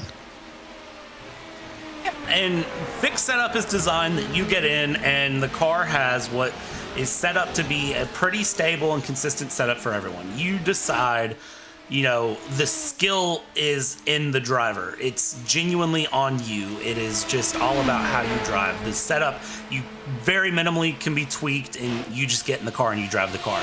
Open setup, you can tweak the suspension, the gearing, the engine, the steering. Everything under the sun can be tweaked to do whatever it needs to do here. Daniel Ferguson, WSR Esports, This is Le Mans chicane, and that is a hit, and that is a tire barrier that they didn't hit that? Fully expected that front end of the car to be off. Well, either they hit it and they didn't damage it, or they completely missed it by about a couple of inches. Something to think about too. And what I don't like about iRacing is the tire bundles don't move. They're just stacked there. So I have a feeling that might be one of the next updates coming from iRacing, because each and every update that they have has just improved the game itself. Can I tell you right now that if they add movable tire barriers, that's going to be chaos. Just very much going to be wild to see here. Drago Racing's number 69. Oh, that is not ideal for them. Why did they do that? That was a pullover stop and back to the pits. Oh, that's not good. So, Manny Troncoso, this is after being in the pits for so long. They have had nothing but problems. Your pole sitters in class, just having difficulty after difficulty. Of course, you remember a couple of hours ago, they spun coming out of the Le Mans bus stop, hit the safer barrier right there on the backstretch wall, and that basically sent them into the pits for several hours. Now, they're having some disconnect issues, so we'll see if they can get that righted and back on course. Gotta say, though, these two have really been neck and neck, Imborg and Frigero. And if they keep this up anymore, Jordan Johnson's in the 112 Solpec Precision Racing. You talk about a fast driver, although he's being hassled a little bit by Vincente Aparicio in the 129 MapPerformance.com LMP2. But this is the closest battle at LMP2 right now, and it is for 6th place. Watching this battle continue along here, it's going to be... I'm really shocked the pass hasn't happened yet, to be honest with you, as Effect Simulations has been very quick on the speedway. But sometimes in Daytona, the weird thing with it is it can take a couple of laps to set up a pass. You don't necessarily get to do the pass just right away, right off the bat. You can sometimes have to take a couple of laps around and stand behind someone and get things set up. So that is where things get really exciting and interesting. Let's see here as they head down towards the Le Mans chicane. Clean entry through for Delatraz Automotive. That 21 in and out there as the grid and go 005. GT is through now. Just get the pass done for Effect Simulations. Let's see, is this going to be the dive into turn 1? Is this going to have the run? Gap 0.2 of a second. Gap under 0.2. Gap a 1/10 and a half. Gap coming up to a 1/10. What are we going to do here? It's Delatraz defending the inside, and Effect Simulations backs out of it. I think that's a wise decision because there's a prototype going around the inside. Yeah, that's one of the grid and go GTPs. And yeah, here's the thing. You see that draft close in where the car really closes in on the draft, and if you can't get there by pit in, I don't think you need to make a move, especially if you think you've got the momentum, because the second that you get out there, you're just gonna you're gonna hit a wall of air, and that's gonna hurt your momentum going into turn 1, because turn 1 is such a momentum corner. And Brad, you can attest to this. Remember in 2024, I should say, when there was, I can't remember, was it the Dragon Speed LMP2? Anyway, one of them just kept missing it there at the corner. Yeah, that is the problem, is in the draft you're quick, but as soon as you stick out of the draft, you're just pulling into just solid air. It's literally the equivalent of hitting a brick wall almost. So you'll see a lot of people stick in the draft and then be picky about when they decide to pull out here. It's kind of what we're seeing right now with Door Esports, Falcon Sim Racing, Blue and Teal, is that they are deciding that it's quicker just to stay behind, especially here with 14 hours to go. There's no sense in really compromising your race, because passing side by side into turn 1 is doable, but it can be dangerous at times, especially if you misjudge your braking point, trying to get just that little bit extra away to get ahead of someone, and you miss the braking point and take each other out, you just have to be careful and really watch what you're doing here as we go through. Battle for 8th in GTD again is just going to be heating up. Right on the rear bumper there, Team Blue is, but I gotta wonder, will Falcon Blue try to get the pass on Door Esports into Le Mans, or will they stick around and try to get Falcon Teal to come up behind them as well and hold on and just go for a while? Well, it doesn't help that they're all AMGs, so they've each got similar characteristics. But remember what I said earlier when Falcon was in the bottom half of the top 20. If they can get on the lead lap, they're going to be dangerous. They're only 3 cars up from the lead lap. They're 9th and 10th. And again, a lot of that's due to attrition, but at the same time, I'm still a believer that if Falcon Sim racing team gets up on the lead lap, Williams F1 team is going to have a hard time trying to capitalize. Of course, that's granted. They're running just a little bit slower. I'm taking a look at the lap times here, and their fastest lap times are close to each other, but the Williams team really everybody's run about the same lap time still as you take a look at your timing and scoring here on iRacing, as this battle for 8th just continues to just heat up. Yeah, Door Racing just cannot shake Falcon Sim Racing team, either one of those, around positions. Yeah, just holding on there in position. Someone asked how many of the cars are not a Porsche in the GTD category. A lot of Mercedes, a lot of Lamborghini love. I'm kind of shocked not to see as many BMWs as I expected, but a lot of Mercedes, Lamborghini, and a good chunk of Porsche. A lot of that due to just the Porsche has really good handling in the Le Mans chicane and can be comfortable running through, but the Mercedes also very, very good around this circuit. So seeing it get a lot of love as well as we go through. Again, Falcon Sim Racing Team Blue right there on the back of Door Esports, coming through NASCAR 1 and 2 as we go down the backstretch. But what will they do here? Will they go for a pass, or do they stick around and try to hold on with Teal and try to just stick behind? I think right now a lot of their lap time woes are really just because they're staying behind Door Esports. I think they do have a little bit more pace in the tank if they wanted to try to go for a pass. Real Rep Late saying the lack of Corvettes is sad. I think the lack of Mustangs also a little sad, because they've really come onto their own, as we mentioned early on, in GT3, and now we see a prototype going around the outside. There'll be another one going around the outside here shortly. And, Damon Woods really up on that rear wing of Jesse Jones, in spite of them being 2 AMGs. Manufacturer standards don't really apply too much here in iRacing, because you see the you don't have a manufacturer representative going, okay, we need to do this, this, and this. It's more team tactics at play, I should say. Almost said antics. But it's interesting to see the manufacturers still run with one another close together and almost share pit cycles and so on and so forth. Yeah, there's a lot of collaboration here in IMSA, a lot more so than you would think, and it kind of makes things interesting here as we get a look at our track conditions. Again, not much has changed, just that humidity has dropped a little bit. We're down to 66%. I think when we got in the booth, it was around 80% here. The wind has died down a little bit as well, as we've officially struck midnight here, 12:01 a.m. on the 24th of January in virtual sim time as we go through. So this is where we start the run towards 1 p.m. virtual time as we go. Can't believe we've gotten past midnight here, as finally Falcon thought about a move down into the Le Mans chicane, doesn't do so, goes back in behind Door Esports, but now I have a feeling that this time we're going to see a move towards turn 1. I think we will too, and I definitely want to hang on to this. But while we're hanging on to this, I saw a report that Jimmy Tunis may have hit something. I don't want to go to that yet. And looking at the pit time, and indeed he has been in some sort of incident. We'll see what happens. But yeah, looks like Woods is looking to the outside of Jesse Jones.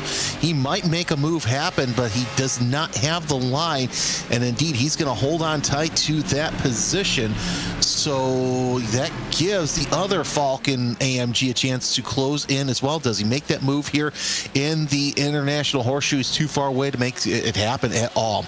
Let's see if we can pull up that replay of the Jimmy Atunis incident. that happened a couple laps ago, because he's falling down the order after being in the top 5 with Blue Mercure Esports. And knowing iRacing, they probably just don't have that, as the battle for second in LMP2 really is heating up as well. You got Maxime Bryant in the Blue Mercure number 32 and Alex Noe in the AA3 Grid and Go Esports. And here's that incident we were talking about with Jimmy Atunis, and once again it's in the Le Mans chicane, and I think, yep, he just loses it getting on the gas, hard into the wall. And then, such a bad spot there on exit.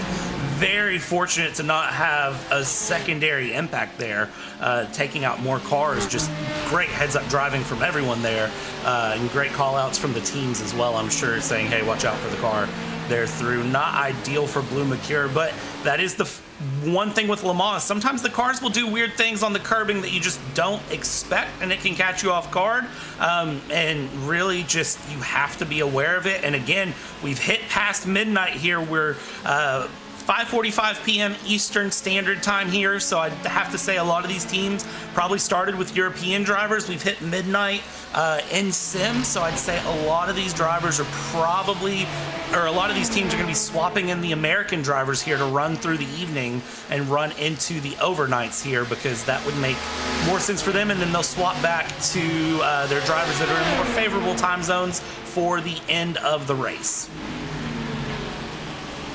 Makes sense. Have your fresh drivers out there, and that's a little stumble from the 32 trying to get around that GTD traffic. So Brienne trying to keep Noe behind him. Of course, Noe, he's one tough customer to try and get around, to actually stay as a defensive line. Yeah, we really haven't had a chance to take a look at the paint scheme of the Blue Mercures that much. And from car to car, they look absolutely slick, especially under the lights. Noe, though, wants to make sure that he doesn't have to see it too much longer, and he's salivating right now as he sees some of the GTD traffic making their way around turn 5 and into turn 6, though it might be too little too late for Noe to really pounce, although a little bit of a slower exit off of turn 6 is all Noe needs to get around it into second place, and he's not going to be able to do it, but let's see what he does around the Le Mans chicane this time by, as Atunis back out on course. So even with that hit, Brad, he's lucky that it was only a 4.5 minute pit stop. Yeah, very lucky there to not have any more significant damage, and I don't know how he doesn't have more significant damage, as the BMW GTP there in the background I thought was going to go for a dive down the inside of the Le Mans chicane. Does not do such a thing, though. Stays out and out of the way there, and now we'll dive in. And the interesting thing, watch the prototypes when they pass GTDs or when the GTPs pass LMP2s, if they're passing multiple cars in a row, they don't just stay to the outside. They will pull back in between them and get more slipstream. Again, when you pull out there on the speedway, it's like you're hitting a brick wall sometimes, so you have to be careful of that as we go through. Again, Blue Mercure still holding off Grid and Go for now as we go along. Just continue that consistency. Grid and Go looking very quick, though, trying to get that pass done. Looks inside, outside, not able to get past here. Alex Nagu still holding on. Yeah, in a way, look at just all sorts of racy. And that's no surprise that he's sitting there in third in the LMP2 class for gridandgo.com esports. He's been one of the front runners in that class. By the way, your leader in LMP2 is Daniel Ola. He's got a whole, that gap actually has shrunk. I remember it being pretty high, like around 12 seconds. Well, that's now 7.5 seconds in front that the Seza esports driver has. Either way, you've got to hand it to this team, as in the past couple of years they've really been getting a great driver roster and really working these endurance races to their advantage. So Daniel Ola making hay while the iron is hot. You go up to the GTP Hyper Car class, and it's all Drago Racing 1-2, where Nicholas Bowe, and now we start to see the LMP2s into the pits. But real quick, Nicholas Bowe, 31 seconds ahead of his teammate Nicholas Matteo. Let's see what Daniel Ola does here in the pits. Would not be surprised to see him swap out. He's been on this broadcast for quite some time. So the car goes up on the jacks. Does it disappear? Indeed it does. Who gets into that number 90? Whoever gets into it's going to be just as quick. It's Mate Varga. All you can do is laugh, because Varga, you think Ola is quick. Wait till Varga gets out there on the circuit. As Alex Noe has finally gotten around Brient and is your leader in the LMP2 class. And once we get once Noe comes in, it's going to be all hands on from there, and it's going to happen the next 1 to 2 laps, because you remember that pit cycle is very short. The pit window very short for the LMP2s. That it is. This is going to be an interesting one to really watch and see how they play it out here. Grid and Go, currently they got past Blue Mercure, and now they just have to try to capitalize. And that traffic, that GTD traffic, I think has given them a little bit of a breather here. That gap has opened up to almost a second already, but now as we run through, that gap is probably going to start to close again I'd say in the next couple of laps. But again, they got to pit in the next couple of laps, so it almost doesn't make a difference here as we go through. This battle is going to close itself back up naturally or with a pit stop, either way. So we'll see how this goes for them. And I think the LMP2 category is going to be very, very closely contested here as they go along. And both cars into the pits here. Now we'll see how they go. No mistakes, no errors. That's the key to a clean pit stop. Get stopped in your box and stopped cleanly and quickly.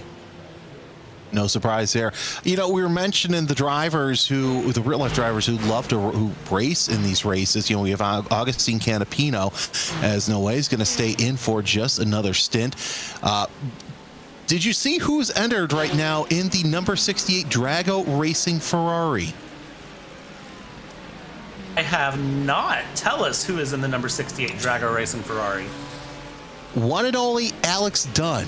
So this is going to be fun to see how he can take that number 68 up to the front and really help Drago Racing's chance to win this race. I have a feeling that Drago Racing car is going to get a move on. So keep your eye on the number 68 probably throughout the next 2 to 3 hours. That car is going to get a move on as it goes. So watch how that Lamborghini performs.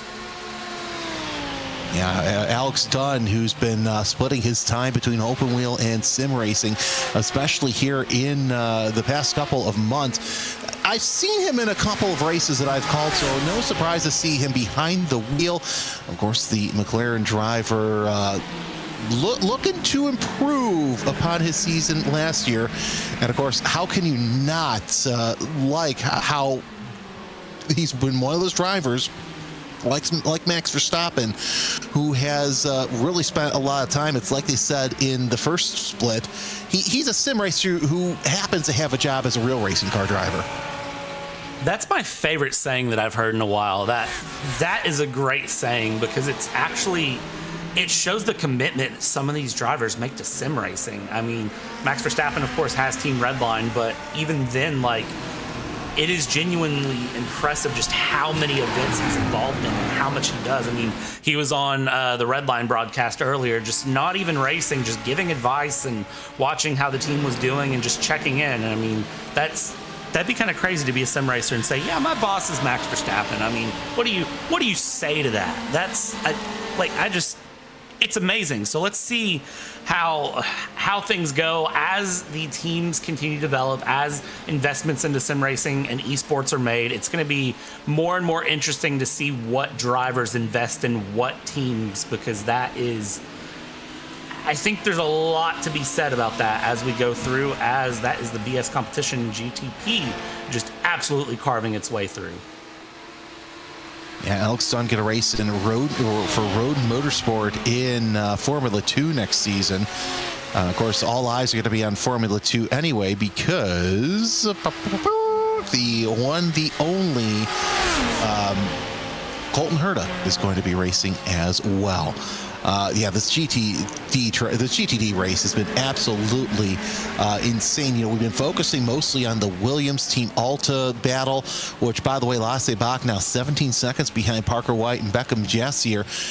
But still, throughout the GTD pack, there's been battles left and right. So it's been an interesting past couple of hours for GTD. We see, and I have a feeling that once again, at some point, it's going to accordion in together throughout this race, as it always does. But now we're starting to see how the pace of the 6 has opened up that gap. I mentioned that it's probably a good thing that needs to happen, but that needed to happen probably about a couple hours ago. Yeah, it really did. And now that it has happened, it's really shown itself here. But I agree with you, that should have happened much sooner and didn't. Again, whether it's team orders, defending, whatever it might have been, the drivers and the teams had a reason for that. So we'll see where that goes through. For those of you just tuning in, hello. We've currently got 41 cars running on track. We have lost a large handful of cars here at this point. And that's the nature of endurance racing, though. You have drivers that will fall out for a number of reasons, whether it's technology issues, whether it's just damage, errors, whatever it might be. GridandGo.com's number 001 entry is lost out. WSR Esports White and Red is gone. Fiercely Forward Red, Fiercely Forward Pink is out as well. EMM Esports is out. Male Racing is out. Simufy is out. SDR Racing we've lost. Live Sim Racing Arnage is gone. Impulse Racing, DB Bangaton Racing is gone. Altitude Freem Esports, Impulse 915, Team PGZ, BS Turner Competition is out. And of course, Team Redline number 4 Ferrari is out. They had an incident about 165 laps ago with a LMP2 car, and that unfortunately took them out of the race in the Le Mans chicane. So that has taken them out of the running here, and currently sitting with 41 cars looking to finish the next 13 hours and 48 minutes of racing. Yep, so still, like I said, I keep coming back to a lot to play for, because you see some of the front runners who we expected to do very well in this race. They were out within the first couple of hours. I'm taking a look at our timing and scoring screen, and just the teams that you see that you mentioned that are in gray, which on our screen means they're out of this race. It's absolutely amazing. I mean, it's great that the 69 Drago Racing Ferrari of Manuel Troncoso was able to get back out there. So we have 41 cars running right now. But it's just the attrition.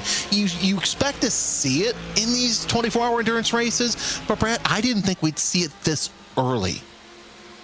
Yeah, it's one of those that usually you see a few cars at the beginning, and then you start to see cars drop through the overnight, and then really like 4, 5, 6 a.m. is where you, well, not 6 a.m., but like 3, 4, 5 a.m. is where you start to see those driver errors slip in that I talked about all the way 5 hours ago when we first got in the booth. And, you know, the idea of drivers getting tired and fatigued, and teams are tired and fatigued, and just one little missed braking point hits a wall in that ends your race because you end up with an hour of damage.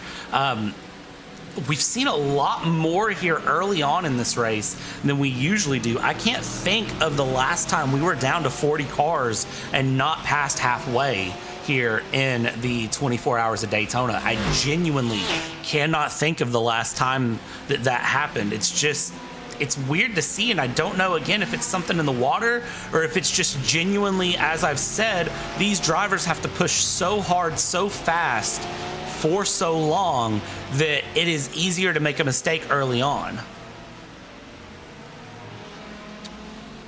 Yeah, plenty of interesting moves here as Cody Deeth and Jesse Jones are into the pits.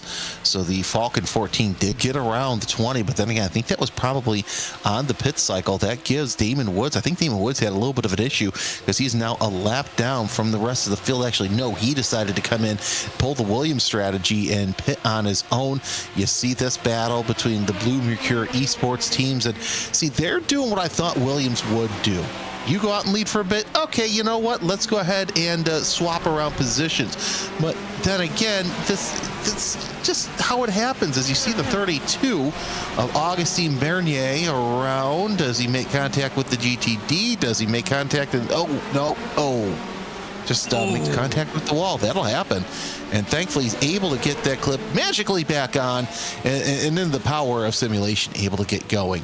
By the way, if you want to know when you can race in the next iRacing special event, look at the bottom of your screen, the bottom third. Every once in a while, you'll see the racing events going on. And yeah, thanks to Ramiro, once again, another killer shot. And you see the car spinning.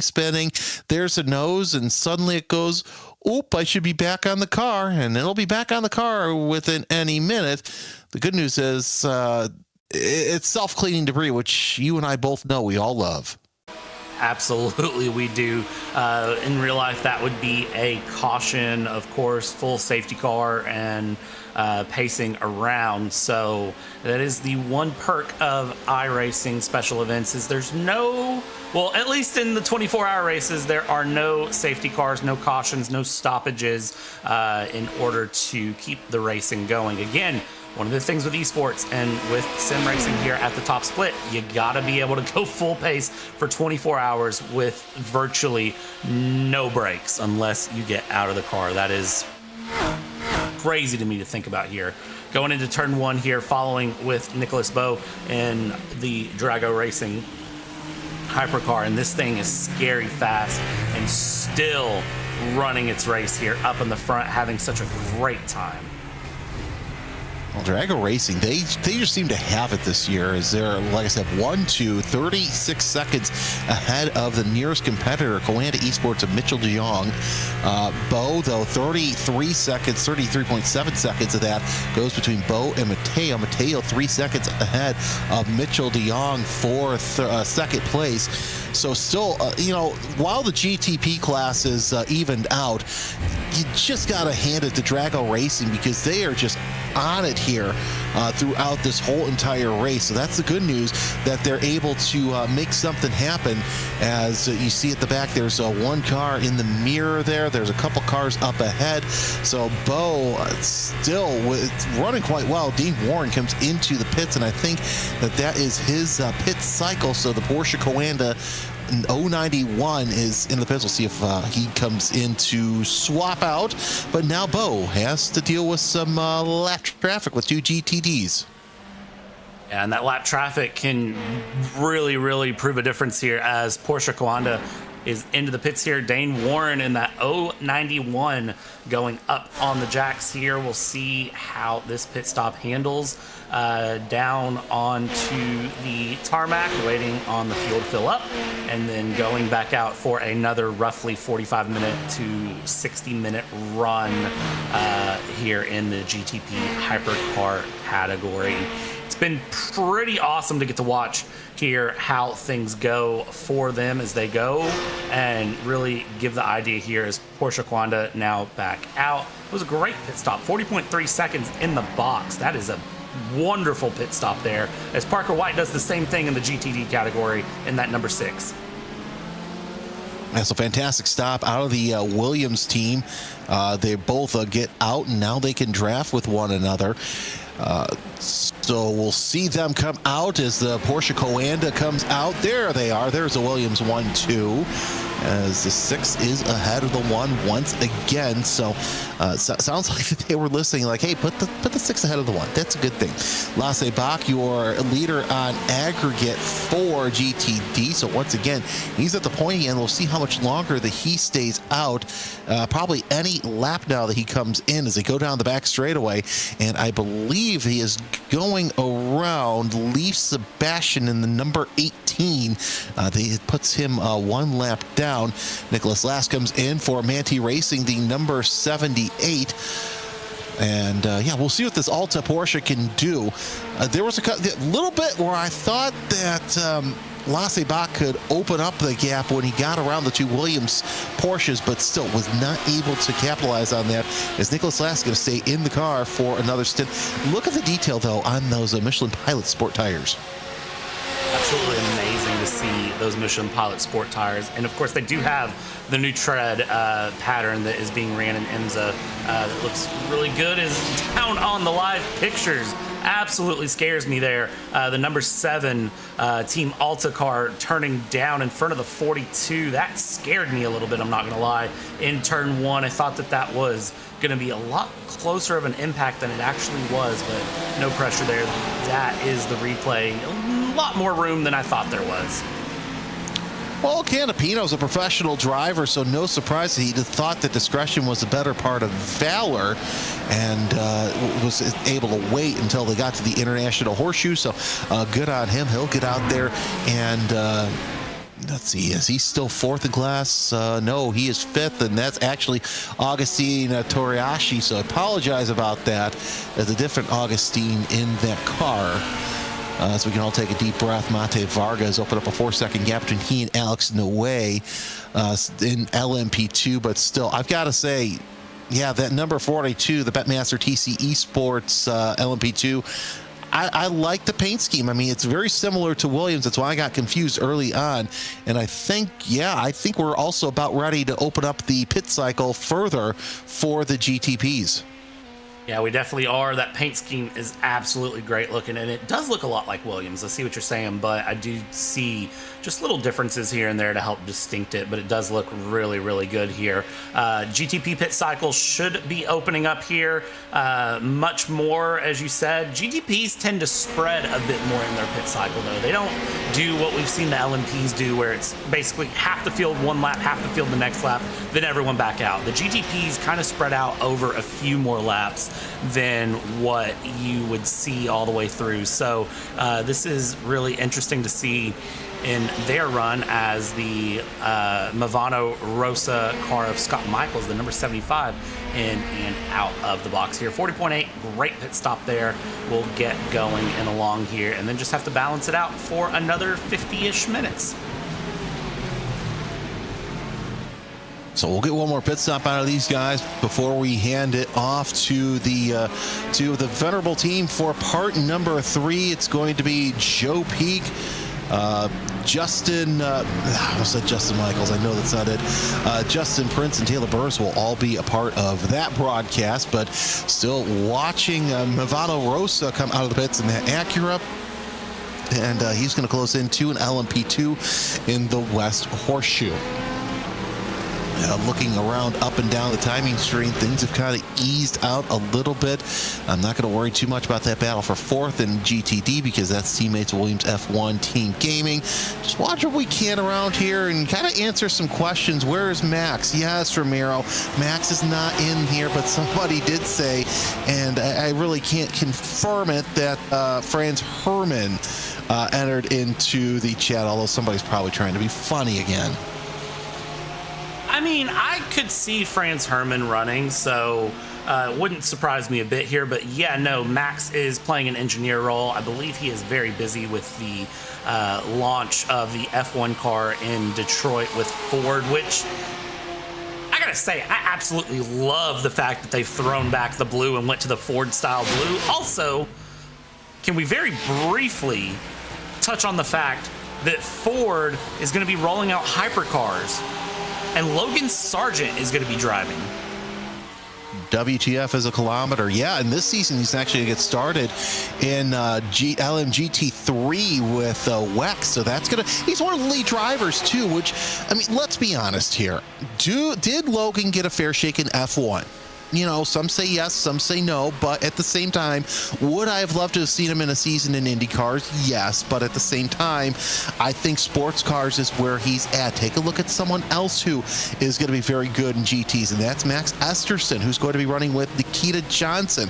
That's another former open-wheel driver who I think is going to be absolutely lights out when it comes to running in GTD. So, look, we're lucky here in sports cars to where we've got a lot of the drivers who really didn't get a fair shake in open wheel now making their way into sports cars, even if it is GT racing. So we'll see what happens here. Mitchell DeYoung and the Coanda Esports 08 into the pits on the jacks. Tires come off, tires come on. Does the car decide to disappear? No. So DeYoung will get another cycle in and out of the pits here.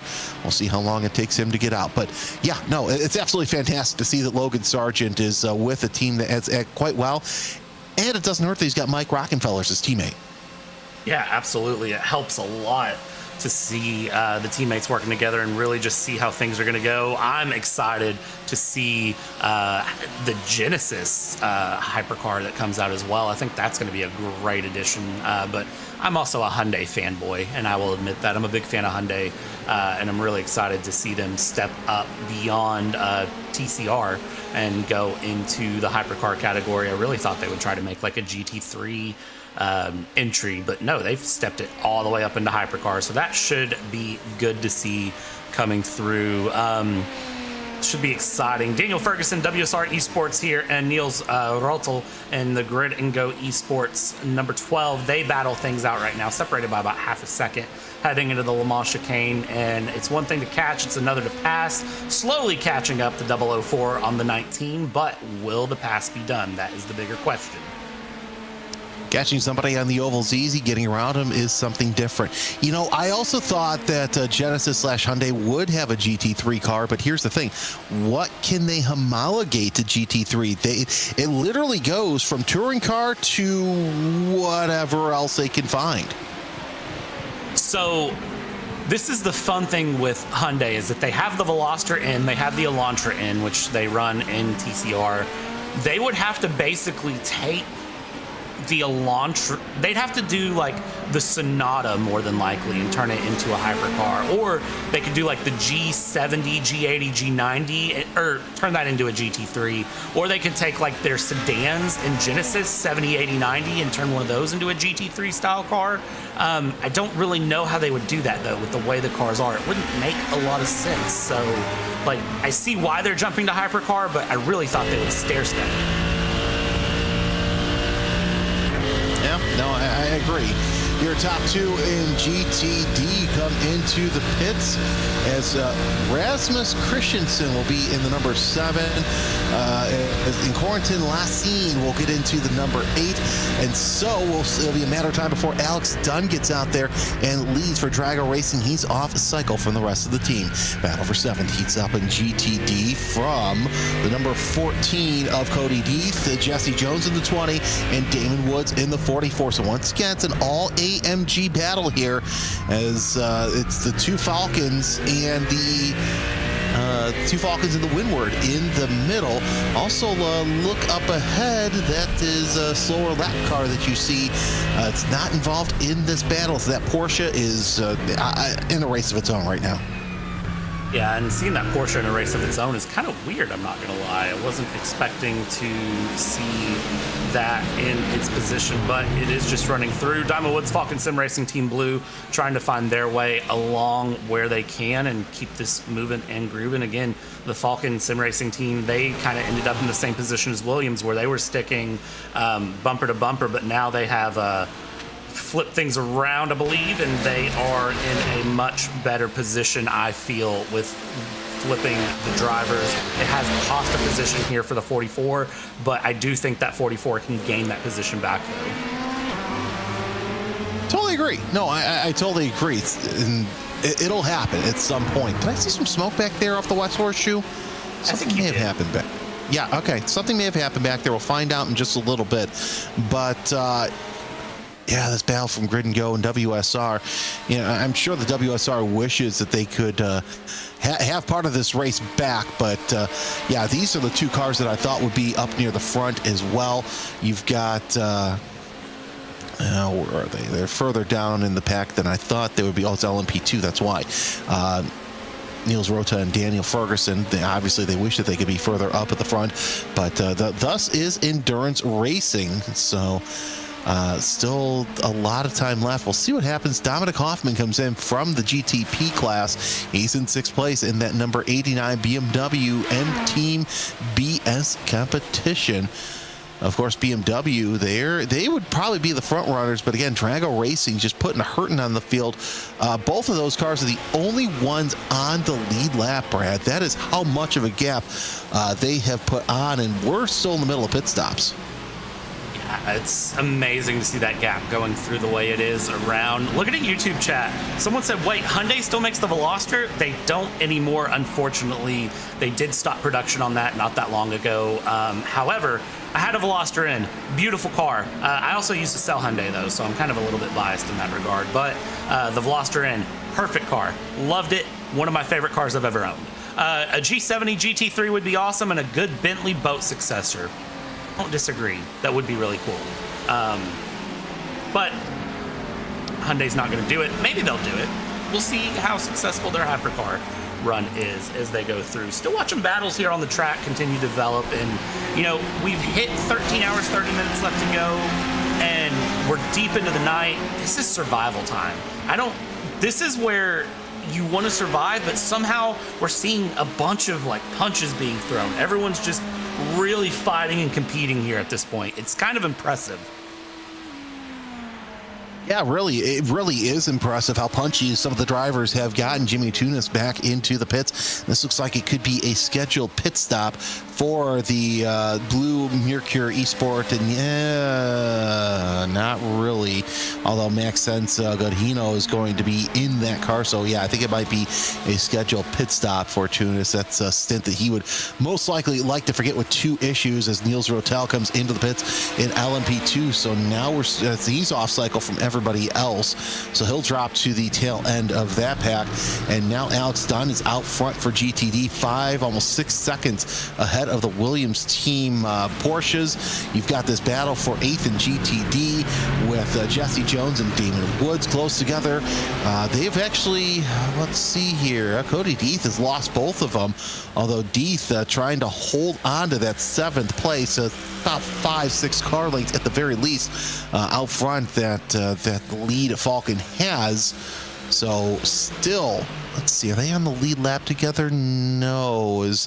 3:57 is the lead lap for GTD's Lee Sebastian, your first car 1 lap down in that class with 356 laps. Sven Hasse, who also is off sequence in LMP2, he decides to come into the pits. 41.8, actually he's coming out of the pits as he's going back in that grid and go double lot 4.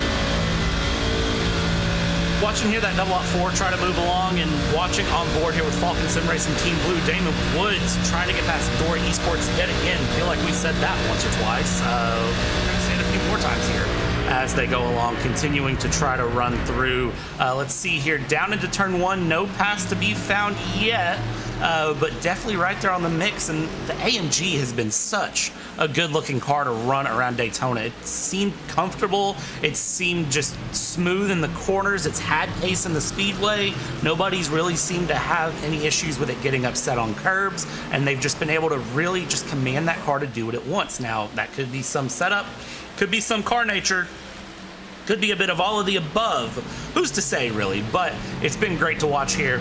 All of these teams kind of pick their GT3 and then run it through, as we do have up in the hypercar category our leader Nicholas Bowe into the pits along with teammate number 2 of Michael Romandis into the pits.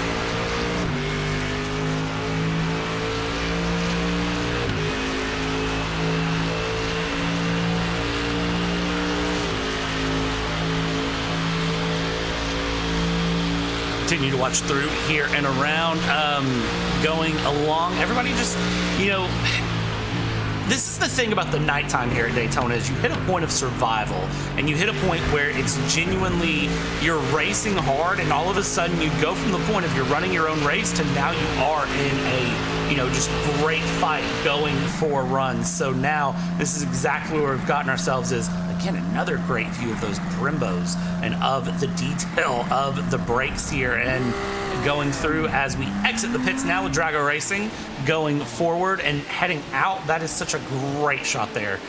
Nicholas Bowe again staying in the car, though. Another moment. That is not what I expected to see. Nicholas Bowe deciding to stay out in the car for another stint. I feel like Nicholas Bowe has just completely been driving forever. This is getting to a point where I have to say, Nicholas Bowe, do you have teammates? I mean, does Drago Racing have other people to drive this car that have entered, or did Nicholas Bowe show up here and decide to run solo? Because it definitely seems like that here. Lap 398, for those of you asking, out of 929 laps projected. We are approaching lap 400. That is absolutely crazy to see. So we'll see how that goes through and along here. Someone said, is it the time to push, considering it is a cool track? I would say yes, but also you don't want to over push. The big key is to be consistent all the way through.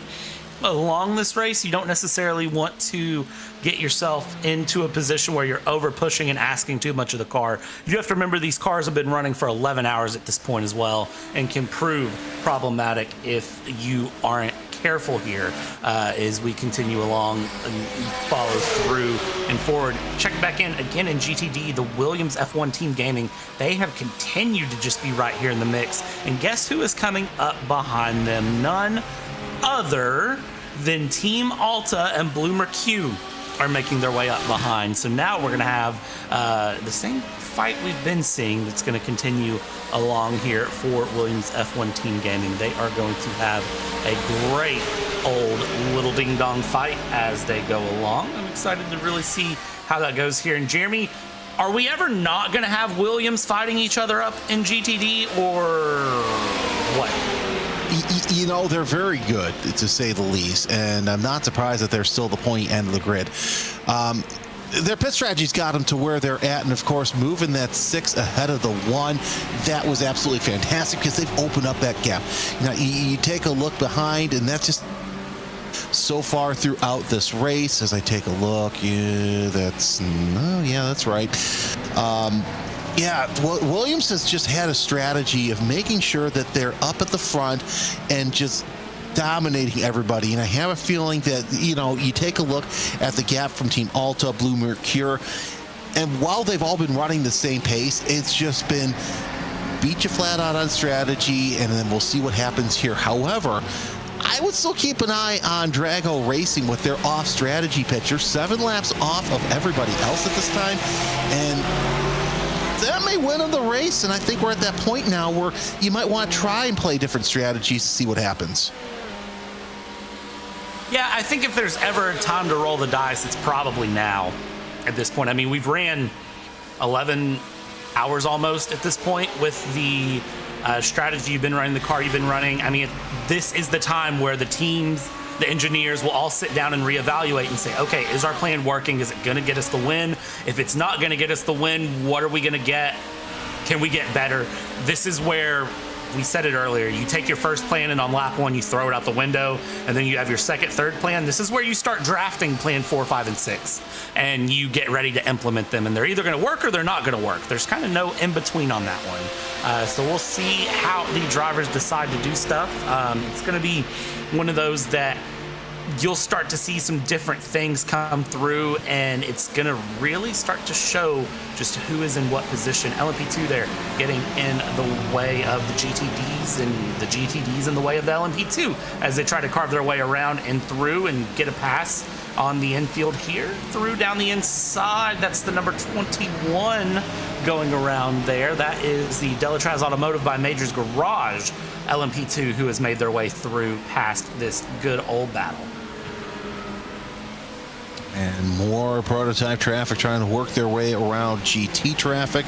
So that means pretty soon we will start to see GTDs come into the pits. This race, it's not every race, but this race in particular, it seems like that's kind of the first signal that we are closing in on pit stops at this juncture of the race, as the battle for 8th and GTD continues on between the 20 and the 44. You're seeing Jesse Jones and Damon Woods still in that car. Of course, there's the 19 WSR Esports LMP2 going around as well, and back there, that's one of the Grid and Go BMWs as well, with Adrian Gerke behind the wheel of that. Gerke several laps down from this battle. Actually, we'll call that 5 laps down from this battle. So while out of contention, might as well just get out there and finish the race. 41 cars still running in this juncture of the event. And we'll see if the Falcon has anything. No, they're going to let the LMP2 go by, and that is the number 11 of Oliver Piatek, who's trying to go around the inside and get around the Blue Mercure LMP2, but still plenty to play for around this 8th place battle. These two have been neck and neck the whole time. Of course, that's also given Cody Deeth a chance to open up a almost 2-second gap between the two drivers. So while one Falcon's running away and hiding, the other trying to get around number 20. Yeah, it's interesting to see, again, how Falcon have decided to do things. And one of the things I didn't notice until just a second ago was the fact that it's all three Williams F1 Team Gamings that are together up in. Two of them are actually on the front. One of them is a lap down, but they're all together on track, giving each other slipstream and the push, keeping things together and running their race. Let's see here for Falcon Sim Racing Team Blue. Can they get a pass done on Dory Esports, or are they actually just holding on here behind? I don't know that they want to pass yet, and I don't know why. That's the thing that's catching me off guard. Look, they break early going into the Le Mans chicane. They're not even attempting the pass here, which is just not what I expect. I really thought they would go for it, but this is, again, drivers with much higher I rating, much better run, and bigger strategy and bigger picture. And bigger picture, indeed. Remember what some of these teams are playing for, and that's for the winners of GTP and GTD. The winners of this broadcast split get an invite to the 2026 IMSA esports season. So while it's still a lot left to go in this race, that's what some of these front runners are thinking about. You know, they get that easy advantage to run in what I think is one of the toughest sports car series across the iRacing system. So yeah, I think that's in the back of some of the drivers' minds. Oh, I saw a peek to the inside that the 44 had on the 20 and thought better of it. Of course, probably looked in the mirrors and saw the LMP2 traffic. Well, now Jones is going to look to the outside on the kink. He's going to let that LMP2 go by. Oh, almost contact there as the 42 slices and dices his way around traffic, and that's going to give Damon Woods a chance to close in as Toraleschi makes his way through the field. There's another prototype back there as well. I think it's an LMP2. So yeah, traffic is really coming into play as both the 44 and the 20 decide to split and give that LMP2 a chance to go around. That's the respect of the faster traffic that you have to have. You have to be paying attention to the faster traffic around and let them through. Even though you are in the middle of a battle, you want to get a pass done. Is again another peak there for Falcon Sim Racing Team Blue. That 44 still looking to make a pass, not able to make the pass because there comes a faster car approaching. Now though, you've got clean track behind, no GTPs or LMP2s to really negate the battle. Do the dive into turn one. Let's make the pass. Let's get by, and let's see here if we can't be the one on defense, not offense. Let's see how we do on the Speedway 4 down towards the tri-oval and into turn one. Is there going to be a peak to the inside? It's defense to the inside for Dory Esports coming out wide, and no, Falcon Sim Racing actually goes on the brakes a little early here to give a little bit of breathing room to Dory Esports into turn one. Doesn't go for the pass there. I think really it's the Le Mans chicane where they want to get the pass. Yeah, the Le Mans chicane's a great place to make a pass, so we'll see if it happens there or even in the West Horseshoe. The good news is they don't have too much of prototype traffic behind them. And once again, Ramiro does not miss when it comes to these fantastic shots in the first half of the Le Mans chicane. It's an absolute pleasure to see these and really to be able to commentate this race on the esports channel as well. Making our way for our final hour, Jeremy Scott alongside Brad Dalton, bringing you all the action here as 8th place and GTD really still close to one another. Brad, I don't think that these two are close enough to make something happen in the Le Mans chicane. It's going to take somebody brake checking one another in order for it to happen. And you can't make these moves, these desperate moves that you can, later on in the race. Right now, you're best off sitting there, tucking into the back of the draft and waiting for something to happen. Yeah, if we were an hour to go in the race, a dive would be made 7 days a week and twice on Sunday. But we are 13 hours to go in the race, so there's no reason to really try to make a move, as you see a bump draft there from Falcon Sim Racing. And I know somebody asked this a long time ago if that was giving anyone a 1X, and the short answer is no. The long explanation is a light bump like that will maybe register as a 0X, but it shouldn't give people a 1X unless it's a really hard contact there. So I'm not thinking anyone's getting any sort of incident points there as they go through, and I would be surprised if any of these drivers here are even getting near their incident limits at this rate. Really would be surprised if incidents become an issue in this race. They might near the very end, but this has been a very clean, steady, everyone keeping the wheels on track and moving along battle that we've watched this entire race. Here's my question to you, because I really haven't seen the notes for this race. What is the incident limit for a team? It is 100 points across 24 hours. Okay, a track like this, that's kind of hard to do, but it just depends on how you do it. Mate Varga comes into the pit, so that'll set off the LMP2 pit window, and we'll have one more pit window as we sit here and await our final hour. So everybody will get at least one more pit stop here before we hand it off to the three-man team, who will bring you the third 6 hours of the Daytona 24. As this battle for eighth has been nothing but absolutely fantastic. Noe and Piatek are going around Varga on the circuit, still down low. And basically what that tells me here is Jones is saying to Woods, if you want to pass me, you're going to go low, but you're really going to have to work for it, as Woods looks to the inside going into turn one and still doesn't think about that move. And like you said, if this were an hour to go, he would have thought about that move all day and twice on Sundays.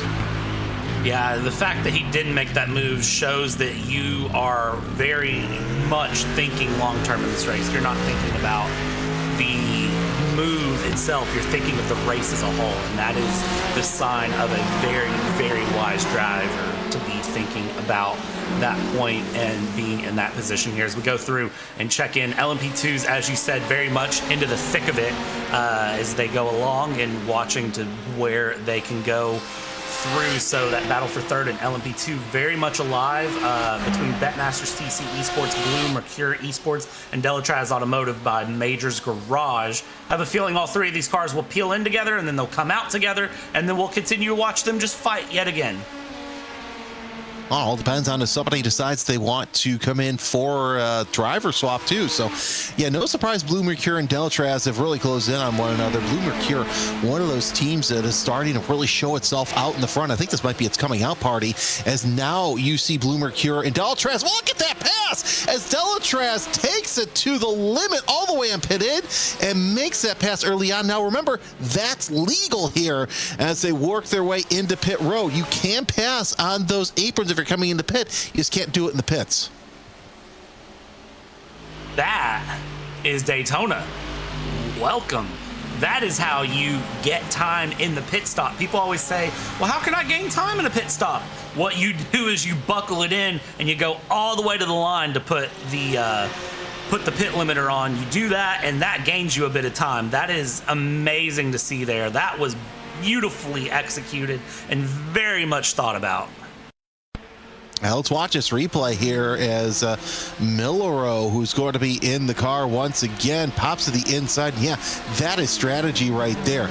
Get on the brakes later. And of course, both of those drivers hit their marks, and really, you didn't see too much of a wiggle. So that tells me that they both were able to get down to their pit limit or the pit speed limit and make it work. So absolutely fantastic work. And now look at that, Millero able to get out ahead of the LMP2. So that was absolutely fantastic work. So it'll be Millero in the number 21, Bernier in the 32, and that is what wins you races right there.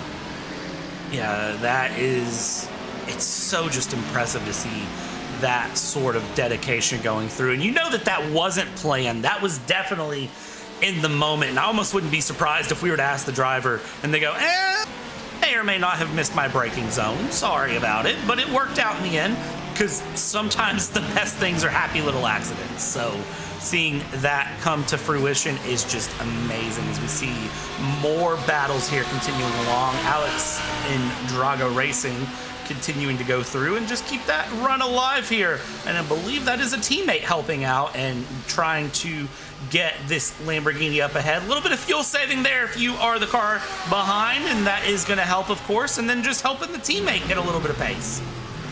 Why not? I mean, it wouldn't have a teammate. If I had a team like that, I'd like, try and find each other, especially if they were laps down. By the way, I like how you said happy little mistakes at the nearby hometown of one Bob Ross. Did you know that he was from New Smyrna Beach? I did. I may or may not have done that on purpose.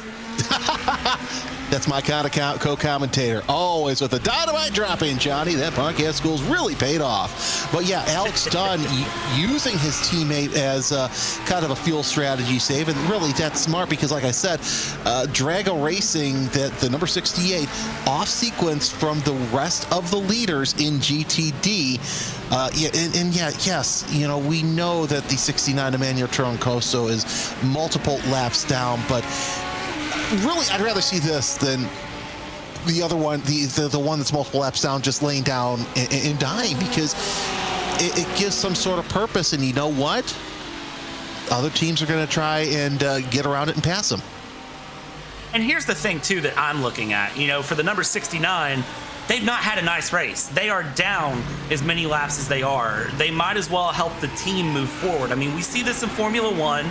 I'm just going to go ahead and say, we saw Yuki Tsunoda try to do some blocking for Max. We've seen Sergio Perez do blocking for Max to help secure championships and do different things. It's really interesting to just see what can be done with teams. We're seeing Williams do it. We watched Falcon do it for a while. Williams is doing it right now with their Gaming 3, who's in P10, with Team 2 and 1. Gaming 3 is the lead car. And then Williams game lead 1 and 2 is following behind, and Gaming 3 is down laps as well. So, this is one of those that it's just, I think it's smart team strategy, and welcome to racing. You have to bend the rules and stretch to get ahead. This is what racing is. If you're not trying, you're not winning, you're not doing enough. You have to try. I'm reading the chats, and the more I read the chats, the more I think I'm going to be in Reddit's either Sim Racing Stewards, iRacing, and you know what? It is what it is. We'll just leave it at that. Smart strategy.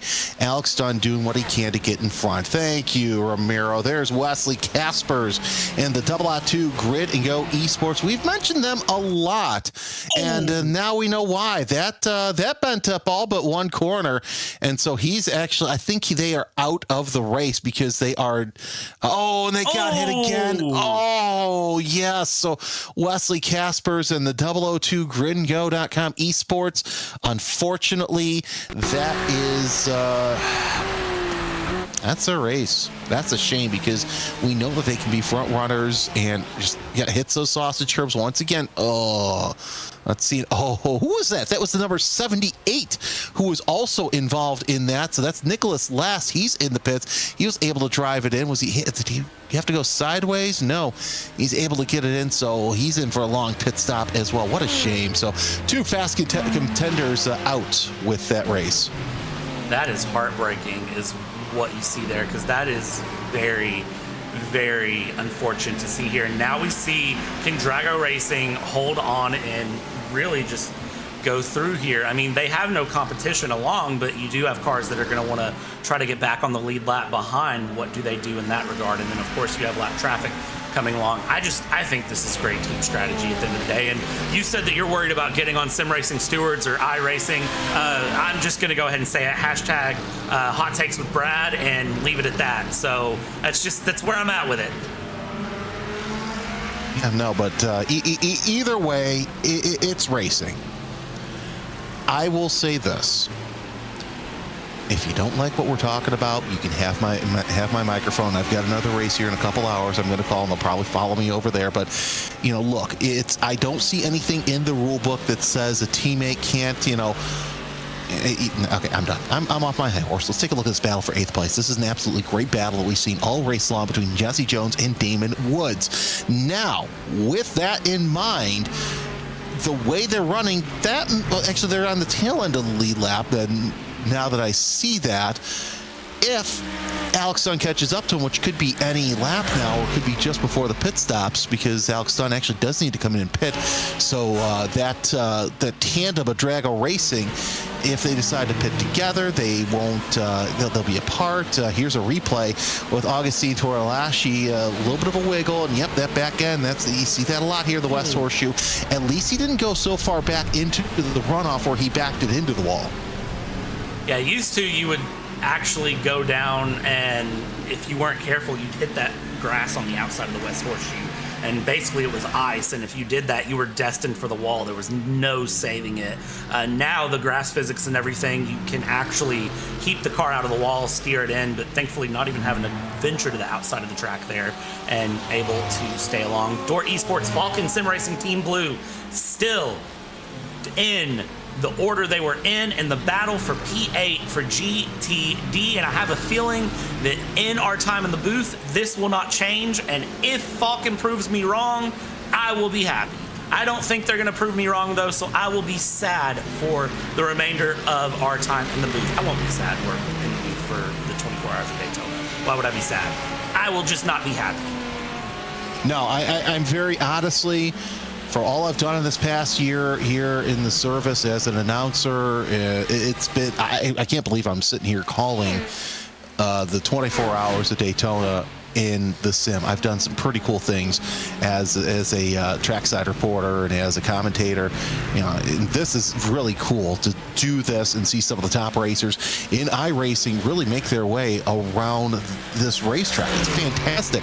Now we see Damon Woods really closing in. This might be the opportunity that Woods has to get around Jones. But Jones, he's opening up that gap just a little bit. I don't think either of them are going to come into the pits just yet.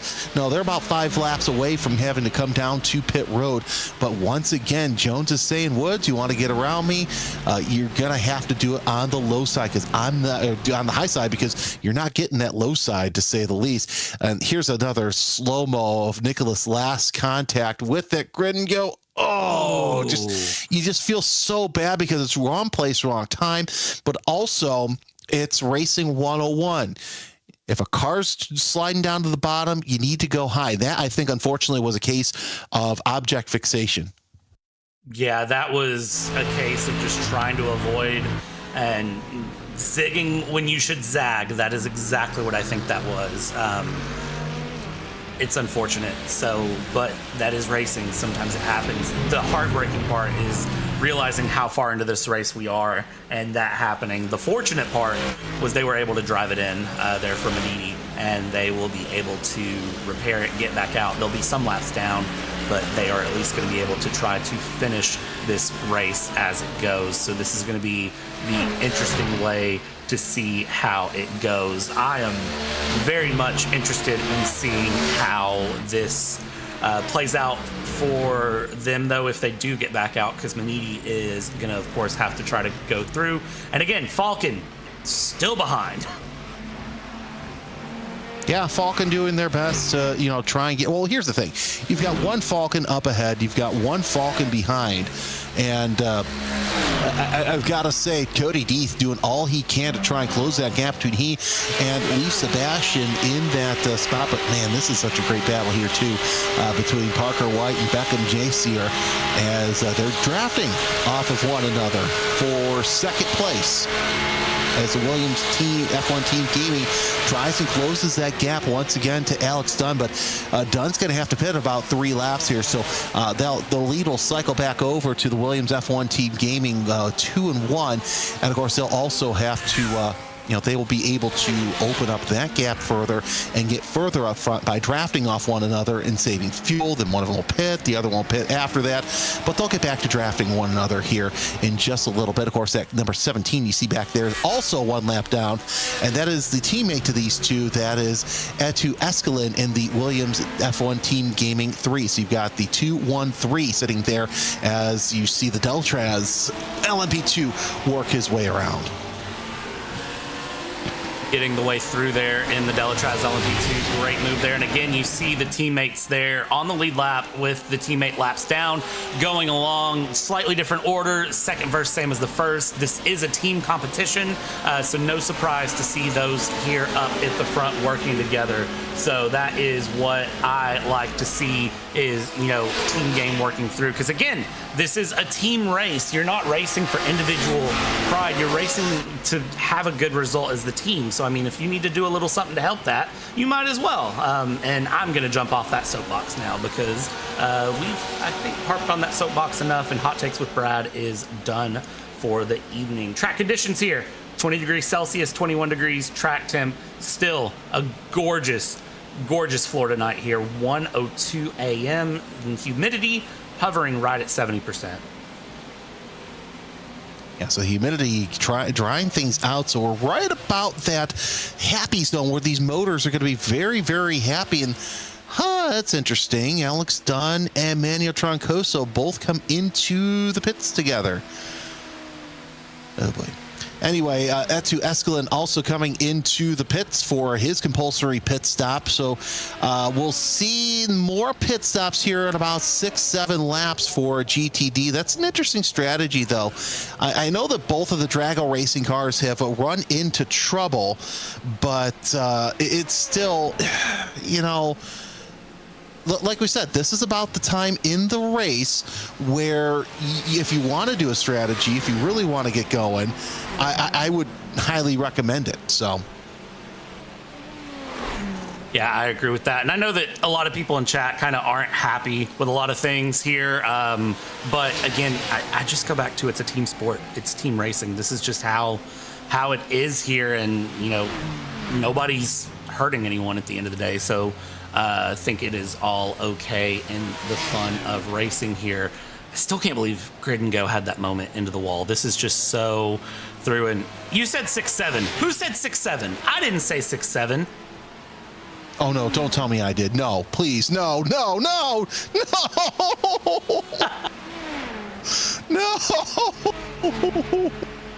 Oh, I cannot believe.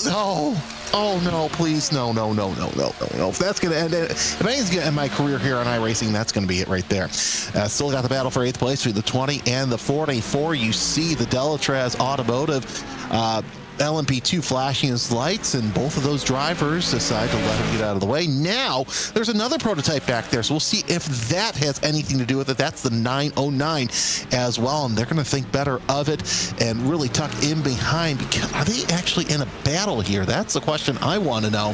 They actually are. So Harris decides discretion's a better part of valor, knows he'll be able to catch up to Milleroo at some point. Dispatches of one of the... Oh, that was a little bit of a wiggle there. I thought there might have been contact, but indeed there wasn't, as Miller, he gets around both of them, but that also gives a chance for this race to really heat up once again, as Jesse Jones loses a little bit of ground from Damon Woods, as they're now tight off of turn number 6. Amazing to see this battle continue along here and trying to get a pass done, not able to. Let's see the gap close here through 3 and 4. Will they be able to get a pass through into turn 1 here for Falcon Blue? They're going to certainly give it a try this time. I still, again, say just sitting behind, I'm really shocked that Falcon hasn't tried to get the pass done and go through. Let's see here, down into the Le Mans chicane. No pass to be found here. And will the pass go for turn 1? Again, I think the answer is going to be no. I think it is going to be one of the horseshoes that we see the pass come along. Lap traffic, or prototype traffic coming along and around the outside here, and we'll go through the outside and through. Now we continue forward and go into the tri-oval. Nobody in the pits here anytime soon. We have a bit of time to go through, and now we go down. And Falcon not doing the pass, probably fuel saving. And also, can I just say, I appreciate that the track limits at turn 1 have been updated, and you can't run all the way off the apron in turn 1 to come back inside. You have to stay in the white lines. I genuinely love that track limits are enforced there now. And what I like about it too is the penalty is, if you do that, not only do you get the slowdown penalty, but you also get a 1x for it. So that's absolutely fantastic. And here's the thing: people were complaining online that, oh well, the real racers do it. They don't do that line that often. If they go off circuit, as I hit puberty here for just about 5 seconds. If they do, they take 2 wheels off that white line right as they're coming off of the oval, and then they cut in towards that pit wall. So, it's great that they did it. Was it good? Was it a good little hack there? Yes, but at some point it just got to a point where drivers are taking each other out, and the risk became unjustifiable, and iRacing did the right thing. I 100% agree with that. And of course, if you've seen anything from sim racing stewards, you know exactly what that turn 1 could cause. So I'm glad to see that is in effect here, as we see Scott Michaels, currently P8, and that number 75 now going out and about here to go for another run. We'll see how that plays through. Still sitting in with 40 drivers now. We've lost, of course, the WSR Esports Black Car, number 19, in the run, as well as we see this battle for third in GTD between Team Alta and Blue Mercury continue along here, as it looks like Damon Woods in GTD pit stops. Final pit stops of our time in the booth are beginning. Yep, so it'll be interesting to see who decides to get a good pit strategy. And it looks like Lucas Carl is out in the number 19 WSR Esports Black. So I'm sure this is going to be a race that WSR would like to forget. It's just a shame to see them up in the front runners, and I'm just so upset for them, because I know how good that team typically is. Still some great battles though between the 7 and the 8, Christensen and Lassine. I know somebody's asking, where's Lassine? Well, they're in 4th place right now in the GTD class, knocking on the door of 3rd. But I'll tell you what, the surprise of the race has been that Team Alta Porsche running up near the front. It really has. That Team Alta Porsche has just come out of nowhere. Was not on my radar going into this race, and has been in a great position here. Facundo Arago with Impulse Racing by Tam Livery in a great run here, currently sitting in number 25th, 321 laps down, but still running. That is the thing with Daytona, is you still should finish. Even if you go laps down, it is still just as exciting to finish. So that is amazing to see that. I did not expect to see a car that many laps down come back out. No, and it goes back to what we were talking about, where you want to finish. Half the time it's just finishing the race. Of course, also half the time it's seeing the sunrise. Once you see the sunrise, you still have a lot of the race left to go, but a bunch of the races left afterwards, as this battle for third still continuing between, as we said, the surprise of the race, Team Alta and Blue Mercury Esport. But then again, you take a look at the lead driver in Team Alta, and it's no surprise that we're seeing this time and time again. Diogo Pinto into the pits. Let's see what Lassine can do in that number 8, all over the back bumper of that number 7, and not going to make it happen. Tries to look to the outside. Behind them, that is a car that is 1 lap down, and that is that Lamborghini.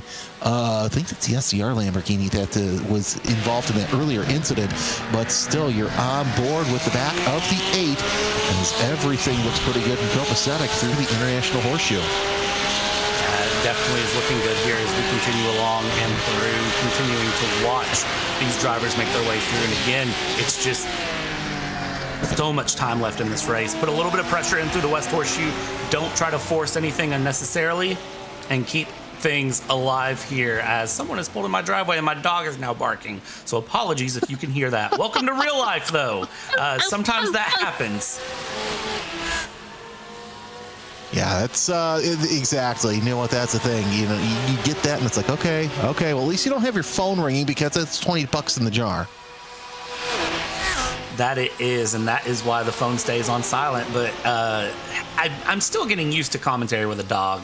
We adopted him back in September from a shelter. He is a 10-year-old Husky German Shepherd mix. So just still getting to know each other a little bit. We've only had him for 4 months, and well, he didn't bark the first 2 months we had him, and then magically found his voice in typical Husky fashion. It looks like the 14 and the 20 have gone into the pits. Hovsen is now going to be in the 14. The Door Esports AMG will be populated by Nikolai Peterson. As look at the number 8 going to the inside of the 7. Finally gets around. So move Christensen to fourth, I should say. Lassing up to third. That's what we're talking about with this kind of racing. It takes laps to make a pass, but when you do, you got to make sure you execute it quite nicely. And it feels so good when you get that pass through as well. That's the thing, is it's not even just okay, the pass is done. It's genuinely a big relief to get that pass done. It's great.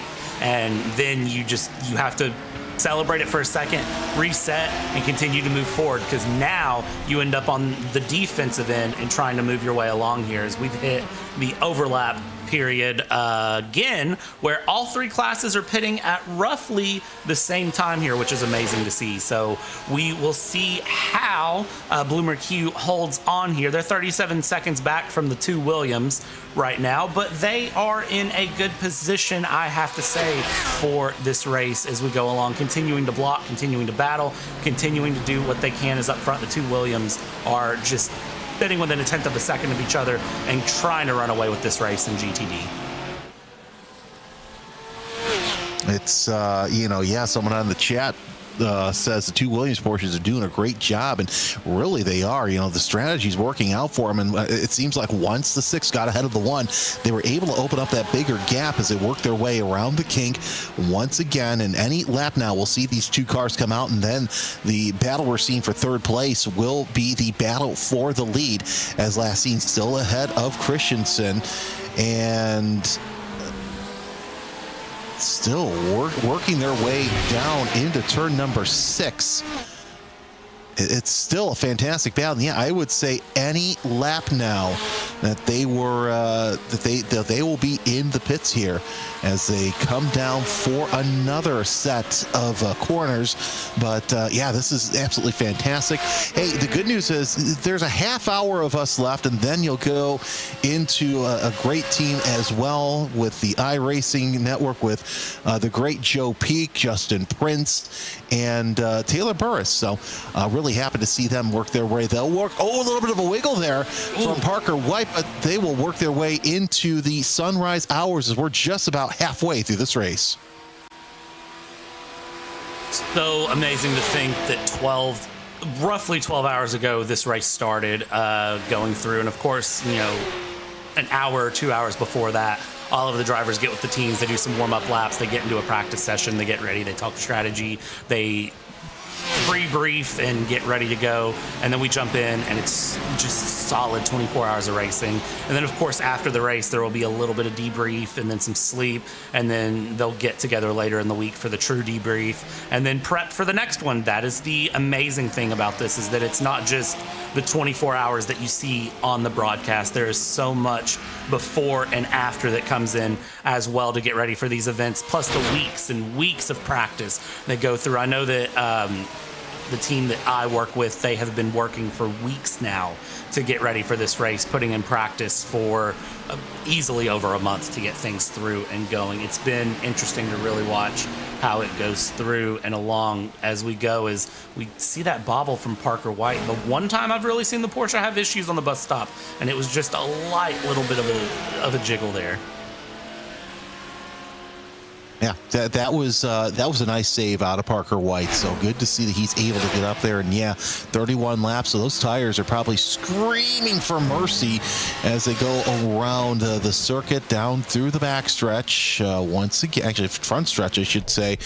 Not sure we have in the pits here. Oh, it's Dominic Hoffman in the number 89, that BMW M Team BS competition prototype, working its way through to see if it's a full pit stop, and indeed it is, as he's not taken a driver change as of yet. So we'll see some more prototypes come out for their pit stop. I think the next one is most likely going to be the Drago Racing 5 in the 2. Roman just behind the wheel. I think we're going to see a driver change there. The Williams team decides to come into the pits as well.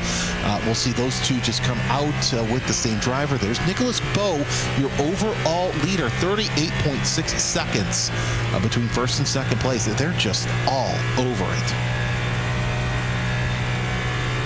Drago is doing exactly what Drago needs to do in GTP. They are just holding on. And again, I don't think Nicholas has gotten out of the car the whole time we've been in the booth. I'm probably wrong in that, but Nicholas has just been running, and they've been consistent. That's the scary part looking at it, is that it's just been stupid consistent. It hasn't stopped, and I don't understand why. It's been something else here. As again, we get that beautiful shot with the Brembo brake caliper there on the front tire. Watch into the braking zone, just how that brake disc lights up. Watch this, watch this. There it is, and I absolutely love that. Again, I've said it a few times throughout our time in the booth here, Jeremy. I'm going to say it one more time. Just the attention to detail that iRacing has, and details like that is amazing. No, it really is amazing.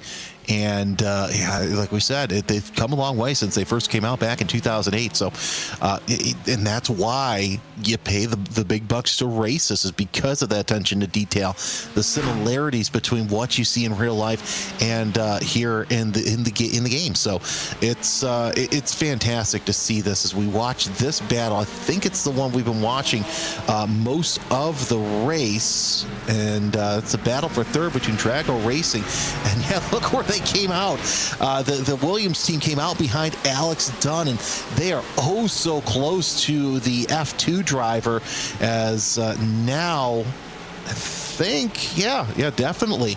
They are close to one another as prototypes working their way around this GT traffic. And again, watch the prototypes as they flip through the traffic. They dive in, get a little slipstream, go around, dive in, get a little slipstream, go around. It's so interesting to see because, again, that wall of air on the backstretch makes such a difference. No, it really does. It really, really does.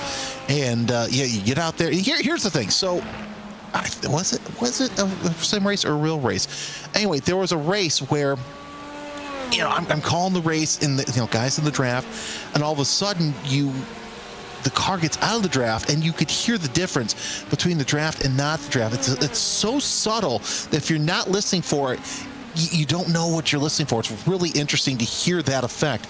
Right there, that battle, as I said, the battle for third. Now is the battle for the lead between the Blue Mercure Esport, number 8, Corentin Lassine, and the number 7, Team Alta of Rasmus Christensen. They'll have to pit here, I would say, within the next 3-4 laps, if not sooner, as they're working lap 28 on this stint of tires and fuel. It's so crazy to think about how many pit stops you make in a race and how many runs you get through in a race, just where things go, and then to just sort of watch where it comes along here. It's also crazy to think that we got in the booth 5.5 hours ago here to start things out, and really 5.5 hours ago it kind of was how it is now. Just great battles in every class. Williams Racing working with Williams Racing. We've had Drago continue to lead in GTD and Hypercar and continue to battle, and LMP2 being a big old toss-up, as it tends to be. So battle for first right now in GTD, Blue Mercure and Team Alta closing up the gap. We'll see if a pass is able to be made here, and this should get interesting for them as they go through. Or will they pit now? It does not appear that the pits are the goal, but I think staying behind each other, I spoke too soon. Watch this. And not able to do anything. I thought there was going to be a bigger pull to the outside to come back inside, but not able to make any pass in that moment. Well, and I think also we're at that point, like we said, it's still too early to make any sort of what some people would say stupid moves. Your overall leader, Nicholas Bowe, comes into the pits. We're at that risk rewards type of the time of the race, I should say, where the risk doesn't match the reward. Because here's the thing, if you make a mistake, you shove somebody off track, there's still half the race for them to find you and them to do the same thing. Of course, obviously that goes against the driving standards. So either way, it's something I still wouldn't want to do. And I'd say another 2 laps before last evening Christensen decide to come in for GTD. They'll have the lead back over to Alex Dunn, who, by the way, has opened up a 4-second gap between he and the Williams F1 team gaming pair of Parker White and Beckham Jassier, as now you see LMP2 traffic making their way around GTD traffic. Getting that way around traffic is very, very important. And again, traffic can give, traffic can take. And that is one of the things to remember here when you're working through traffic as a faster category, is that you have to be careful with what you're doing, because if you're not being smart about it, then you can really, really go into some problems, and it really can take away your race. You can have incidents like we saw earlier with Team Redline number 4, where they ended up in an incident with an LMP2, and unfortunately it took both cars out of the race. And you just really have to pay attention to what you're doing. It's every class has a responsibility, and when you're in the LMP2, you probably have the toughest job, because you are being passed and passing at the same time. It's a very unique position to put yourself in the middle class, but I tend to find it's the most fun, at least for me. Yeah, no, I totally agree that this is absolutely fantastic to see these LMP2s work their way through traffic and still keep an eye on the GTP traffic behind them. When we get to this point in the stint, you're just slap happy either way. But, you have to be a really good driver to be an LMP2. So I would even say better than GTP driver, because you've got that delicate balance of, I've got to pass this this GTD car ahead of me. Oh no, I've got a hypercar behind me that I've got to get around. So, it's balancing that and having that forethought of racing, but yet still letting the faster traffic by and respecting that faster traffic. Yeah, and I always run LMP2, and the fun thing about LMP2 is that you end up, again, in that weird situation where you're passing and being passed, and you have to navigate traffic completely differently than any other class, which gets fun. Seze Esports here, Matej Varga currently leading in the number 90, leading by 1.9 seconds. But here's the thing. If Varga ends up stuck in a position behind a GTD, say through turn 1 all the way down to the International Horseshoe, that 1.9 seconds can just disappear in a millisecond. It takes no time at all. It can be very, very interesting to see how that goes through. And right here, you have 2 of who I think are the top sports car drivers in the service right now, with Matej Varga and Alex Noé. And that's what I'm talking about. You've got to be a stellar driver to make your point and stay up at the front in LMP2. Save your equipment and be a part of such a good team. And yeah, these 2 drivers, you get these 2 together. And I think if you had them on the same team, it would be an absolute super team. But that's not going to happen. Matej Varga has been tied to Seze Esports for a while, and Alex Noé, he seems pretty happy at Grid and Go for the time being, so that'll be interesting to see. But yeah, drives home my point further. You've got to be one of those drivers to make your mark known in LMP2. Of course, we're going to see their pit stops here any moment now, just before we cut off for the day.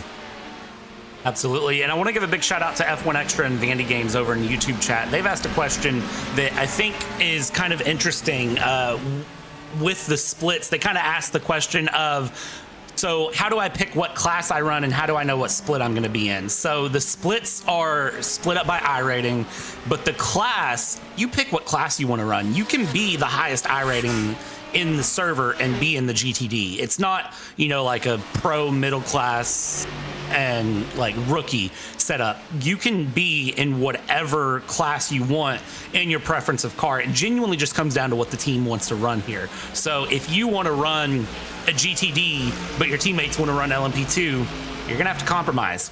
Or maybe you just run with a different LMP2 team. And that's why you see so many of the same team names across all three classes, because Drago is running 2 hypercars. They're running an LMP2. They're running GTD cars. That's why Williams has 3 GTD classes in. That's why there are multiple classes of each run, because those teams are running groups of 3, 4, or 5 drivers in each of those classes. Exactly, and yeah, it's basically iRating first, and then you're lumped. You can pick whatever car you want. So, of course, if you've just joined us, we actually started this race with 59 cars, and unfortunately now we're down to 39-40 cars as Rasmus Christensen comes in for his compulsory pit stop as well. Yeah, I mean, it's a very interesting strategy, and I'm hearing and here's what I like about this. So the way that this race works right now is we have different splits have different conditions as well. So, what you see here in the broadcast split necessarily isn't happening in a different split. I've got a group of friends, as we mentioned earlier, who are racing in their own split right now. I'm hearing it's raining there, and it's just a mess. So either way, it's great to see, all sorts of walks of life come in and race, and there's a lot of very fast drivers here. As you see, Drago Racing still in the lead here, but we're watching this battle once again. I believe it's one of the AMGs that's in that heat. That's a 48 of Tom Ryer in the Windward Esports by Sensa Haptics AMG. And he's got the third Williams F1 Team Gaming Porsche with Etu Escalin behind him. Great to see these battles through. I know the first set of servers is starting to end here of the 4 time slots. I know the first time slot is ending here. And a big shout out to, again, my guys at Elbows Out Racing. They were able to bring home the victory in their split in hypercar. So great to see that. Second team is still running, I believe, so that is great to see. So if you've ran your split, give a shout out here in YouTube or Twitch chat and say how you did. And again, just having fun is, I think, the big goal. I think people get very hung up on the winning. I didn't win, so I don't care. You finished a 24-hour race with your friends and got to hang out and have some fun. I think that is important in and of itself. As Matej Varga is into the pits as we go back for a replay. Is this GTP on GTP violence? This is the battle for second in GTP. Oh, this is actually live. Yeah, this is the Drago Racing Coanda Esports. So finally, Elvis Rankin has closed in on Nicholas Mateo. But Rankin has 5-lap better tires. I should say Mateo has 5-lap fresher tires. So we'll see if he can hold off Rankin for that position. 0.3 of a second. This is the closest battle we have had in GTP during our broadcast split the whole time. So Mateo either had to have some sort of mistake, or Rankin is just that on it as he works his way around the Le Mans chicane. Working the way around here now, you just tuck in, you go through, and for Coanda Esports, it is a matter of getting this pass done. Tuck right into the back here. Let's see, is it a move to turn 1? You'll see hypercars be a bit more aggressive on moves than we've seen the GTDs. I know we've seen them stick through for many, many laps. LMP2 in such an unopportune position there, the Grid and Go Esports car, and now you have to dive back in, go through, and they are going to try to work their way through traffic, heading towards the International Horseshoe. That's a big hit! That is not ideal going through. Down the inside we go, and that I don't think was on purpose, but that is going to really, really prove disastrous there. That might give Coanda Esports a real chance to get this pass done easier and quicker than they expected. But that is a little bit of desperation. Dive into the West Horseshoe hard on the brakes, and Coanda Esports with a pass on Drago Racing after Drago and Grid and Go come together. Not good at all. We watched the replay, and part of it I think has to do with the LMP2 traffic just coming into that line. And yep, there we go. A little bit of a bump there, and that's what we mentioned. You really got to be aware of your surroundings when you have faster traffic coming up on you. Not sure if the spotter or if the flag system didn't work, as now we're seeing more and more LMP2s come into the pits. Milleru, Cabrera, Bernier all coming in for their compulsory pit stop as Bernier hits his marks in the number 32. That gives Effect Simulation still a chance to open up that lead. Daniel Harris behind the wheel of the number 909. So still a couple cars left to go in the pits. The number 42 Betmaster TC Esports prototype of Augustine Tolashari has to pit. So a lot of these drivers at the front of the LMP2 class need to pit, but still this battle for second, man, is flip-flopped already as we saw Hoanda go around drag out for position. This battle is not done. Drago's going to try to get the pass done again, because that for Nicholas Mateo is going to be a big moment here. We'll see if they can get that pass back. But right now, Kawanda Esports definitely going to try to get the run going here. Through the kinks they go, and just sticking bumper to bumper here at the moment. Just a couple tenths separating them as they go along. They are 41 seconds off of Drago Racing number 5. The lead Drago car still driven by Nicholas Bowe going through. So that is absolutely crazy to see how they go. I mean, it's weird to think that one of your cars is 41 seconds to the good, and the other car is currently in a fight for its life for P2. That must be a really strange feeling for Drago to see that be the situation for them right now, because the question really is, can they get that number 2 past that 08 and back up into the front? I mean, how many times have you seen it in real life racing where you've seen two cars be on polar opposites of the spectrum there? So, I mean, yeah, it's a weird feeling for Drago, but still, you have two cars on the podium. I would just celebrate that right away as you see the LMP2 leaders into the pits. So Daniel Harris, Augustine Tolarshi are both into their pit boxes, and I gotta refresh timing once again as that is frozen up. I did see one of the cars decide to flash off. Not sure who that was, and we'll find out here in just a little bit, as now you see Mate Varga go into the lead for Sheza Esport. By the way, that's going to be Abel Torres back in the number 42, so that's the second time that we have seen him behind the wheel in that number 42. Daniel Harris will stay in the 909, but once again, looks like Mate Varga was able to watch the battle for second place in Hypercar GTP get around there, as they're still going neck and neck heading into the West Horseshoe. This is absolutely fantastic what this battle has turned into. They're able to get around the GTD traffic. Now it's Mate Varga's turn to get around the Porsche. And getting around the Porsche, easier said than done here, but shouldn't be too bad on the speedway with the advantage of the power and the aerodynamics that prototype LMP2 has. Gets past, goes through, now down, tuck back onto the racing line through NASCAR 2. Down the backstretch we go, heading towards the Le Mans chicane, and we'll see where it goes here. And now down through the bus stop, the Le Mans chicane, the Le Mans bus stop chicane. I'm sure that's going to be a fun one to hear called around this year as they go through. Checking in the battle for third, Delatraz still trying to get past Blue Mercue here as they go along.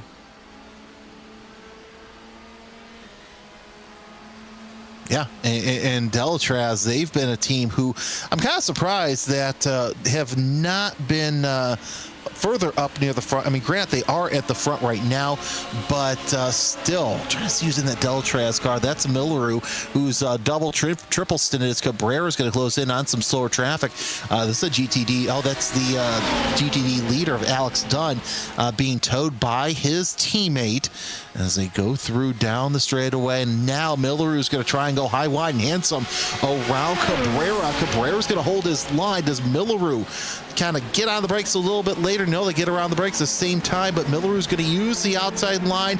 Almost touches through turn 2, but Milleru's going to concede defeat for the time being. They still set themselves up for the International Horseshoe. Milleru pops out there side by side. Beautiful pass for position. What a beautiful pass there for third. That was a great move. That was great respectful driving into turn one. And that is the racing that you love to see here in the top split when they go through, is you see just that race room given. We're not done. We're not done. Pass back could still be on, but at least for the moment, Delatraz can celebrate there for Milleroo getting a beautiful pass up into third place. That is great racing. Absolutely fantastic racing, textbook racing even, as they work their way around. I thought Milleroo was going to have it right there as he went around the outside of turn one, but still waited for the right time and still was able to get around the inside heading into the International Horseshoe. And now he has gapped Cabrera by about 2 car lengths going into the Le Mans chicane. And now coming out of the Le Mans chicane, is that gap going to continue, or will it slipstream itself away as it goes through the speedway, through turns 3 and 4 going along here as we continue to watch this great battle go through? Look at that. Again, Ramiro, I love to see it. I love to see it there. The slow-mo through, gap down to 3/10, gap down to 2.5. You really start to see it close in the tri-oval. And now gap 2.5 down into turn 1, nowhere near close enough for a pass, but it is there. The battle is still alive here for P3 between Delatraz and Blue McHugh. They will continue to push and battle for the next 12.5 hours. This is going to be a great battle for LMP2 right now. It's essentially such as a race to lose in spite of them trying to hold off the Tringo Esports double at 3. Looking at the field, that's about the only one that is still in for any of the classes. We've lost a lot of very good racers here early on in this race, but yeah, the says that Esport 90 still looking pretty good out there, but this battle for, a little bit of a lost lap there, no harm, no foul, as Cabrera makes his way, loses even more spots down into the exit of turn number 6. The Frenchman tried to hold off for that third place. As we go back to the GTD class, this is the battle for 10th. It's the number 48 Windward Esports AMG with Tom Ryer at the wheel. Williams F1 Team Gaming Porsche with Etu Escalin sitting there in 11th place. And that's another battle that we mentioned has been going on most of the race. Escalin, though, I think this started right around when he pitted a couple times ago. That it did, and it's continuing to develop itself through. This battle has really, really proven to go up and down here as it goes. Escalin is going to be really interesting to watch and see how the pass can be developed, what can happen here between Williams and Windward. That is going to be Tom Reiner, who is running in Windward right now as they go through NASCAR 4 down the front stretch. Let's see here, very much close enough to try for a pass. The question is, do you really want to try for a pass right now? Look inside, look outside, try to think about something, and not a move to be made now. Just keep the pressure alive and keep pushing through. And it's hard, it's weird to think we only have 10 more minutes in the booth. We've been here almost 6 hours now, Jeremy.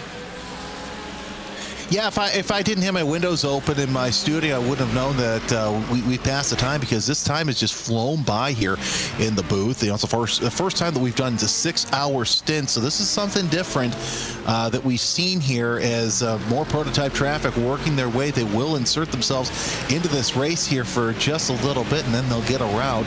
That is the 129 of Aaron Vasquez and the mapperformance.com 29. He'll work his way around, split the difference from GTD traffic, and then make his way around. Yeah, I mean, look, this has been an absolute pleasure to call this race, an honor to be one of the few chosen by iRacing to be a part of this broadcast. And like we said, if you're sticking around in less than 10 minutes, you'll hear the sweet dulcet tones of Joe Peak, Justin Prince, and Taylor Burris to call you for the next 6 hours, and they'll call you through the sunrise portion of the program. So it'll be a lot of fun. And of course, that's about the time when, if you haven't had a problem yet, you probably will have a problem throughout sometime during the race.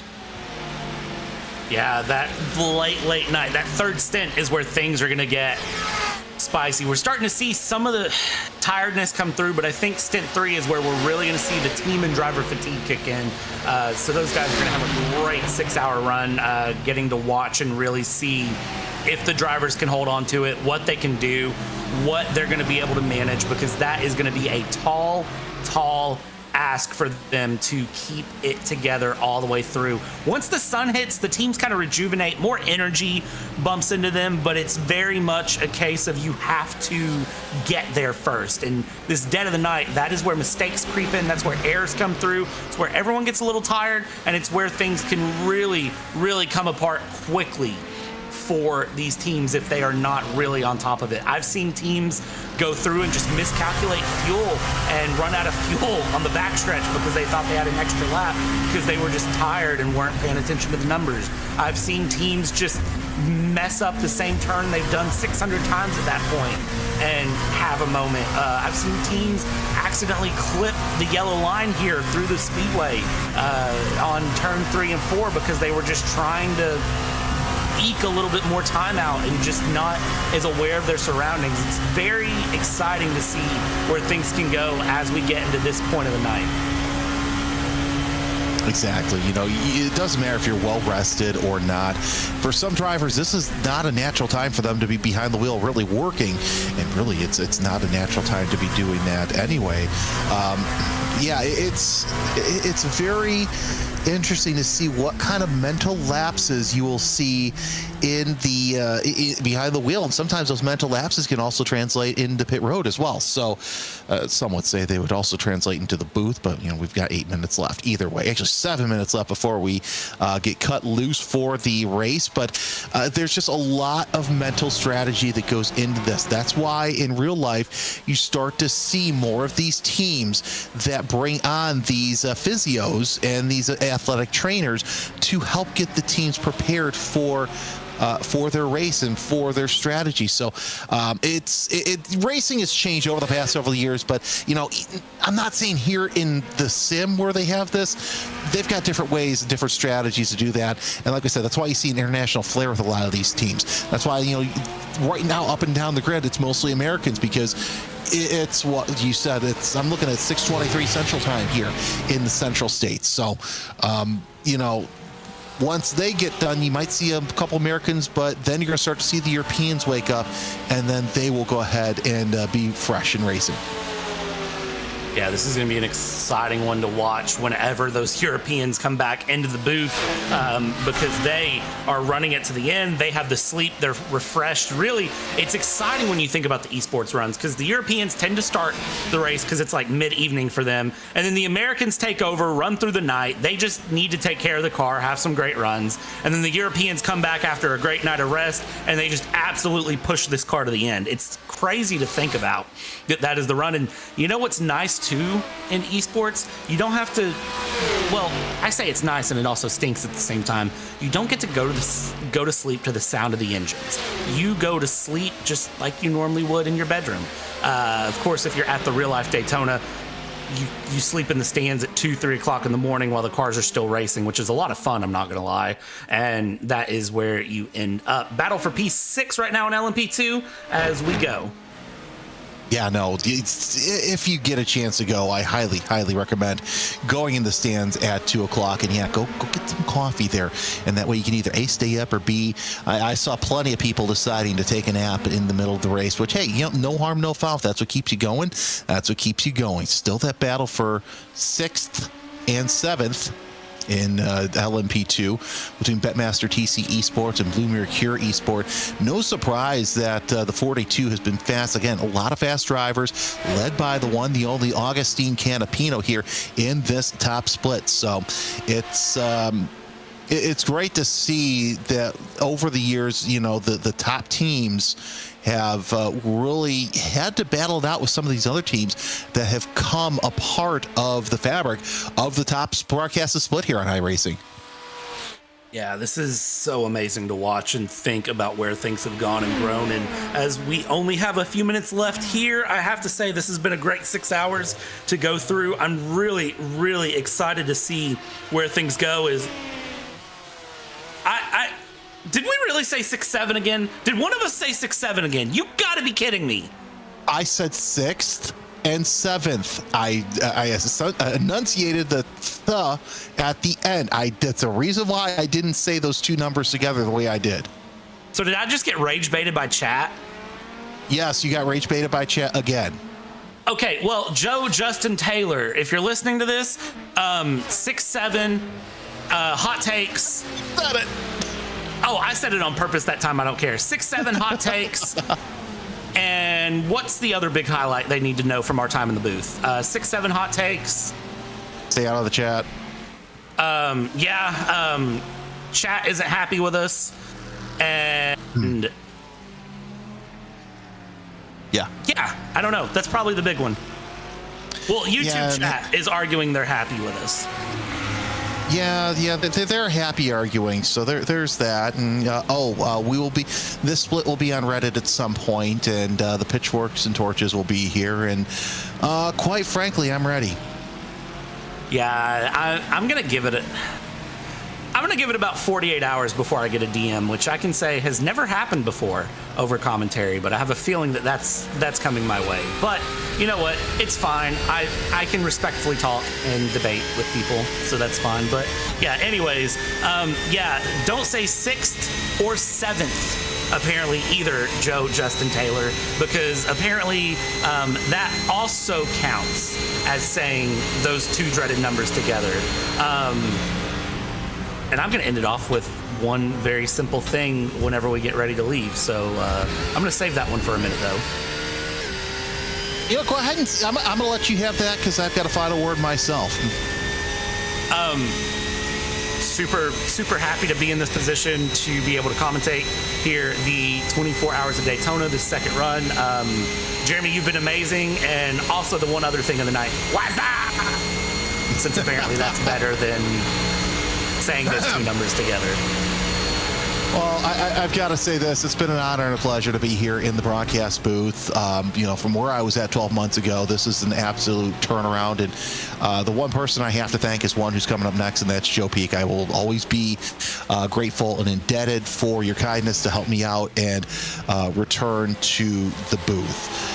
We've seen some great racing. Of course, there are a lot of great storylines here. There's Gregory Hofson. Great to see him in the number 14 Falcon AMG. He's been looking pretty good so far. Really, the Falcon team has looked good as well. To say this, it's been an absolute pleasure to be here. There's a lot of great teams, but we've got to step aside here in just a couple of seconds.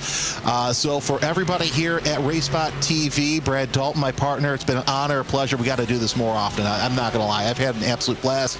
Ramiro, it's always top-notch work. I love working with you. It's been fantastic. And normally I end with a normal, keep it between the ditches, keep it point forward, but I've got to say this. Always be kind, because everybody's a human and they have feelings. You never know what somebody is going through. We'll see you next time on the iRacing channel. Stay tuned as the great Joe Peak and the rest of the crew bring you on the next 6 hours here at the Daytona International Speedway. Hey, you.